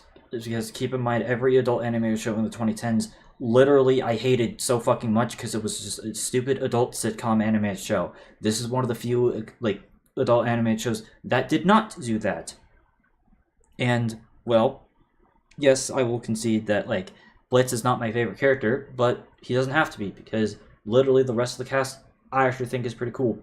Stolas, Luna, Moxie, I think that they're all pretty cool cats. Even like some of like the side and supporting characters are pretty cool. That is what makes Hell of a Boss, at least for me. And with the fact that they've shifted away, or with the main storyline stuff, they're starting to move away from a lot of the edgy shit with like season 2 proper. I thought that was really cool. That said, though, it is not an S plus for me because, like I said, I am very concerned about the whole Amazon thing because I really do not want that to like affect the creative decisions of a lot of what's going on with the show. And that said, though, as of right now, it's looking like it's in good hands tentatively. I guess I'm just worried about not necessarily a Star versus a Forces of Evil situation, but like something similar. Yeah. That said, though, that's your punishment. I'm putting this above Gravity Falls. At least you acknowledge that my criticisms are valid, and I appreciate that. Just I will admit I am also just kind of jaded to people shitting on the show because I just feel like every like goddamn week I see another video of like people shitting on it, and frankly I don't need that right now because like Yeah, and that's why I try to be careful about what I say when I criticize, because I don't like that shit either. Mhm. Because that shit also kind of because I hate that kind of shit also, not only because like it kind of kills the mood if you like what is being like trashed on, but like it kind of makes any like criticism that may be valid just kind of feel like it's another part of the mob, Yeah. yeah. And like I don't want to be like, I have my criticisms, but I don't want to be associated with like that hate train bullshit. The only thing I'll add is, I think the drama was a little better than the comedy, but Yeah. that's my contribution to this conversation. That is your That's yeah, your we're sorry. contribution. We're sorry that we It's fine. temporarily shafted you. But Sorry. Nah, it's fine. you're a I was Deftones enjoying it. hater. You're a hell of a hater. You're a. Maybe we just shouldn't be friends. God We damn have it. like nothing in Yeah. common. We have stuff in common, and we're about to explain some of that later. But anyways, Yeah. Anyways, let's talk about Avatar. Hey. S plus. It's Yes. Nickelodeon's best show on an objective level. Beautiful animation. Characters are great. Zuko's character arc is one of the best in animation history, and it just being like it started off as just kind of a cool traveling story, and it just went beyond that. I mean, I don't think I really need to say anything else. It's Avatar: Last Airbender. Yeah. Started as a cool adventure, and then it turned into overthrowing an entire government. Yeah, Aang got to Overthrowing a fight kingdom. Tamar Camel. Yeah. It did. And let's not forget the one scene where those nomads steal Appa, and Aang was definitely not tolerating it. And Yeah, the sand. why was Toph was such an instigator, and I loved her for it. Yeah. S plus. Again, Nickelodeon's best show. One of the best shows in general during that time. I feel like across all of the different channels. I feel like it's just a really good. And of course, one of the best character developments ever, Zuko. Yes. Yeah. I also put it in S plus tier for the very same reasons. All right. I don't know which one to choose. I mean, I could choose one for you real quick. So let's talk about. You want to talk about some Halo 3 or Reach? We're still on movie/TV. Still on movies. I don't think there's any. Good. So we're not going to talk about it then. Okay. I'm just gonna say all these. Okay, fuck it. Return of the King, Wait. My Life's Teenage Yes. Robot, Revenge of the Sith, and the Clone Wars. Those are all S plus. It's fair. It's fair. So, I guess the real question is, which one do we want to do a deep dive on first, or not deep dive, but just. I think we save Life of Teenage Robot for last because that's one of your big ones But for sure. all of these are big ones for me. Well, yeah, but you have to remember, Jenny's like a big. We got an like, hour it's the left. We show. gotta hurry up. Yeah, I've got. Okay. I'm wearing the shirt, so okay. Should we do no? You know what? Let's start with Clone Wars. Clone Wars. Yeah, Clone Wars. This Clone is the Wars. better Clone Wars show. I know people love Tartakovsky's Clone Wars, but this is the better one.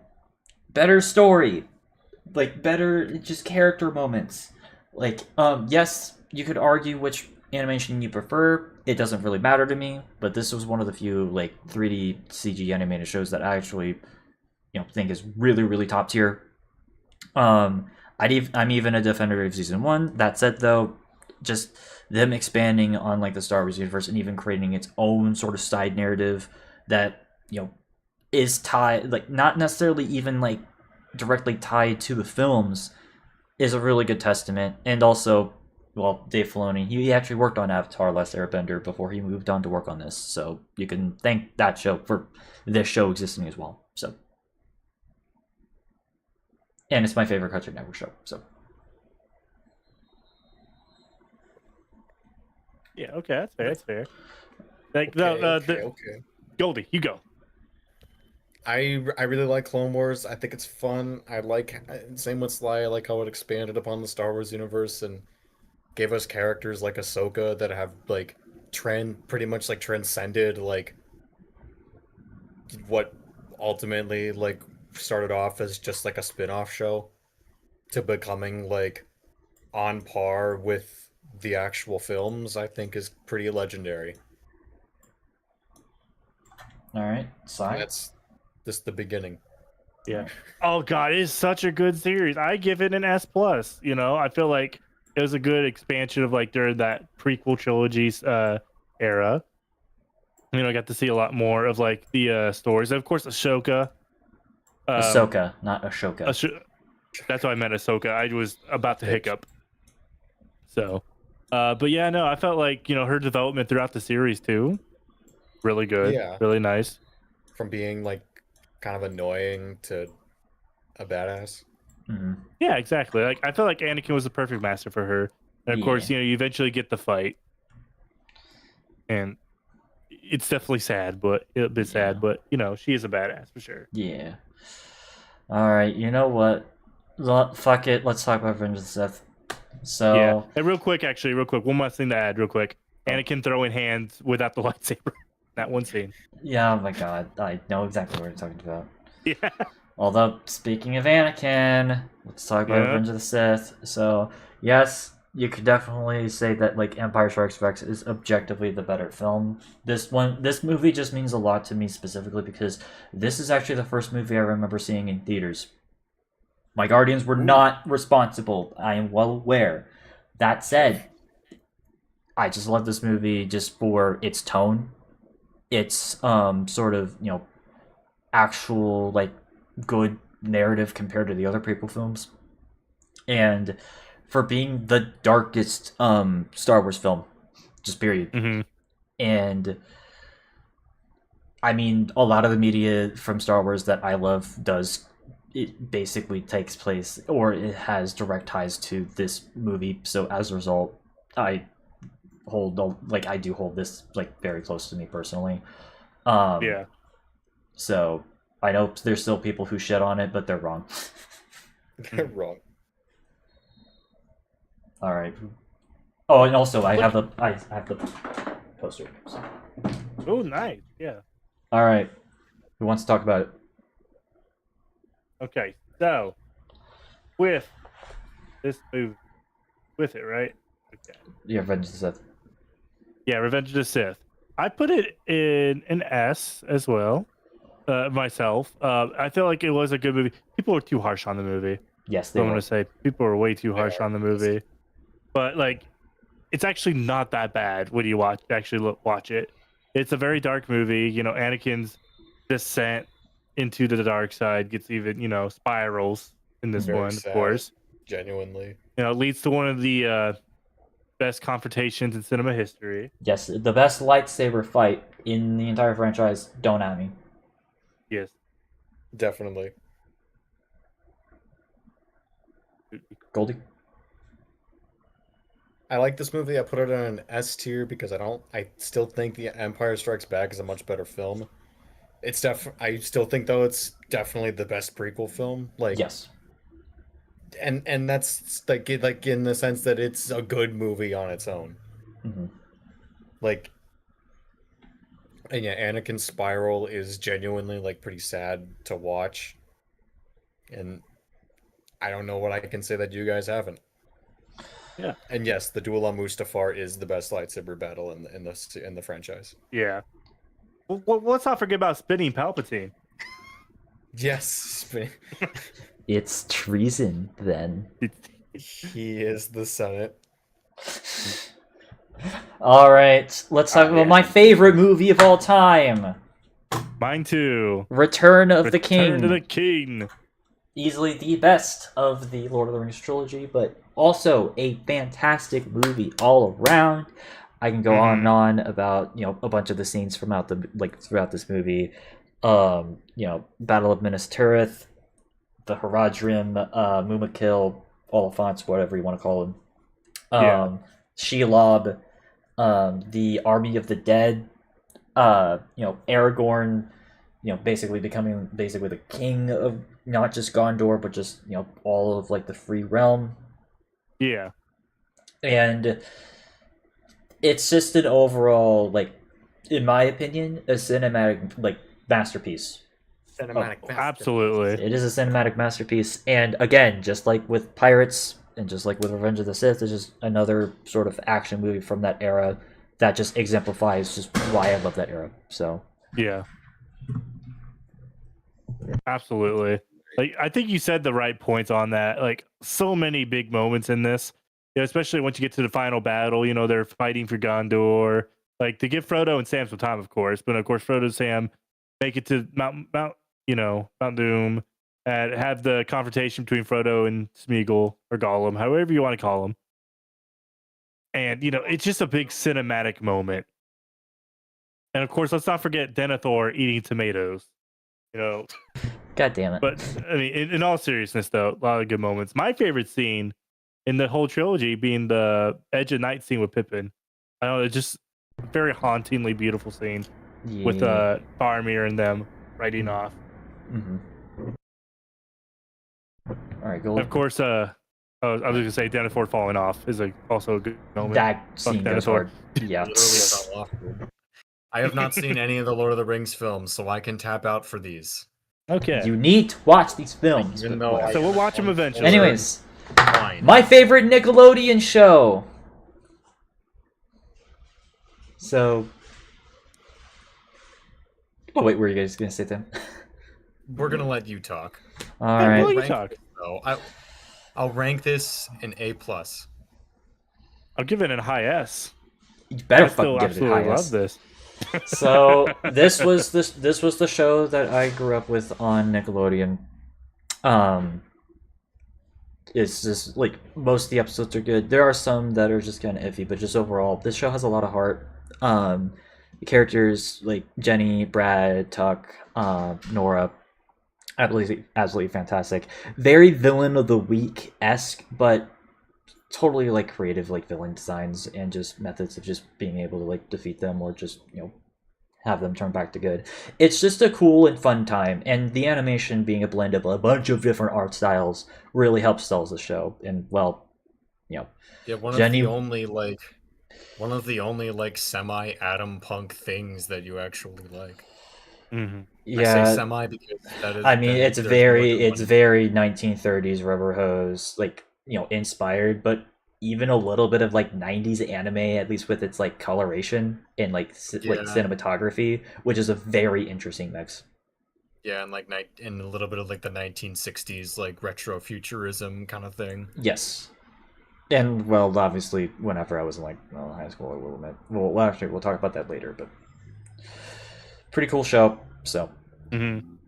Not many people these days talk about it enough because it's not on It's streaming such- services anymore, they got rid of it Yeah, on but- fucking Paramount Plus, which pissed me off. yeah, but it's such a good show. It Like is a good show. legitimately.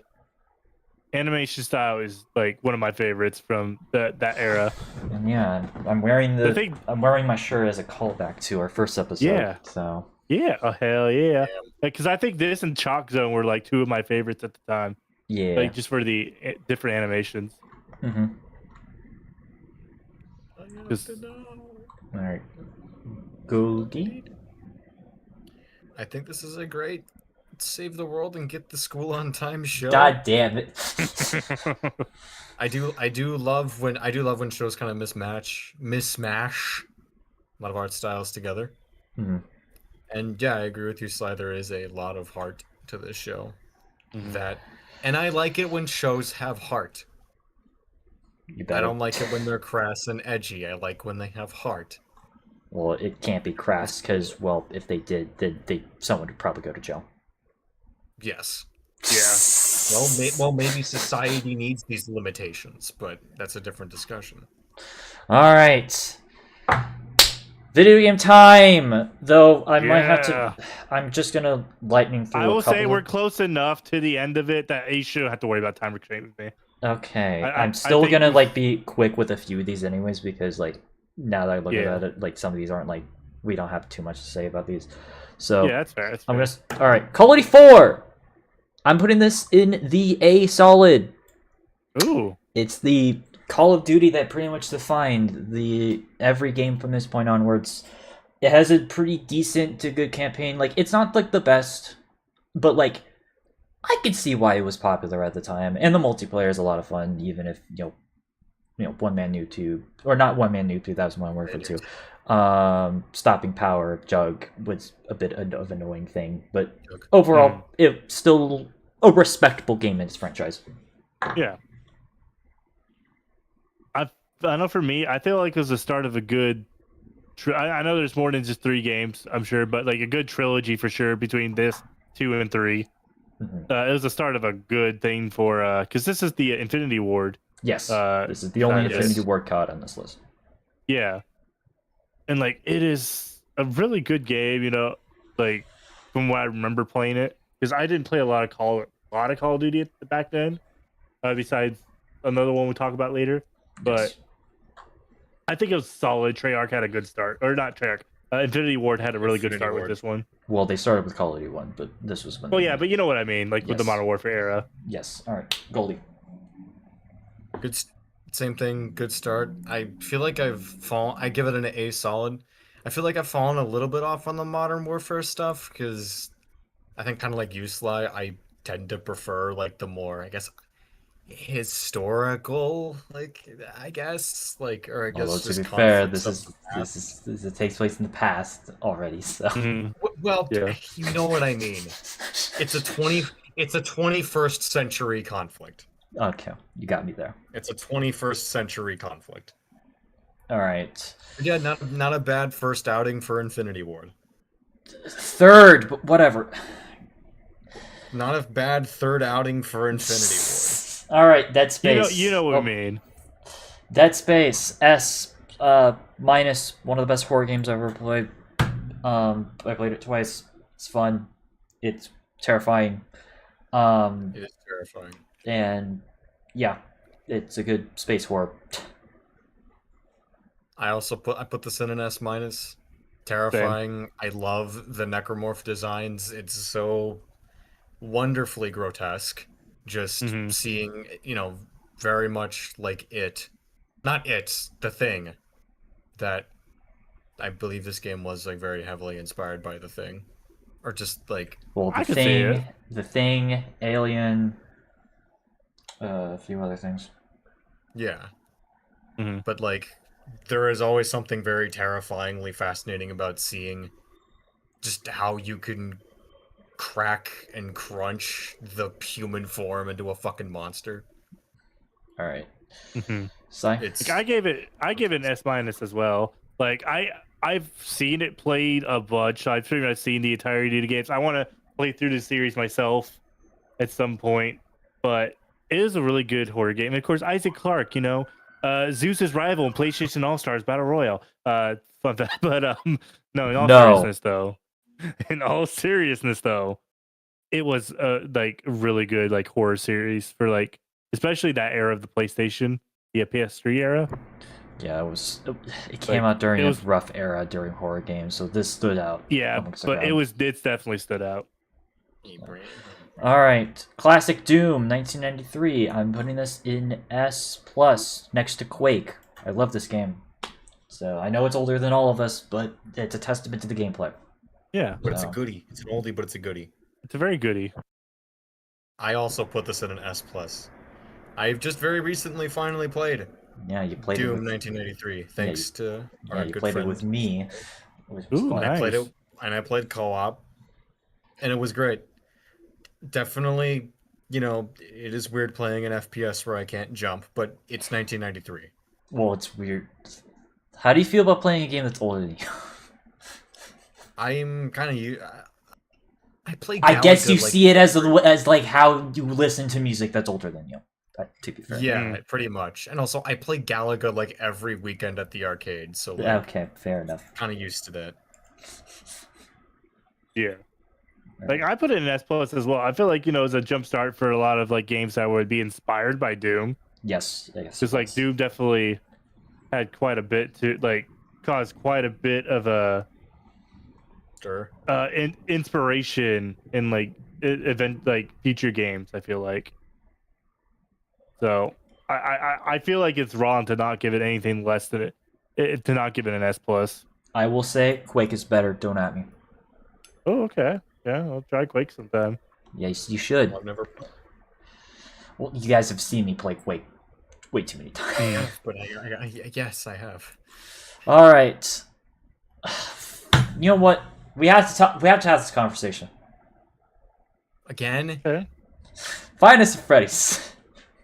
Oh my god. You haven't even touched that yet. Not yet.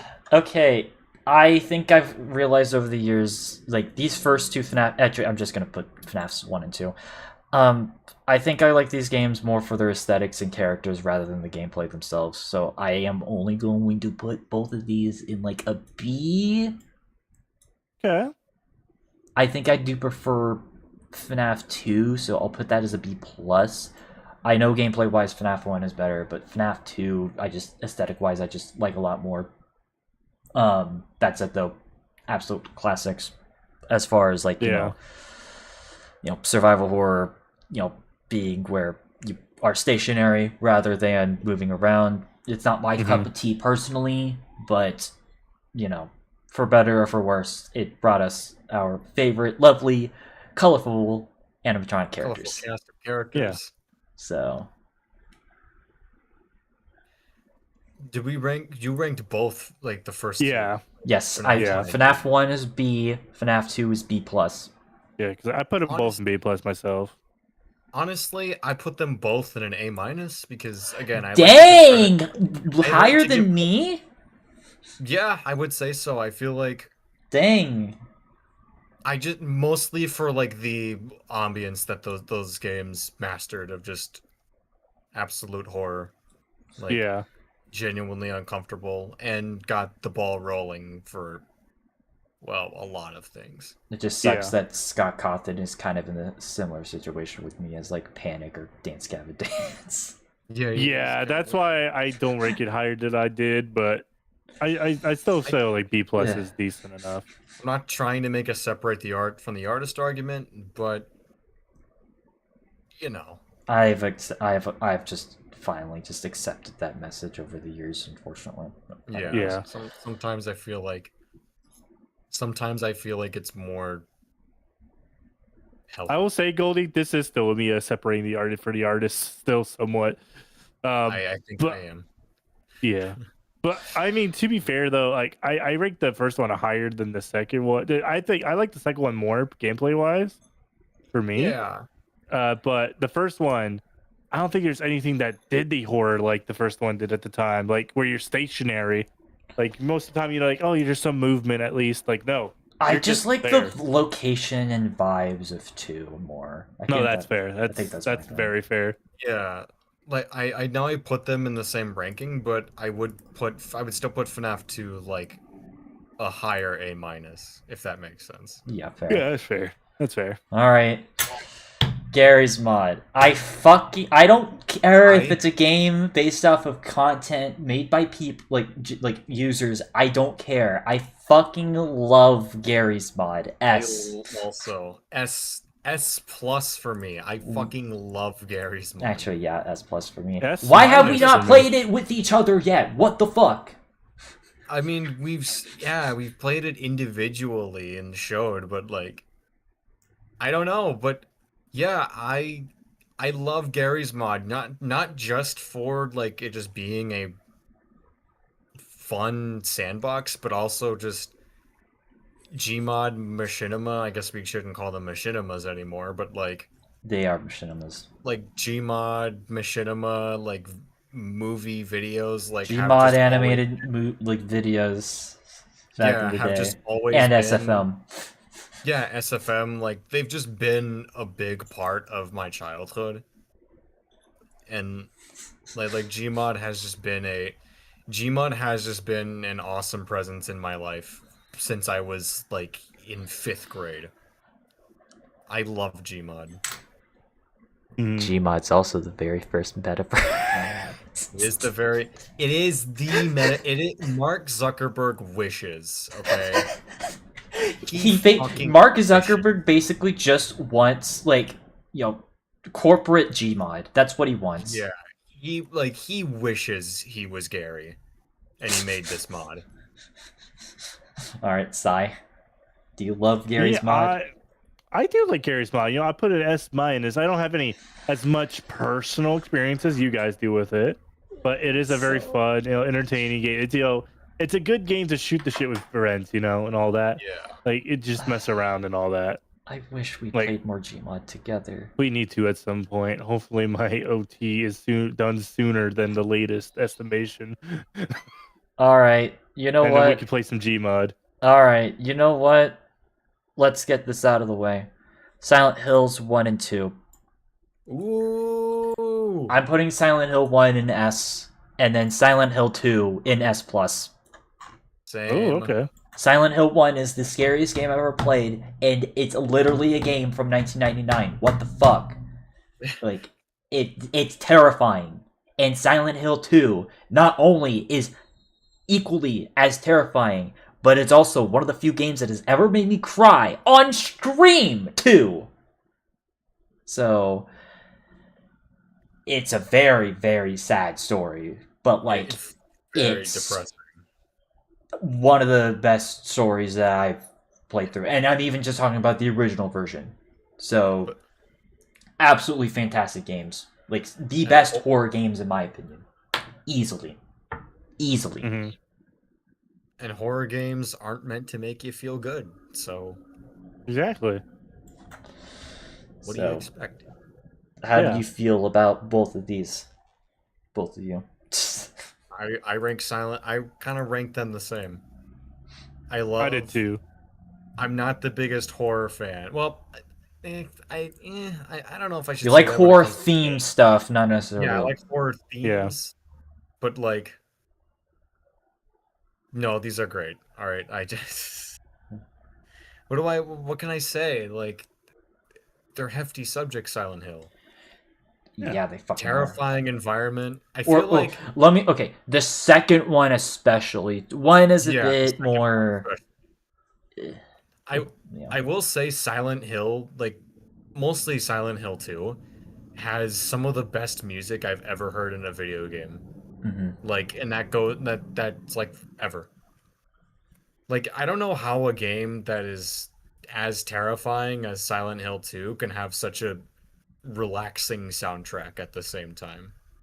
Well, it's the whole like moody sort of like you don't know where the fuck you are atmosphere. That's what they were trying to go for. Well, I am Also- moody, and most times I don't know where the fuck I am. So, Yeah. both literally and metaphorically. So, Yeah, I was gonna say. Also, Lap of the Care on YouTube. We're just ranking some past higher ranked stuff in previous tier lists. Oh, shoot. Right now, this is the finale. We have guests. Hello. Yeah. Hello, welcome in. So yeah, no, it's just a mix of different stuff that some of I'll Sly every single time, but a couple me and Goldie from time to time to have ranked in the higher tiers. This is just the final past episode. tier list. Yeah. So yeah, it's just sort of like a final episode. So big finale for us. Yeah. All right. But All right. Splinter Cell Chaos Theory. S plus. Yeah, this is the one I played. This is the second best stealth game of all time. We'll talk about the first best stealth game of all time, but I'm getting ahead of myself. This game is so good! Ah! It's so good! You know what? I'll let you speak first. Sorry. Okay, yeah. So for me with this Splinter Cell game, I do put it as an S plus for me because this was the one I had on PS2 growing up. This is one I am familiar with, and it was so much fun. It was a lot of fun. So like the sneaking around and all that, and like it started my appreciation for Splinter Cell games. And now I need to play more Splinter Cell games again. Because good God, it's been a while. Oh my god, dude, the stealthing in this game being a lot like even more fine-tuned, being more realistic than even the previous games. So good movement wise, especially on PC, which is the version I played. It's like perfect. Just the sort of gritty atmosphere also for this game is just near perfect. Again, a lot of games from this time period, 2005 being a fantastic year for video games, was pretty much of that. And it's just a vibe. Oh my god, it's just such a vibe. So S plus, it's one of my favorite games of all time. again, I'm not good at tactical shooters. It's not a tactical shooter, it's a I know stealth it's more game. of a stealth- I know it's more of a stealth game, but I've never played this. But like, I'm gonna rank it high because I'm done hurting you guys. I'm done hurting you Okay, guys. Mr. Circus Survive at B minus, Mr. Deftones Circus at B Survive. minus, Mr. Hell of a Boss at B minus. I'm gonna give this an A if it'll make you pipe down. Okay, I will accept Down. an A. Okay, you know what? Let's talk about 40k or Warhammer 40k and Age of Sigmar. These are weird because these are more colloquially the tabletop games. This is technically not a video game, but whatever. Age of Sigmar is better, and I stand by that. I'm gonna put okay. So because that's the fantasy version, by the way. Yeah. It just turned 10 years old. I think it's cool. I just like the factions and the lore just a bit better, and also just gameplay wise, it's a lot more streamlined, so it's a lot more fun. So I'm gonna put this as an A plus, and then 40k, I'm actually gonna put as an A minus because I still like it. As a matter of fact, I've been working on an Emperor's Children army over here, which I just got myself my first Land Raider, so that's fun. Nice. But I think that, like, you know, they're cool little tabletop games. I was just actually at a 40k tournament this past Saturday, which was pretty interesting. I didn't play, but that was pretty interesting. Yeah. That's where I got my Land Raider and like a Demon Prince model I got, so that's cool. All right, what's your opinions on the Warhammers? I don't play Warhammer. Like, I don't. But you know some of the lore. I know some of the lore, and it's freaking hilarious. But like,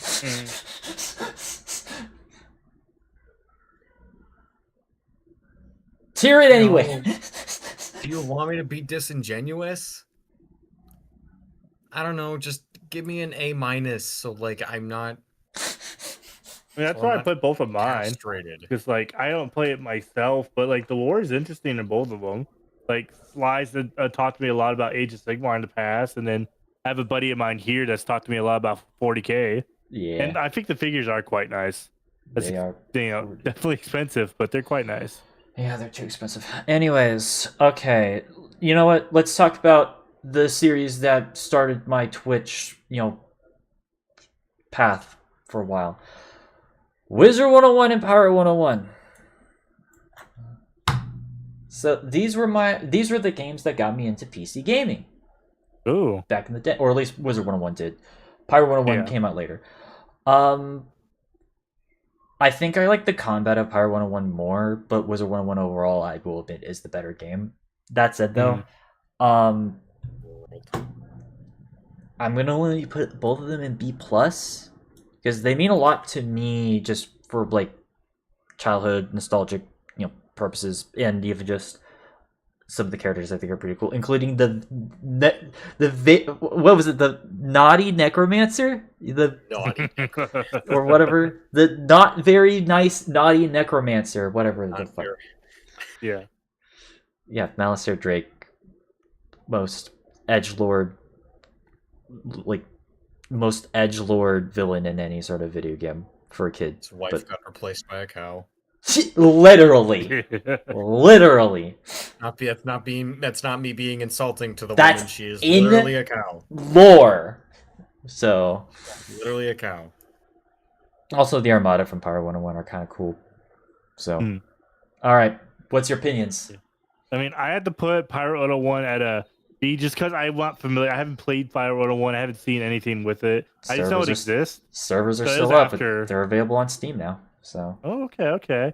Wizard 101, I do have to put as an A minus. I did play Wizard 101 for a bit because back then the big three for me were Wizard 101. The big four were Wizard 101, Fusion Fall, Free Realms, and Toontown. But I hey, guess which one out of all those is still around? Yeah. Well, technically, Toontown's still technically around. Not officially though. Yeah. Support. Free Realms at least has some working server. I mean, Fusion Fall at least has some working server stuff. Free Realms, we ain't getting shit. I was the Free Realms guy, so I'm sad. But School of Death Wizard. What, Free Realms? No, Toontown. I remember Toontown, playing yeah. it once. And it scared me, and I never played it again. It scared that's you. actually It was. I remember being like terrified. I'm like, I can't do this. Oh my god. I can see 9-year-old me why. is like, I can't do this. This is too much for me. Yeah. Alright, what's your opinions on Wizard and Pirate 101? I never played these games. You but I saw me respect- play them though! Yeah, but well, seeing is different from playing. You so, literally like, ranked half of this from just watching instead of playing! Fine, B pluses for the both of you. For the both of them. I thought you were Just being remember- genuine. Remember, Sly, at least your game's still here. It is still here. 15 Yeah. plus years counting. I'm still convinced FR Sunshine's never coming out. Alright, so let's talk about Black Ops Uno. Yes. S. I'm putting this S plus for me. Best Call of Duty campaign. Arguably best zombies. Best multiplayer. Need I say more? That's fair. That's fair. Like I do like Black Ops 2 a bit more because I think I just like Raul Mendez was just so good with the story But Black Ops But 1 is Dragovich definitely and Steiner are also, and Kravchenko are also really good in this as villains. well, they're really good. That's what I was about to say. It's still up there. Like Black Ops 2 and Black Ops 1 is a close second. Very like thread of the needle close. Like is the again good multiplayer, good campaign, and good zombies. Moon's You know, some of the trash, best- don't at me. Moon's trash. I kind of liked Moon, but Astronaut is an asshole. Don't even get me Oh, yeah. started on that motherfucker. He absolutely is. You're not wrong. Also, 5 is a good map. Don't at me. 5 is good. 5 was a great map. Yeah. Call the Dead, or whatever it was, or Yes, it was Call The of the Hol- Dead with George Romero. Rest in peace. Rest in Peace, Shangri-La, and People shit on Shangri-La. They're wrong. was Alcatraz? No, Black that Ops was 1 or Black 2? Ops 2. Mob of the Okay, Dead, that was 2. Alcatraz, that was Black Ops 2. Okay. Kino was the base map. Overrated. Mm-hmm. It's still fine, though. Yeah. Goldie. Black Ops 1? Yes, Black Ops Uno. Black Ops Uno? This is like my favorite COD, so I ranked this actually a while ago, but I put it in an S+. This is my favorite COD of all time. Mhm. I love the campaign. I love zombies. I think it took everything from World at War and just kind of perfected it, I think. Yes. And I always do love more Vietnam / Cold War era kind of stories because I think that's like, as far as gaming is concerned, kind It's of rare. something that's Yeah, a bit it's rare. skimmed over. Yeah. So like, I like it a Yeah. lot. Let's not forget about the twist with Reznov. Yes, Yes. Such a good twist. that shit was fire. It was Mm. fire. Which, speaking of stuff that was fire, Ratchet and Clank, up your arsenal. Up your arsenal. S plus. I love this game. It's, in my opinion, the best Ratchet and Clank game. And Mori, you need to play this at I some really did. point. I'm still gonna put it at Well, I least in need an to S play it minus too. because I've heard so many good things about this one. Yeah, So both- many good things. It's so good, and it introduced as Nefarious, and like Quark has good moments in this. I'm not going to spoil it for you. One of the best games of all time, and I stand by that. That's all I shall say. That's fair. That's fair. Considering this has turned into like just me walking on eggshells, I'll give this an A+. All right, The Xbox so I guess you know what? Let's talk about Halo.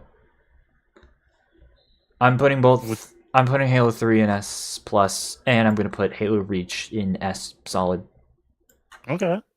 Halo 3 is the second game on this list that has made me cry. So on stream, and also whenever I first played it. So yes, I cried to this Yeah. game twice. Don't judge me. Twice. No, that's Um, fair. You know, Chief and RB learning to actually work with each other was absolutely beautiful. The level design, I think, is near perfect, and it is just an absolute fantastic ride of a first-person shooter and a good conclusion to, John 117 Master Chief's story. Yeah. So, and as far as Halo Reach, because I'm just gonna throw it in here as well, absolutely fantastic as well. A pretty grim end to the Bungie era as far as like its storytelling in a good way, because it's pretty desolate, but of course it's a prequel. So, and I actually think I think Halo Reach is my favorite multiplayer as far as Halo is concerned, or at least like from Ooh, what yeah. I personally played. Yes, I know they have removed features from 3, but like I just think I prefer just the general gameplay of Reach multiplayer. Fuck Armor Lock though. Also, Firefight is a good game mode. Mm-hmm. And I mean, because like I put them both in S plus myself. Reach is my favorite Halo game. Like the story is grim, but it's such a good grim story though. Like the fates at the I like that we could customize our Spartan quite a bit. That one, Mhm. but Halo 3 though is so the mix between having both RB and Arbiter and Master Chief working together was such a cool fucking thing. Especially after going through the Halo 2 campaign and just getting to the point with 3, just like yes.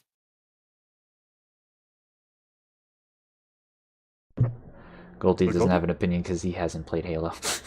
Oh, okay, yeah, no, that's fair. That's fair. Just ignore me. Okay, fine. All right. Okay. Yeah. Wait, do I have a coin? Ugh, I have a ball cup. You know what? Which one should I talk about? Shantae or Security Breach? Security breach. Yeah, Security Breach? yeah. Security breach. Let's All get right. this. Let's get this out of the way. I've got the damn poster behind me. I'm not gonna really like repeat what I said on my most recent gaming tier list. Yes, it's a game that has a lot of faults, especially at launch. But not Yeah. only have they rectified a lot of those issues, but also this is just a game that like I will admit it's more so just like with like the other FNAF games, it's mostly vibes that carries this for me. That said though, Yeah. I do prefer this gameplay just a little bit more because yes, it's Alien Isolation Light, but like I prefer that over just standing still. And Yeah, that's also fair. it has such amazing cast of characters where it Mhm. just kind of negates a lot of those like weirder issues. And well, this is the third game that has infamously made me cry on stream, specifically for Ruin. Like both of y'all can attest to that. Y'all like you all have like Yep. I was like flipping my shit that night, but thankfully all things were happy at the end. And this one is like the most guilty of guilty pleasures on this list. I will fully like admit that and own up to that. That said, though, A minus. That's it though. But it's at the bottom of A minus, so I'm not gonna put it any higher. Okay. Yeah, I feel like I have to put it in an A minus for a lot of those reasons. But yeah, I do love the vibe and I do love the characters, and it kind of is a soft revival of FNAF, like at least Yes. as far as like getting people like interested in the series again. It actually is feel- part of the reason why we met, funny enough.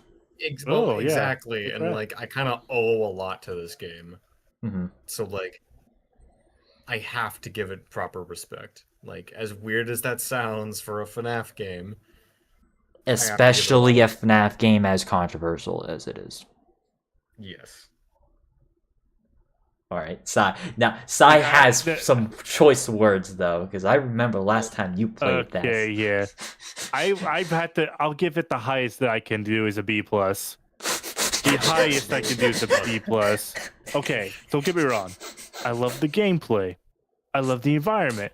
I love the characters. The game was great for me when it fucking worked.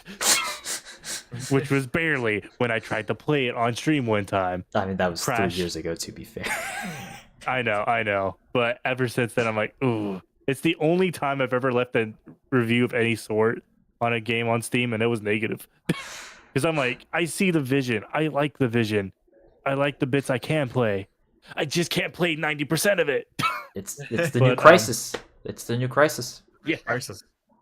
But having said that, though, I feel like it had a fun cast of characters. I did love the Pizzaplex as an environment. It was really good. I like that you can explore around. It's like I like games where you can explore, for sure. And of course, Freddy, good old Glenrock Freddy. Kelly Goff. I got to Kelly- talk with Kelly- him this past, not this past weekend, but the other weekend. Yeah. Of course, it did have someone we'll talk about later. God damn it. But we'll talk about. Bring that up. I didn't bring anything up yet. I'm just saying we'll talk about something later. But Yes, we will. Something up, indeed. what are we going to talk about? I guess y'all have to stay around and watch to find out. But no, B plus. All right, let's talk about Shantae. This is a weird one for me because I actually have an interesting history about Shantae. So, my cousins actually had a Game Boy Color, and one of the games that they had was Shantae. So, it wasn't something that I explicitly grew up with, but I was aware of the character for a long time. That said, Half Genie Hero was the first game that I've completed. It's not the first game I played because I did play the original Shantae game actually on stream on YouTube years ago. But yeah, I eventually played this, and I eventually played Pirate's Curse. Nice. I'm gonna put Pirate's Curse in S. I'm gonna put Half Genie Hero in S minus. This series was what got me into Metroidvanias, and in turn, I would eventually play a bunch of the, Metroidvania style of Castlevania games, as well as Metroid and a bunch of other games like Hollow Knight and stuff. And so because of that, I probably wouldn't have known about been into those types of games if it weren't for Shantae. I have played 2D games before, but these were the games that made me really appreciate that style a lot more over the years. And it's kind of cool. So you have not played Shantae somehow. Yeah, I have not somehow. I'm still gonna give it. I'm still gonna give it A minus at least for the aesthetic. I really want to play Shantae at some Yes, point. because you're the anime fan. Technically, it's not an anime game, but it's not. But it still seems up my alley though. I love the art style so much. Although it kinda the reminds- cutscenes for Seven Sirens was made by an anime studio. It was made by the same people who made, I think, Kill la Kill. So. Oh, okay, yeah, I'm for the Kill la Kill. So. Yeah, I'll give them both A minus. All right, and yeah, Goldie probably doesn't know what the fuck we're talking about. What the fuck you're talking about? But I'll give it an A minus. Put them next to Security Breach. If that's Oh my god. If you like the pairing. There's a lot more similarities both of those than you probably realize.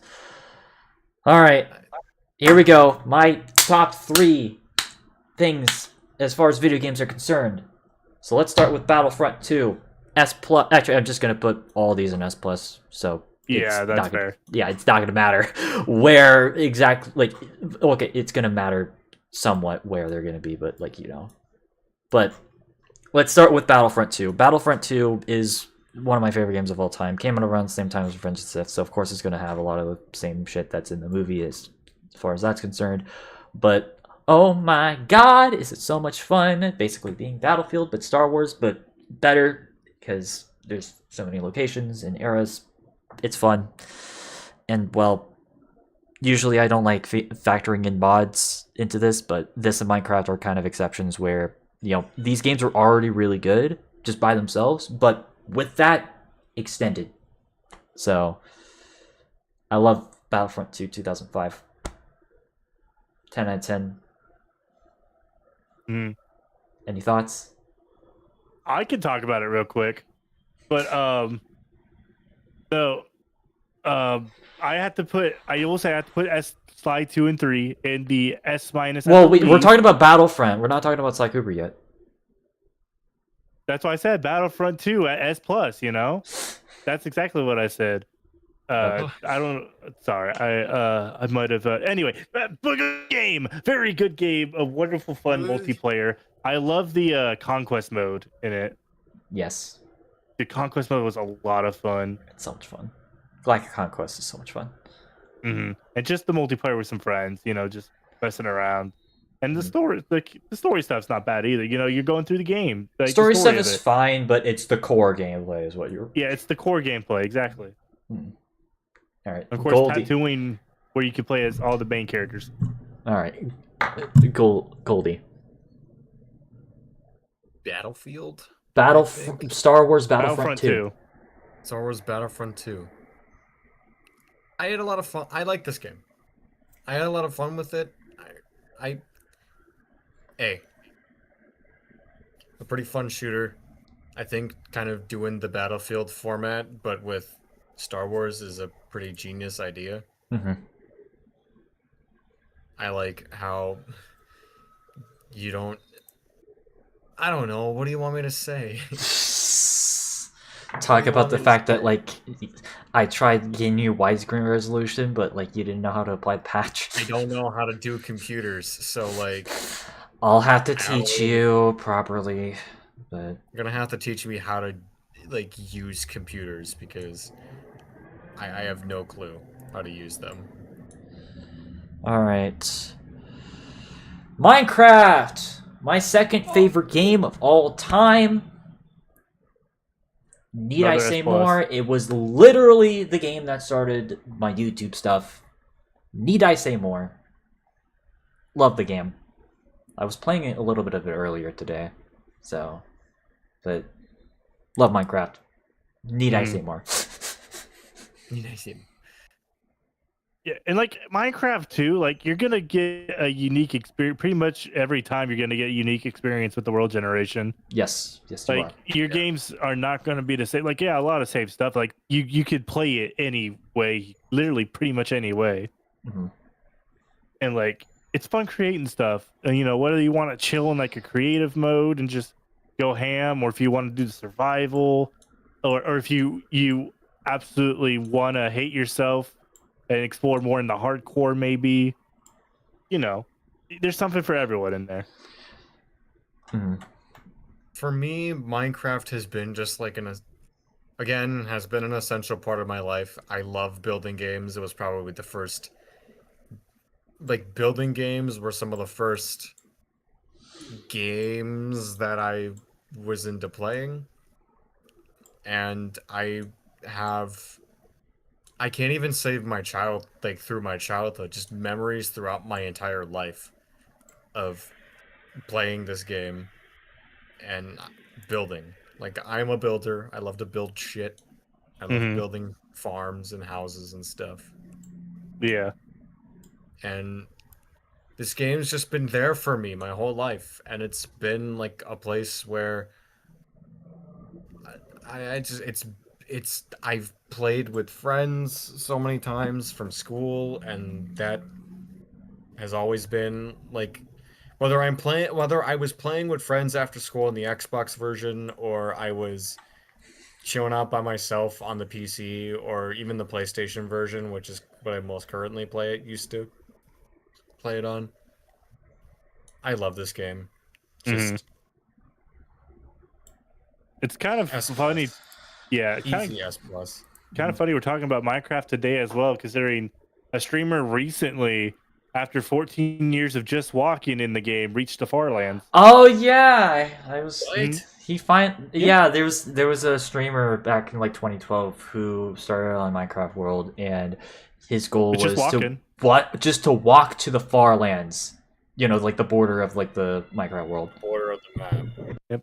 It takes you 14 14 years in Him. like real life years if you wanted to just walk from the spawn point all the way to the far lands. Mm-hmm. Best free up some time in your schedule then. Yeah. He probably had it automatically done, like he wasn't Order there some the whole time. order some takeout. So fun though. You know, take a vacation day at work. Oh, that sounds nice. And That sounds very walking. nice. And get walking, Minecrafters. Yeah. All right, well, that then leads us into my favorite video game series of all time, Sly Cooper.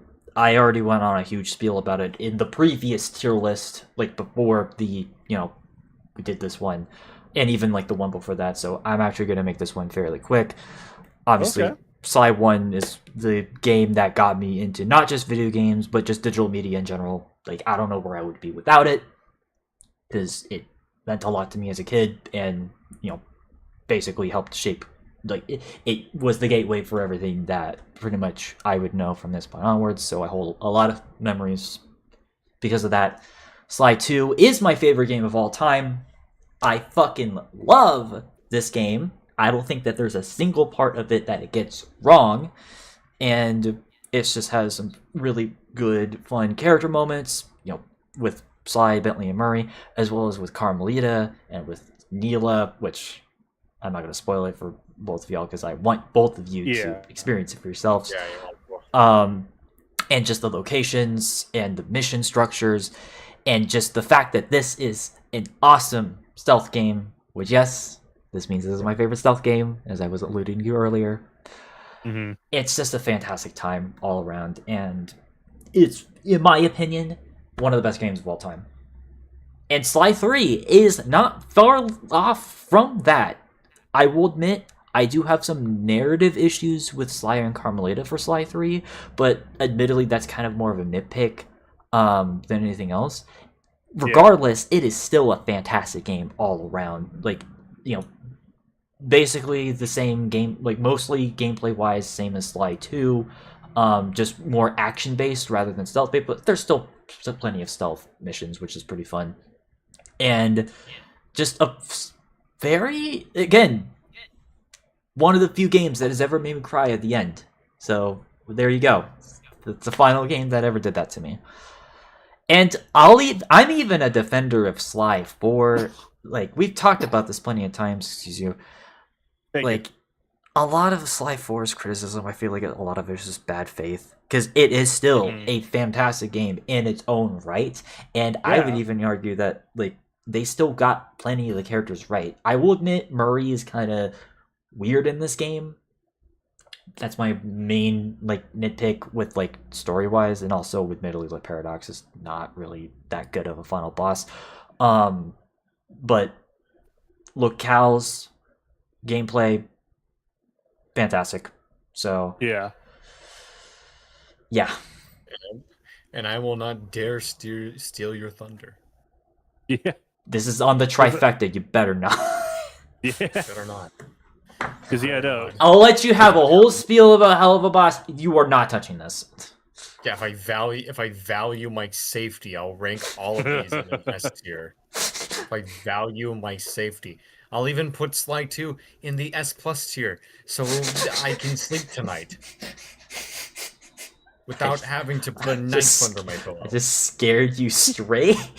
Yeah. I'm gonna have to, I have to check the back seat of my car every time I want to go somewhere. I already do that, mind you, but like, I'm gonna have to do it specifically, like, for you now. Like, you'll be added to that list. Yes, I scared you that straight. Well, I already checked the back seat of my car because, I don't.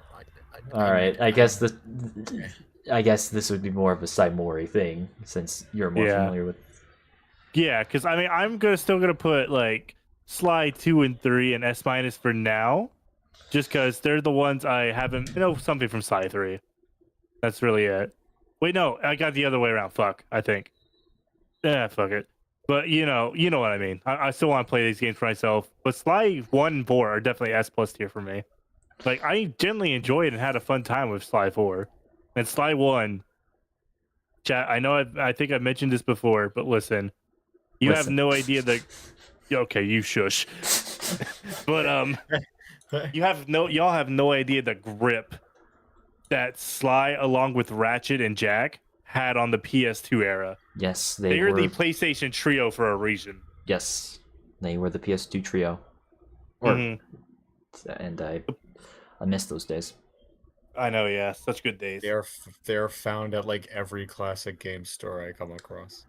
Mhm. When So, I like, you want some was good a young boy, my father Oh my took God. me into the city to get me Sly 3 on Christmas Day. Sly 3 on Christmas Day. He said, funny, "One And what did he say? son, Oh my- man, you grow up. Will you be?" I'm not going to do this parody anymore. Okay. When you grow up, will you promise to put down these childish things? No. No. No.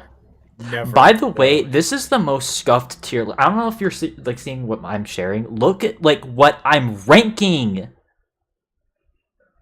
Sly 2 next to Fallout Boy, next to Minecraft, next to like Star Wars Battlefront, next to Sly 3, next to Green Day, next to Rage Against the Machine, next to MCR.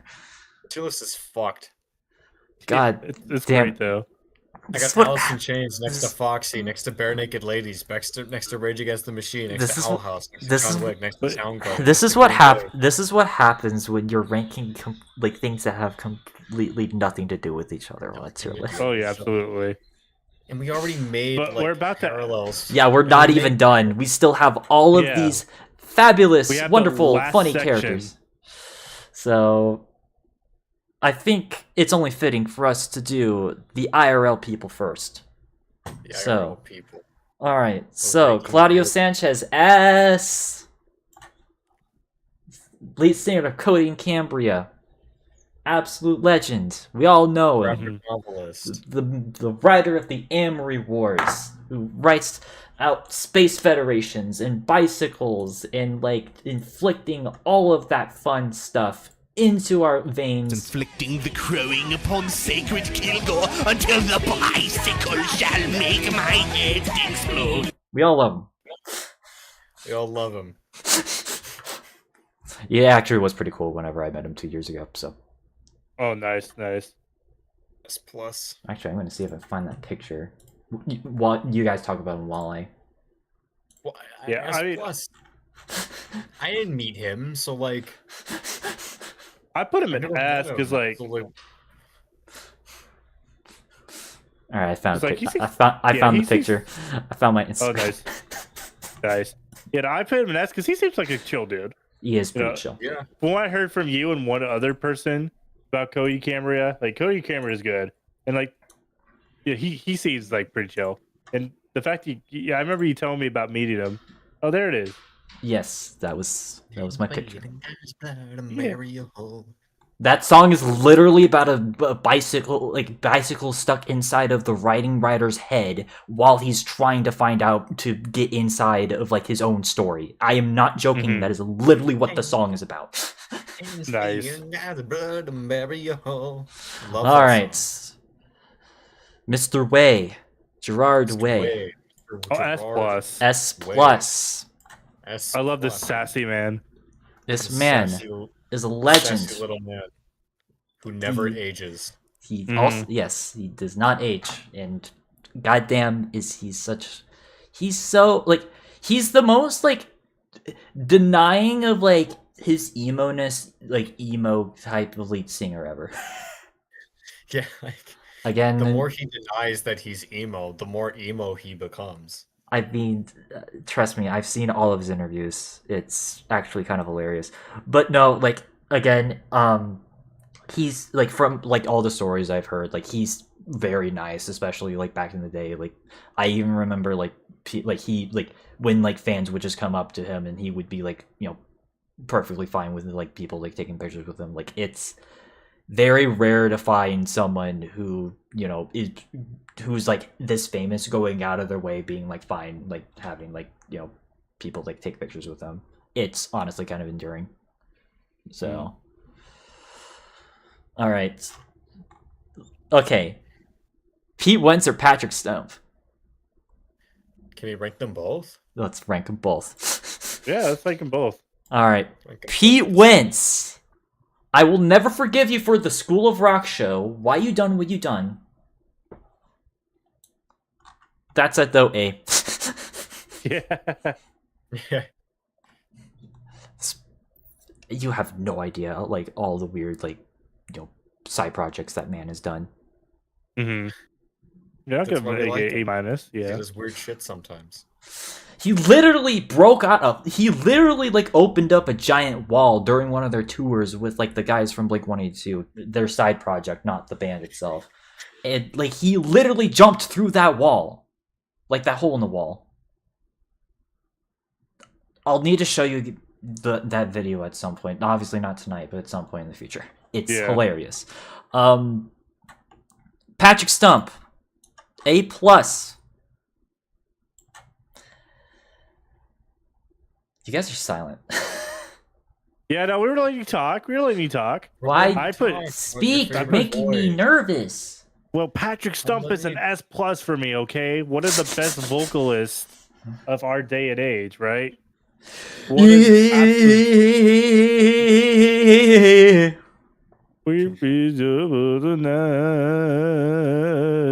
night. But yeah, course. honestly, again, not too dissimilar to like Gerard Way is like, or like Claudio Sanchez. He is way more like chill than like a lot of other people that I've heard stories about. And just the fact that like he's also a voice actor is Yes. like, which, well, I forgot to. I You guess can mention it. You're not gonna make me mad. he's gonna be in season 2 of Hazam Hotel. Yeah, no. Which that The mere mention of it doesn't make me upset. Like, Yeah. is just a funny trait. Yeah. But yeah, no. But I also with Patrick Stump, I have to make this comparison to hit Brendan Urie real quick because I don't know if I mentioned this last time. Where Brendan started using his voice like a party trick. Patrick uses his more like a tool and an instrument. Yes. He takes good care of it. Mm-hmm. All right. I think okay. Let's do live action people, which is mostly Star Wars. Yeah, it's Star Wars. live action. Yeah. All right. People live action. The Skywalkers too. All right. Let's start with. You know what? Let's do Luke. S plus character. S plus character. I think I'm starting to realize that like Luke is starting to become one of my personal favorite like just characters in general. Like I just again like I know that might be a bit of a basic take for like Star Wars, but just the fact that like his character established like not just a lot of like grounds as far as modern storytelling, but it's just a relatable because he didn't want to be on that desert planet forever. And he eventually just I don't want to be stuck in the Midwest forever. But he eventually found his way through okay, let me phrase that. He was admittedly kind of forced in to join the rebellion, but he did it for it was for like a noble cause, and he pretty much became a badass near the end of the trilogy. I mean, hell, Legends Luke is an absolute fucking badass. So he saved the galaxy. Yeah. Yeah, and he redeemed his help- father. With the help of his dear father. Speaking of which, Anakin. I will admit, Anakin used to be like specifically Clone Wars Anakin. He used to be my favorite Star Wars character. Not so much anymore. It's still like, I think I'm leaning more towards like Luke and Obi-Wan. But Anakin is still. I see him as like. I think he's a good tragic character. He's a good tragic character and a good sort of like antithesis of what like his son obviously would eventually become. Yeah. So I think because of like those aspects, I think he's actually like still a pretty cool character. So I am still gonna put him in an S plus, but that's more so for his Clone Wars appearance. Not so much Yeah. episode 2. Episode 3 is much better in though, but Hayden Yeah. Christensen can only do so much with Yeah, mediocre writing. Yeah, that's kind of why I do like an S minus, because there is episodes 1 and 2 that are not really the care. Does it sound weird to say? I mean, yeah, it's not Hayden Christensen's fault, but is it weird to say it's not the character's fault that he's in a movie? You're gonna That doesn't blame sound- George Lucas. Yeah, I blame George Lucas because Thanks, George Lucas. Thanks, George. you had a good mean- concept and Mm-hmm. I mean, for me, Okay. I put them both in S plus. I mean, Luke, is what I think Obi-Wan hoped his father would become, and what Qui-Gon hoped his father would become. Mhm. But he started as this farm boy on Tatooine, Oyster and eventually, Farm. and eventually becomes one of the biggest badasses, one of the best Jedi in Star Wars history. He's a very Saves the galaxy and the Yeah. Jedi. The Jedi. Yeah, and he had a good ending because it ended in episode 6. But Yes. Anakin, I also Yes. put an S plus because despite this stuff with the Clone Wars, like the movie, I still thought Hayden Christensen with the script still did well with it, because if you think about it, Yeah, he Anakin- did. He's a good actor with he did really good with his expressions as Anakin. I think 'Cause that's people where are Hayden like- Christensen was his best. yeah, because people are like, Yeah. well, Anakin just out those houses in the second movie. He's supposed to, like, genuinely, Because I Jedi will admit the one thing. This is the one mark. Episode 2 Anakin may have inspired a lot of weirdos online. Yeah, I guess that's one mark. yeah, absolutely. But I But will say, because the Jedi, they pretty much taught him to repress his negative emotions. So he never properly. I feel like he's never properly learned how to control that side of himself. yes. I agree. A lot of people were like, maybe if Qui-Gon was around, he would have been a lot better too, since Qui-Gon was great Jedi. No, he ended up just being very But fucking Qui-Gon goddamn. Qui-Gon ended up being very dead. But Well, Qui-Gon ended up being dead, and fine, I'll fucking say it. Anakin ended up being very fucking emo and mopey, and that made him turn to the dark side. So yeah, because the Jedi's ways was really not that good, to be fair. Especially being away from his mom like that, and especially after what happened. after seeing his mom die, so Yeah, and in his arms. Yeah, literally in his arms. Mm. Yeah, Palpatine did some orchestrating, but the Jedi did definitely not help with the dark side, him not go towards the dark side. Mhm. But the twist that him eventually overthrowing Palpatine off, redeemed him. Yeah, And one of Anakin my- was one of my favorite moments in Star Wars, I feel. such a good I feel like a really good character redemption. Which, speaking of, Speaking Ooh, of boy. the man himself. I he mean- has returned obviously, somehow. somehow Palpatine returned. God damn it, Goldie. He returned from episode 6 to our tier list. Yeah, he returned for the tier list, guys. He's Yes. returned Yeah. for the tier list. I actually am just going to be very quick with tossing. Just go watch our villains tier list we did last year. All I'm going to say is he's one of the best villains of all time. There's a reason why he's one of the most iconic villains of all time, period. He's menacing. He can be a little goofy at points, but Yeah. it's kind of a Naku situation where it's even just putting that aside, he's still a very menacing presence, and that's why I do consider him to be one of my personal favorite villains, just period, because he's just the pure representation of just pure evil. And sometimes you just kind of want a villain that's like that, and he definitely is the prime example of that, alongside another villain which we'll talk about in a second. Mm-hmm. So Yeah, I mean, Palpatine, I put an S plus myself. because again, he is a really good villain, and he fucking played the Jedi Order and the Council and everybody like a fiddle. Mhm. A conniving bastard. Yeah, and of course, he's one of the most dangerous Sith Lords out there. Mhm. Like very skilled with his his lightsaber and his powers, and even Luke was like, I'm just saying, if Vader didn't like He throw him would have off, died. he would have He died, would have and died. the rebellion would have lost. Mhm. Yeah, it would have all been over. Yeah. So, Goldie. S plus. Okay. Because I think he does also like balance that line between being kind of goofy and bombastic, but at the same time like threatening. Hmm. Especially in like the first two movies, like A New Hope and Empire, Hmm. where like he's kind of was he in? No, he was.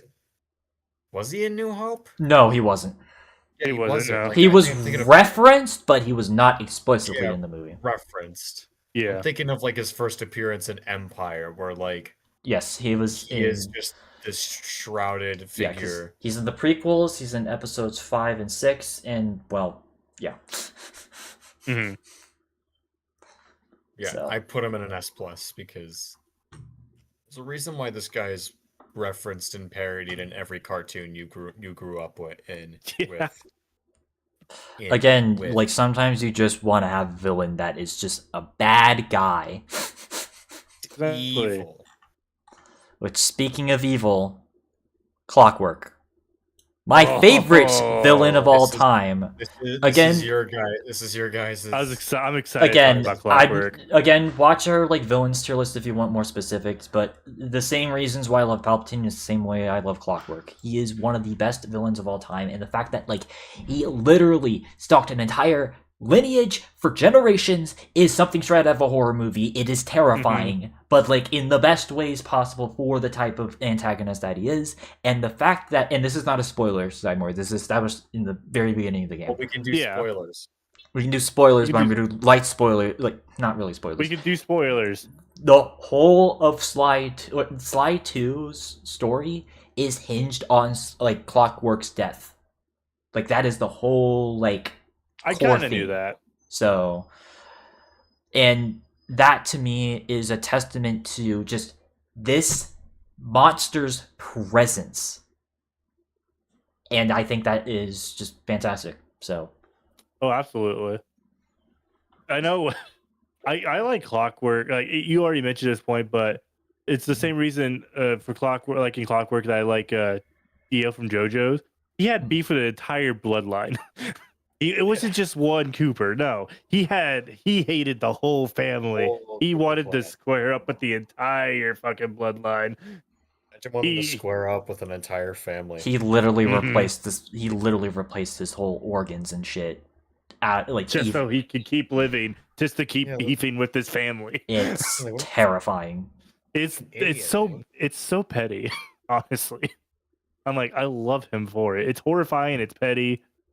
I'm like, I think I'd even say it might be I'll even say I think he's the best villain of the PlayStation Trio's villains. Yes, that is a fact. Actually, as a matter Mhm. of fact. Like Um, nothing against Drek or Nefarious or like good like yeah, Jack had its villains too, but like they only lasted like one game each. I will Where say, I hate bringing back 40k terminology. He basically kind of turned himself into a chaos god. Hmm. Yeah, I'm being serious. It's like he made himself immortal. Like Pretty much, yeah. no, he is immortal. It's established in Yeah. Sly 1. That's what I'm Yeah. saying. Pretty much is a chaos god. Yeah, it's. I guess he would be like the chaos god of jealousy and like bite. spite. Chaos god of hate an entire bloodline. All right, let's wrap up our fun, lovely, favorite little character. Wait, Favorite little characters. Yeah. oh, What? she's here. She's here. God damn Now? it. What? What? God damn it. What are we talking about? What I Let's think we're talking about? throw back to 3 years ago. Okay. My most infamous tier list. Oh, God. God I damn. think I know.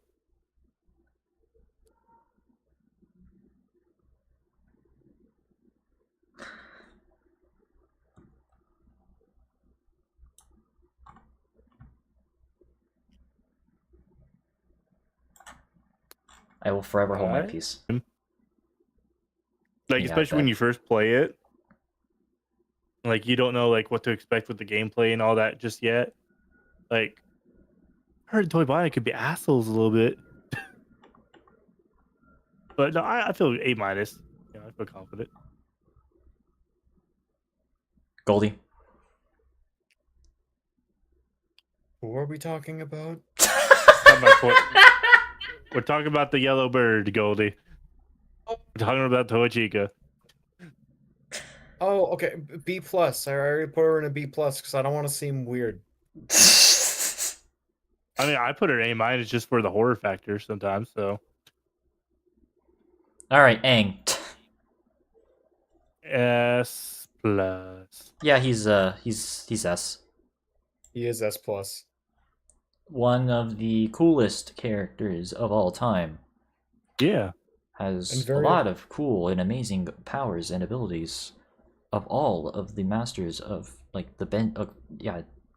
Ben 10 universe. No, I meant to say like bending because fire bending, water bending, Earth bending, bending, air fire bending, bending. of course. Yeah, all that fun stuff. He And I would argue that like usually I don't like Chosen One stories, but like I feel like he Aang earns has it. to, like, yeah, he has to earn that expectation. Yes. It's not just given to him. Yes, Yeah. and he struggles along the way. And so, like, if you're gonna have a Chosen One story, this is the template that you should use with Aang. So, Yeah.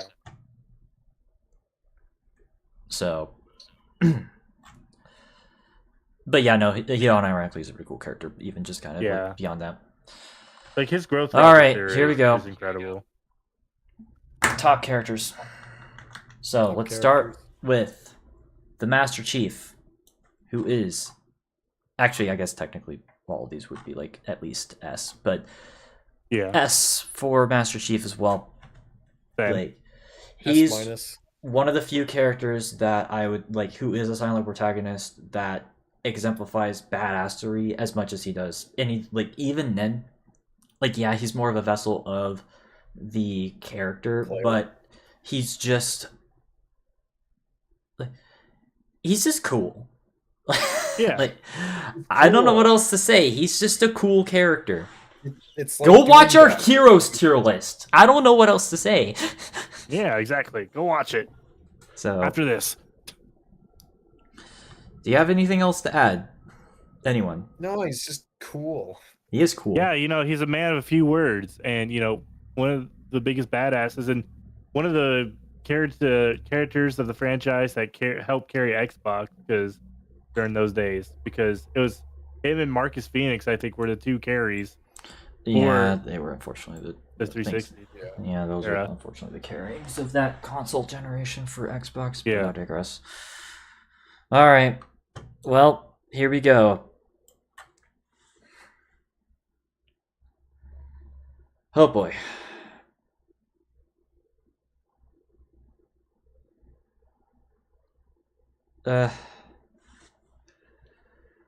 God damn it! This is where I mean, I know- this is the awkward part of the stream where I have to fucking talk about it. Okay, fine. Ugh. Let's start with Shantae. Yeah, I was gonna say we started with Shantae. Yeah, we can start with her. I'm gonna put her right next. Actually, yeah, I'll put her right next to Luna. She's cool. She's rad. Mhm. I remember having her in high school. I put Shantae next to Patrick Stump in the A plus tier. Well, you're not me, as familiar with like Shantae, so Yeah, but I'm not as Yeah. familiar. For me, Luna is sitting comfortably in between Far Cry 4 and Payday 2. in the S- tier. And yes, Luna does outrank both Hell of a Boss and Has Been Hotel on my list. You just can't get over your furriness. You just can't get over it. Yeah, there's some things I can't get over. Shantae's sitting S- between Return of the Jedi and Gary's mod. But no, like she is kind of cool. Yeah. She whenever I was playing through the game, she had a lot of really like funny quips and dialogue. But just the fact that she's like outcasted for everybody. much of that, it makes you feel for her. So Yeah. and that's kind of where I relate to her story. And yeah, totally not anything else. Totally Yeah. nothing else. Oh, no, else. All right. Now And we you get know to what? the big three. Yes, the big Big three. It's gonna be reduced to the final two because we're gonna talk about Jenny, who I'm gonna put her right next to like Luna and Shantae. Yes, to get the elephant out of the room. Yes, I did have a girlfriend in middle and high school. Not so much anymore because multitude of reasons, but I still respect her as a character. Yeah. She's still like she was one of the characters that I do remember like thinking was pretty cool like back whenever I was a kid. And well, it all did come full circle because, well, let me find the picture. I eventually met her voice actor earlier this year, which was pretty cool. Hell yeah. That was cool. Yeah, that was so cool. And I remember during that trip that I obviously I got like the thing like autographed as well as like I was able to like talk with her about like a bunch of like her previous projects and stuff. So I remember something that I did. Janice Kawaii is their name, by the way, like the voice actor's name.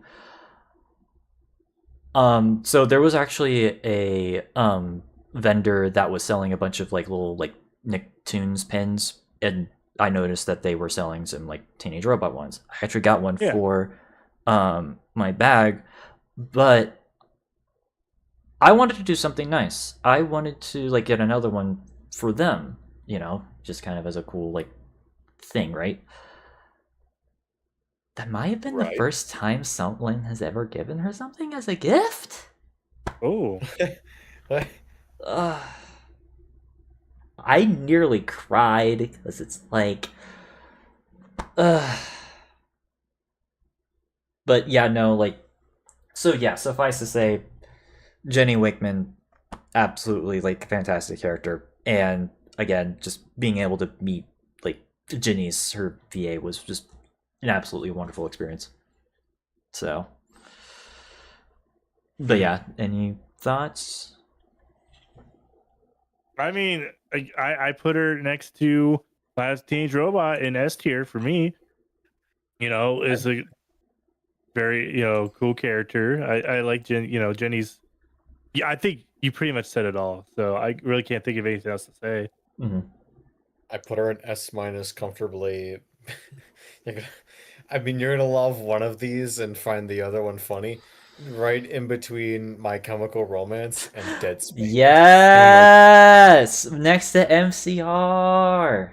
Dead Space. I mean, Which it is sci-fi. Oh, and by the way, good segue because I do remember I did ask Janice about her like emo thing as I had Jenny on the emo tier list as like a character. She said that she like understood where I was coming from, so which is pretty cool. Sometimes that's all you can ask for. That's all you can ask for. But Exactly. Let's move on to the most recent addition to the character canon of.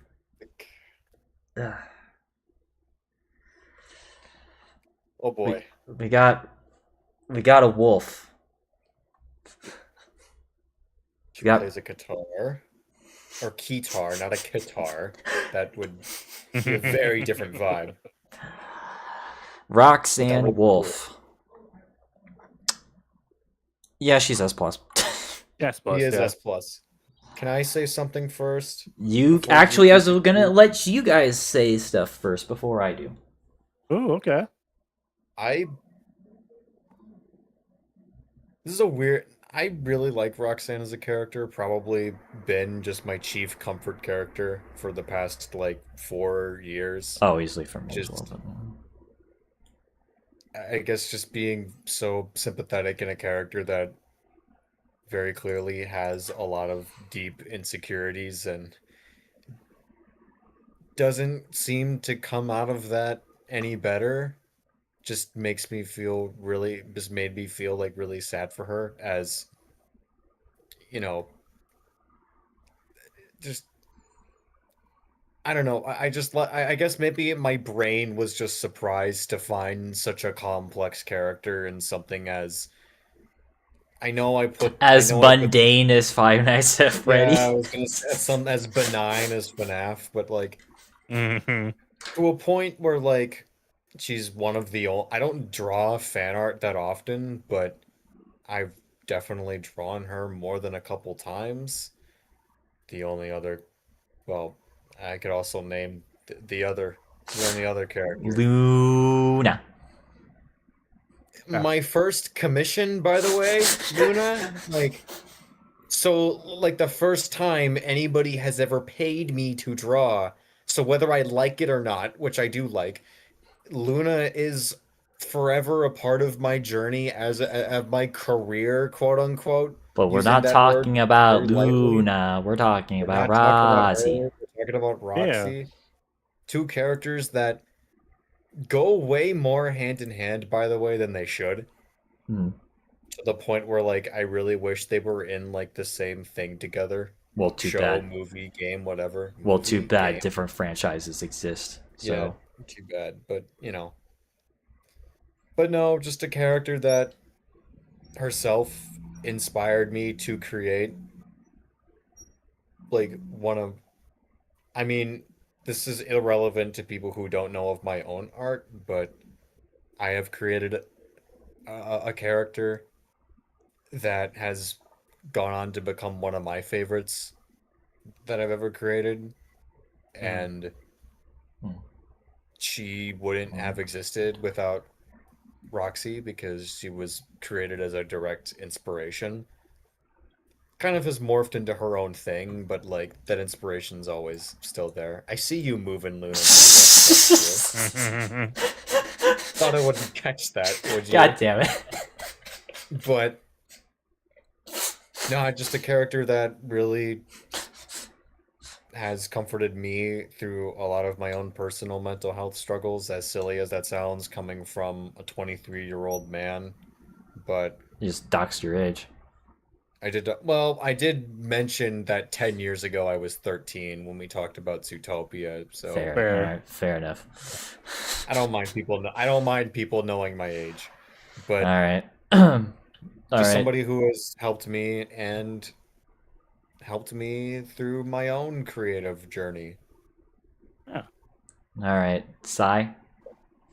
Honestly, I put her in S plus because it's a point you brought up before that she is really the only FNAF like animatronic or even character in general that's had like character development, like very visible character development, like, and I thought it was really done well. It was very nice.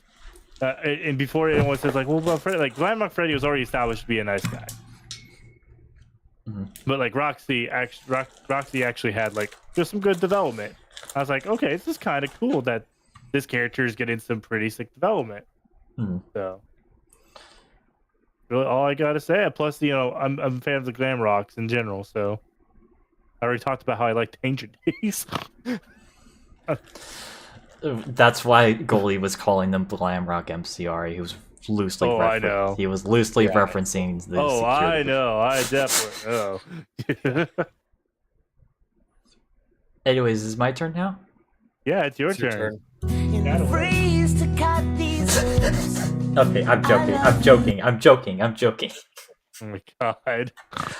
But no, but seriously though, Roxy, very similar to Goldie, has basically got me through a lot of stuff. Because, like, not to really get too deep into, like, the lore I mean, it was pretty obvious with some of the stuff that I was streaming like 4 or 5 years ago that like I was kind of in a bit of a rough spot.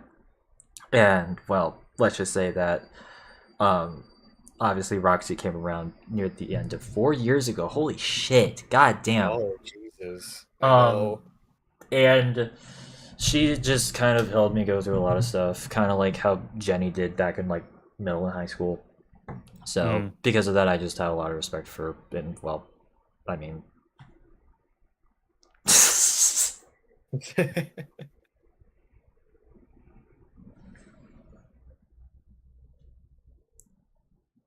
did see that? Did you, Sai? So I looked away for like 1 second. What the hell did you just do? What did you do in the like 1 or 2 seconds? I looked away. Watch the Twitch stream. God Okay. damn it. I'm watching. Okay. Move on. Yep. I'm watching the stream from Discord. I don't know if that. No, Twitch. Maybe on Twitch. Oh, I see it. I saw it. Yeah. God damn it. Listen. Okay, I did say that word, by the way. Listen. Oh, damn it. Yeah, I saw. Oh, I definitely saw. My eyes, my elven eyes see. It's just, as a freaking, someone in their mid-20s, I know it's fucking weird to have original crushes, but whatever. But anyways, People still do. But this past, not this past weekend, but the weekend before, it all came full circle. Because, well, I met Martis Vedek, and it was one of the best times I've had in my life. Because admittedly, last month was rough. I'm not going to get into details, but I was so happy to be able to talk with her about a bunch of stuff. And well, I mentioned in the last stream that there was someone who actually knew of the people from Soulfly, and in turn also knew Cody and people from Cody and Cambria. She apparently worked with Soulfly, Sepultura, and Cody and Cambria. So it all comes full circle. Oh, absolutely. And also, I got both a print for Goldie. You're welcome. Hopefully, Yeah. Yeah. and a limited edition. I don't even remember what it's called. Reflective print. So it has the multiple different things. So, and guess what? It's signed. I bet I'm your favorite. Hell yeah. You So- got your validation. Yeah, I got my validation. She also said that she's totally emo and likes MCR and Shiodos and stuff like that. So that was cool. Feels good to be right. At least I know Roxy likes Shiodos, unlike you. Unlike me. Anyways, final character, Sly Cooper, S. As a matter of fact, he's going on the top of the list. He's your namesake. He's the He's whole namesake. literally of everything here. the name of my streams, of my channel, of my usernames and personas, Yeah. all across the internet. The only part of your username that never changed was the Sly part. That is correct. Oh, and also the part, but that's more of an acronym. But Okay. there's a reason why, this character resonated with me. He's my favorite character of all time, from my favorite video game series of all time. That has heavily impacted who I am to this day. I definitely would not be here talking with either of you, let alone the many different people that I've met over the years, if it weren't for this character, simply based off the fact that I've been emotionally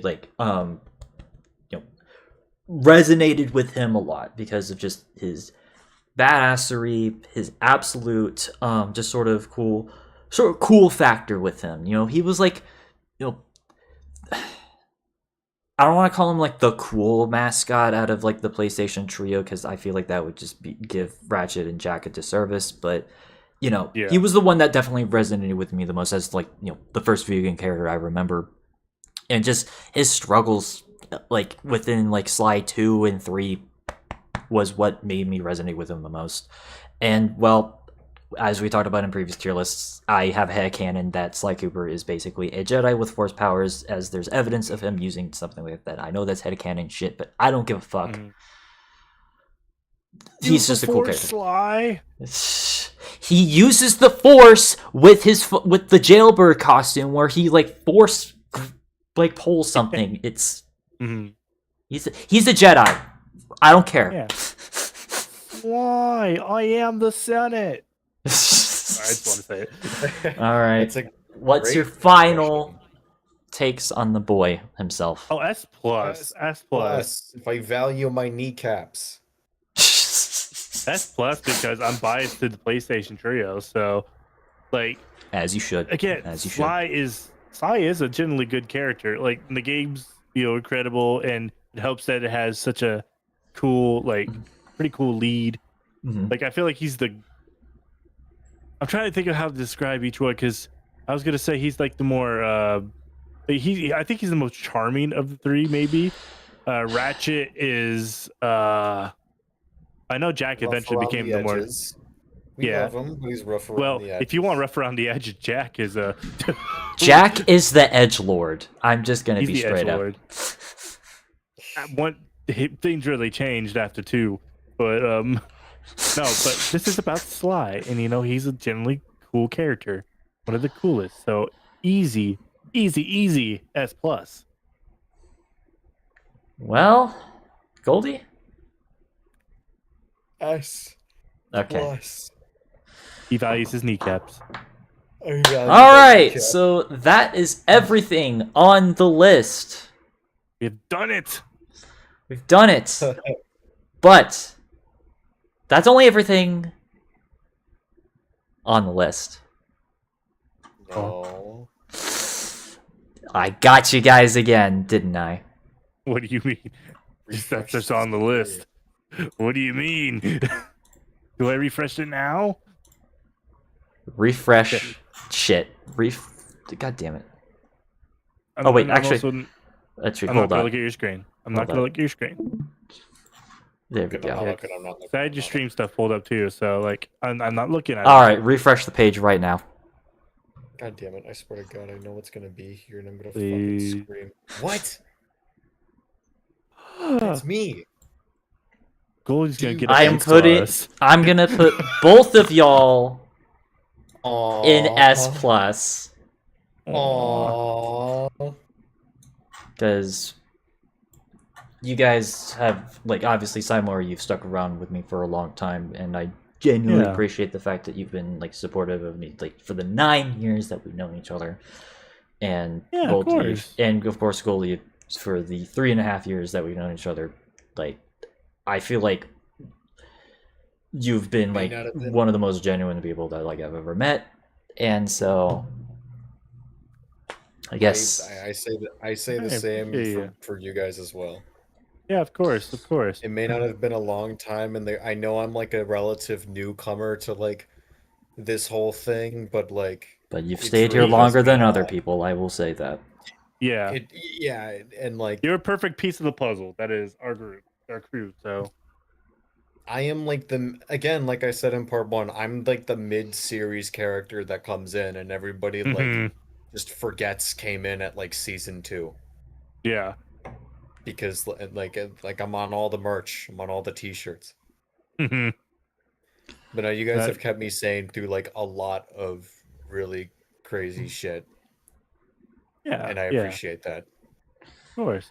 And Of even course, though these tier lists are very long, Yeah, and get I them, I'm realized we went over time for you, Sai. I'm so sorry. It's fine. It was close enough to the end. I didn't care. So yeah, even though these tier lists are always really long and I'm really tired afterwards, they're still I'm still always happy to be a part of them.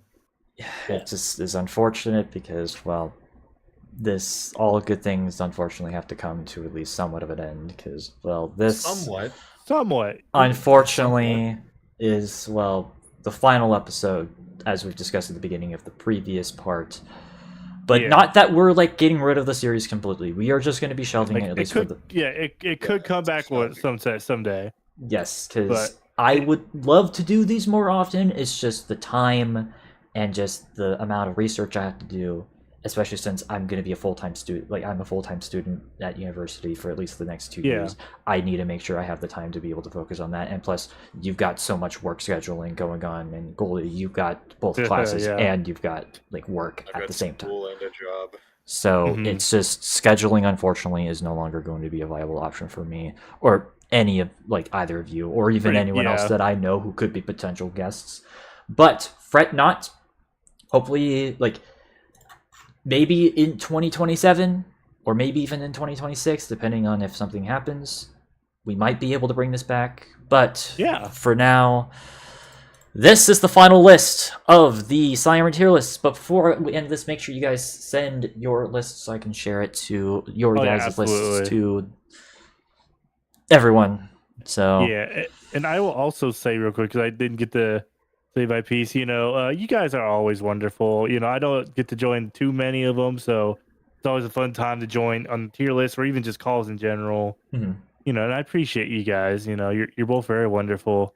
You're both in like tied for second place in my S plus. I'm sorry, Return to King cannot be dethroned, but I mean, to be fair, Sly Cooper can't be But- dethroned, so fair, very fair. And I'm so glad you didn't do what I thought you were gonna do and put our ship stuff in there. no, I wasn't gonna. I'm not that mean. So I was expecting the word "listen" to be on that list. if you wanted me to torture both of you, I could have easily added like my top ship, and that we've As had long as it's we've not had that one, at multiple least. discussions about my top ship from that tier list. So yeah. I was expecting Family Guy, fuck no. like Brian Griffin. Like, All right, Goldie, you sent your list, so let's see what Oh you yeah. got. Oh shoot, where's the? Oh no, I don't have the thing. it's Hold it's on, so tall. hold on. I need We're- to. we're- I need to add a source. I need to add a window capture source because I screwed up. Oh no. There we go. Okay, we've got the chord of the dis. So, all right, there we go. This is Goldie's list. Look at all that. Goddamn, you're a Korn, Muse, Linkin Park, Lord of the Rings, I've never seen them. Circus Survive, Glassjaw, Skin Dread, Hell of a Boss. You're just a hater. I am a big hater. Guys, No, I think this is Chiodo's a Fight fucking sufferance. beat. this is like a very balanced list though. You gotta be real. It is balanced, This is but very you balanced. wound me. Though you saved yourself. Dang, Allison Chains is your top. Goddamn. Well, I don't really. I just rank them whichever comes first. Fair enough. Oh, and would you look at that? You put Roxy and Sly next to each other right there. Next to all of us, she's ahead of all of us. So, and then here's Saimori's, of course. Return to the fair, fair. See, I gave you some credit, Goldie, and you Sly honorarily.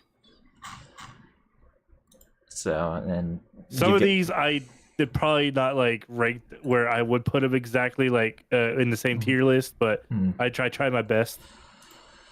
and The I'll- only one of my own one B minus. all right, but yeah, this is the end. This is the end of an era, which is just kind of sad. But of course, It is, before we end this in particular, make sure you guys check out Goldie's Instagram as well as Saimori's YouTube and Twitch. More so Twitch. Yeah. So Or so Twitch. in the side description, because I want you guys to be able to check out their content because they do absolutely amazing stuff. Goldie with his art, Saimori with their streams. And, which, speaking of, I've got a pretty exciting announcement.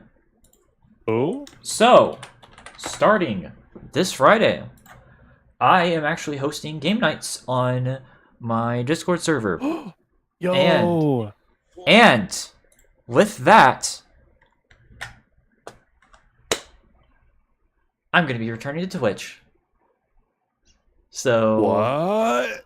So, if you guys want to join in and hang out with me like every Friday from 4 p.m. Pacific, 6 p.m. Central, 7 p.m. Eastern, you guys are able to hang out with me like live on Twitch, or it could not be live. I'm gonna try to figure out the logistics of all that, and we will be able to play stuff like Minecrafts and Payday and COD Zombies and all of that fun stuff.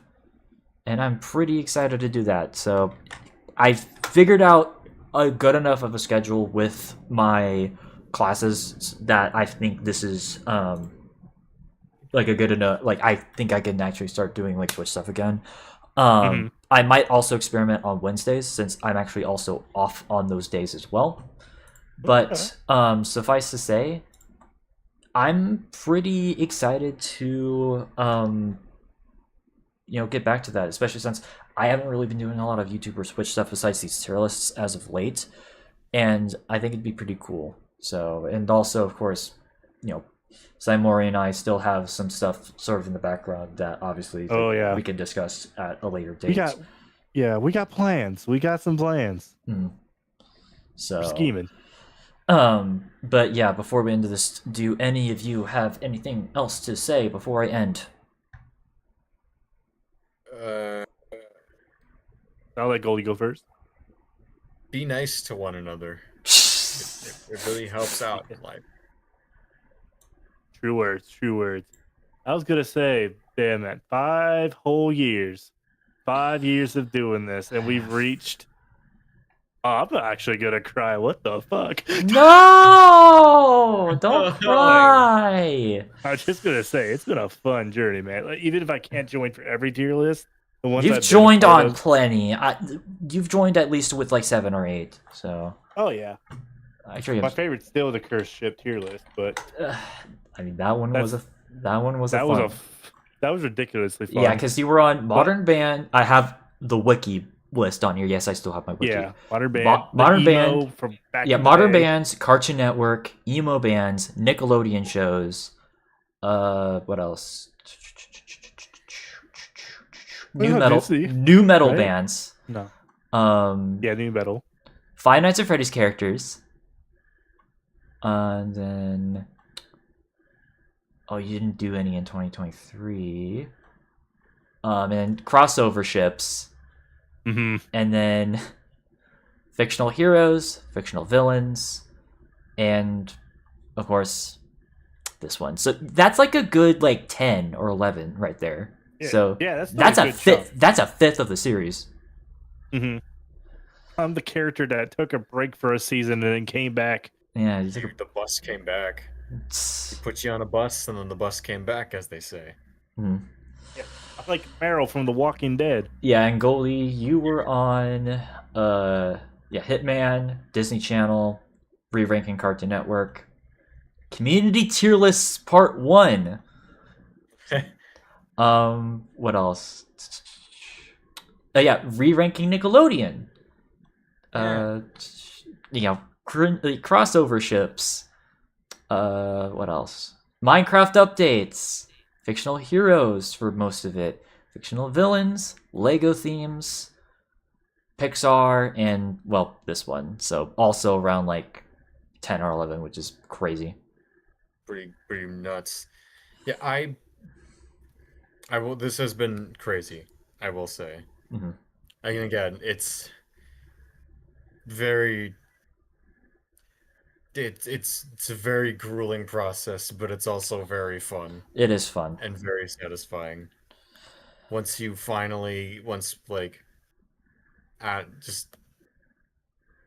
like talking about things that there's a reason why these streams are 5 hours long, is because we fucking ramble on, but we like talking about this stuff. That's actually why I'm actually a JMS major, because this is something I want to do as a career. So we just like talking about things like nerds. But I think it's about time that we finally end this series. So again, if you guys haven't already, make sure you guys check out Goldie and Simori's content on the side. And of course, if you guys are new to the channels, make sure you guys hit the follow button on Twitch, hit subscribe on YouTube, and hit the bell icons on both platforms. While you guys are at it, make sure you guys check out the links down below, specifically with the Discord, SoundCloud, as well. Well, SoundCloud in particular, because I released a new album earlier earlier a few weeks ago. I need to get a album cover. The Goldie's still trying to help me with that. When I can. Yeah, he's just been super busy. But make sure you guys support that. It's been pretty cool. And of course, like I said, Discord, if you guys want to, join in on the, weekly game nights on Fridays. And if you guys want to directly support the content, make sure you guys hit the subscribe on Twitch. If you can't necessarily do that, that's completely fine. I'm just glad that you guys took time to watch this, or listen to this, whatever. But either way, I think it's about time we sign out. So until then, I'll see you guys in the next one. Have your night, and peace out. Peace. Good night. Goodbye. Bye.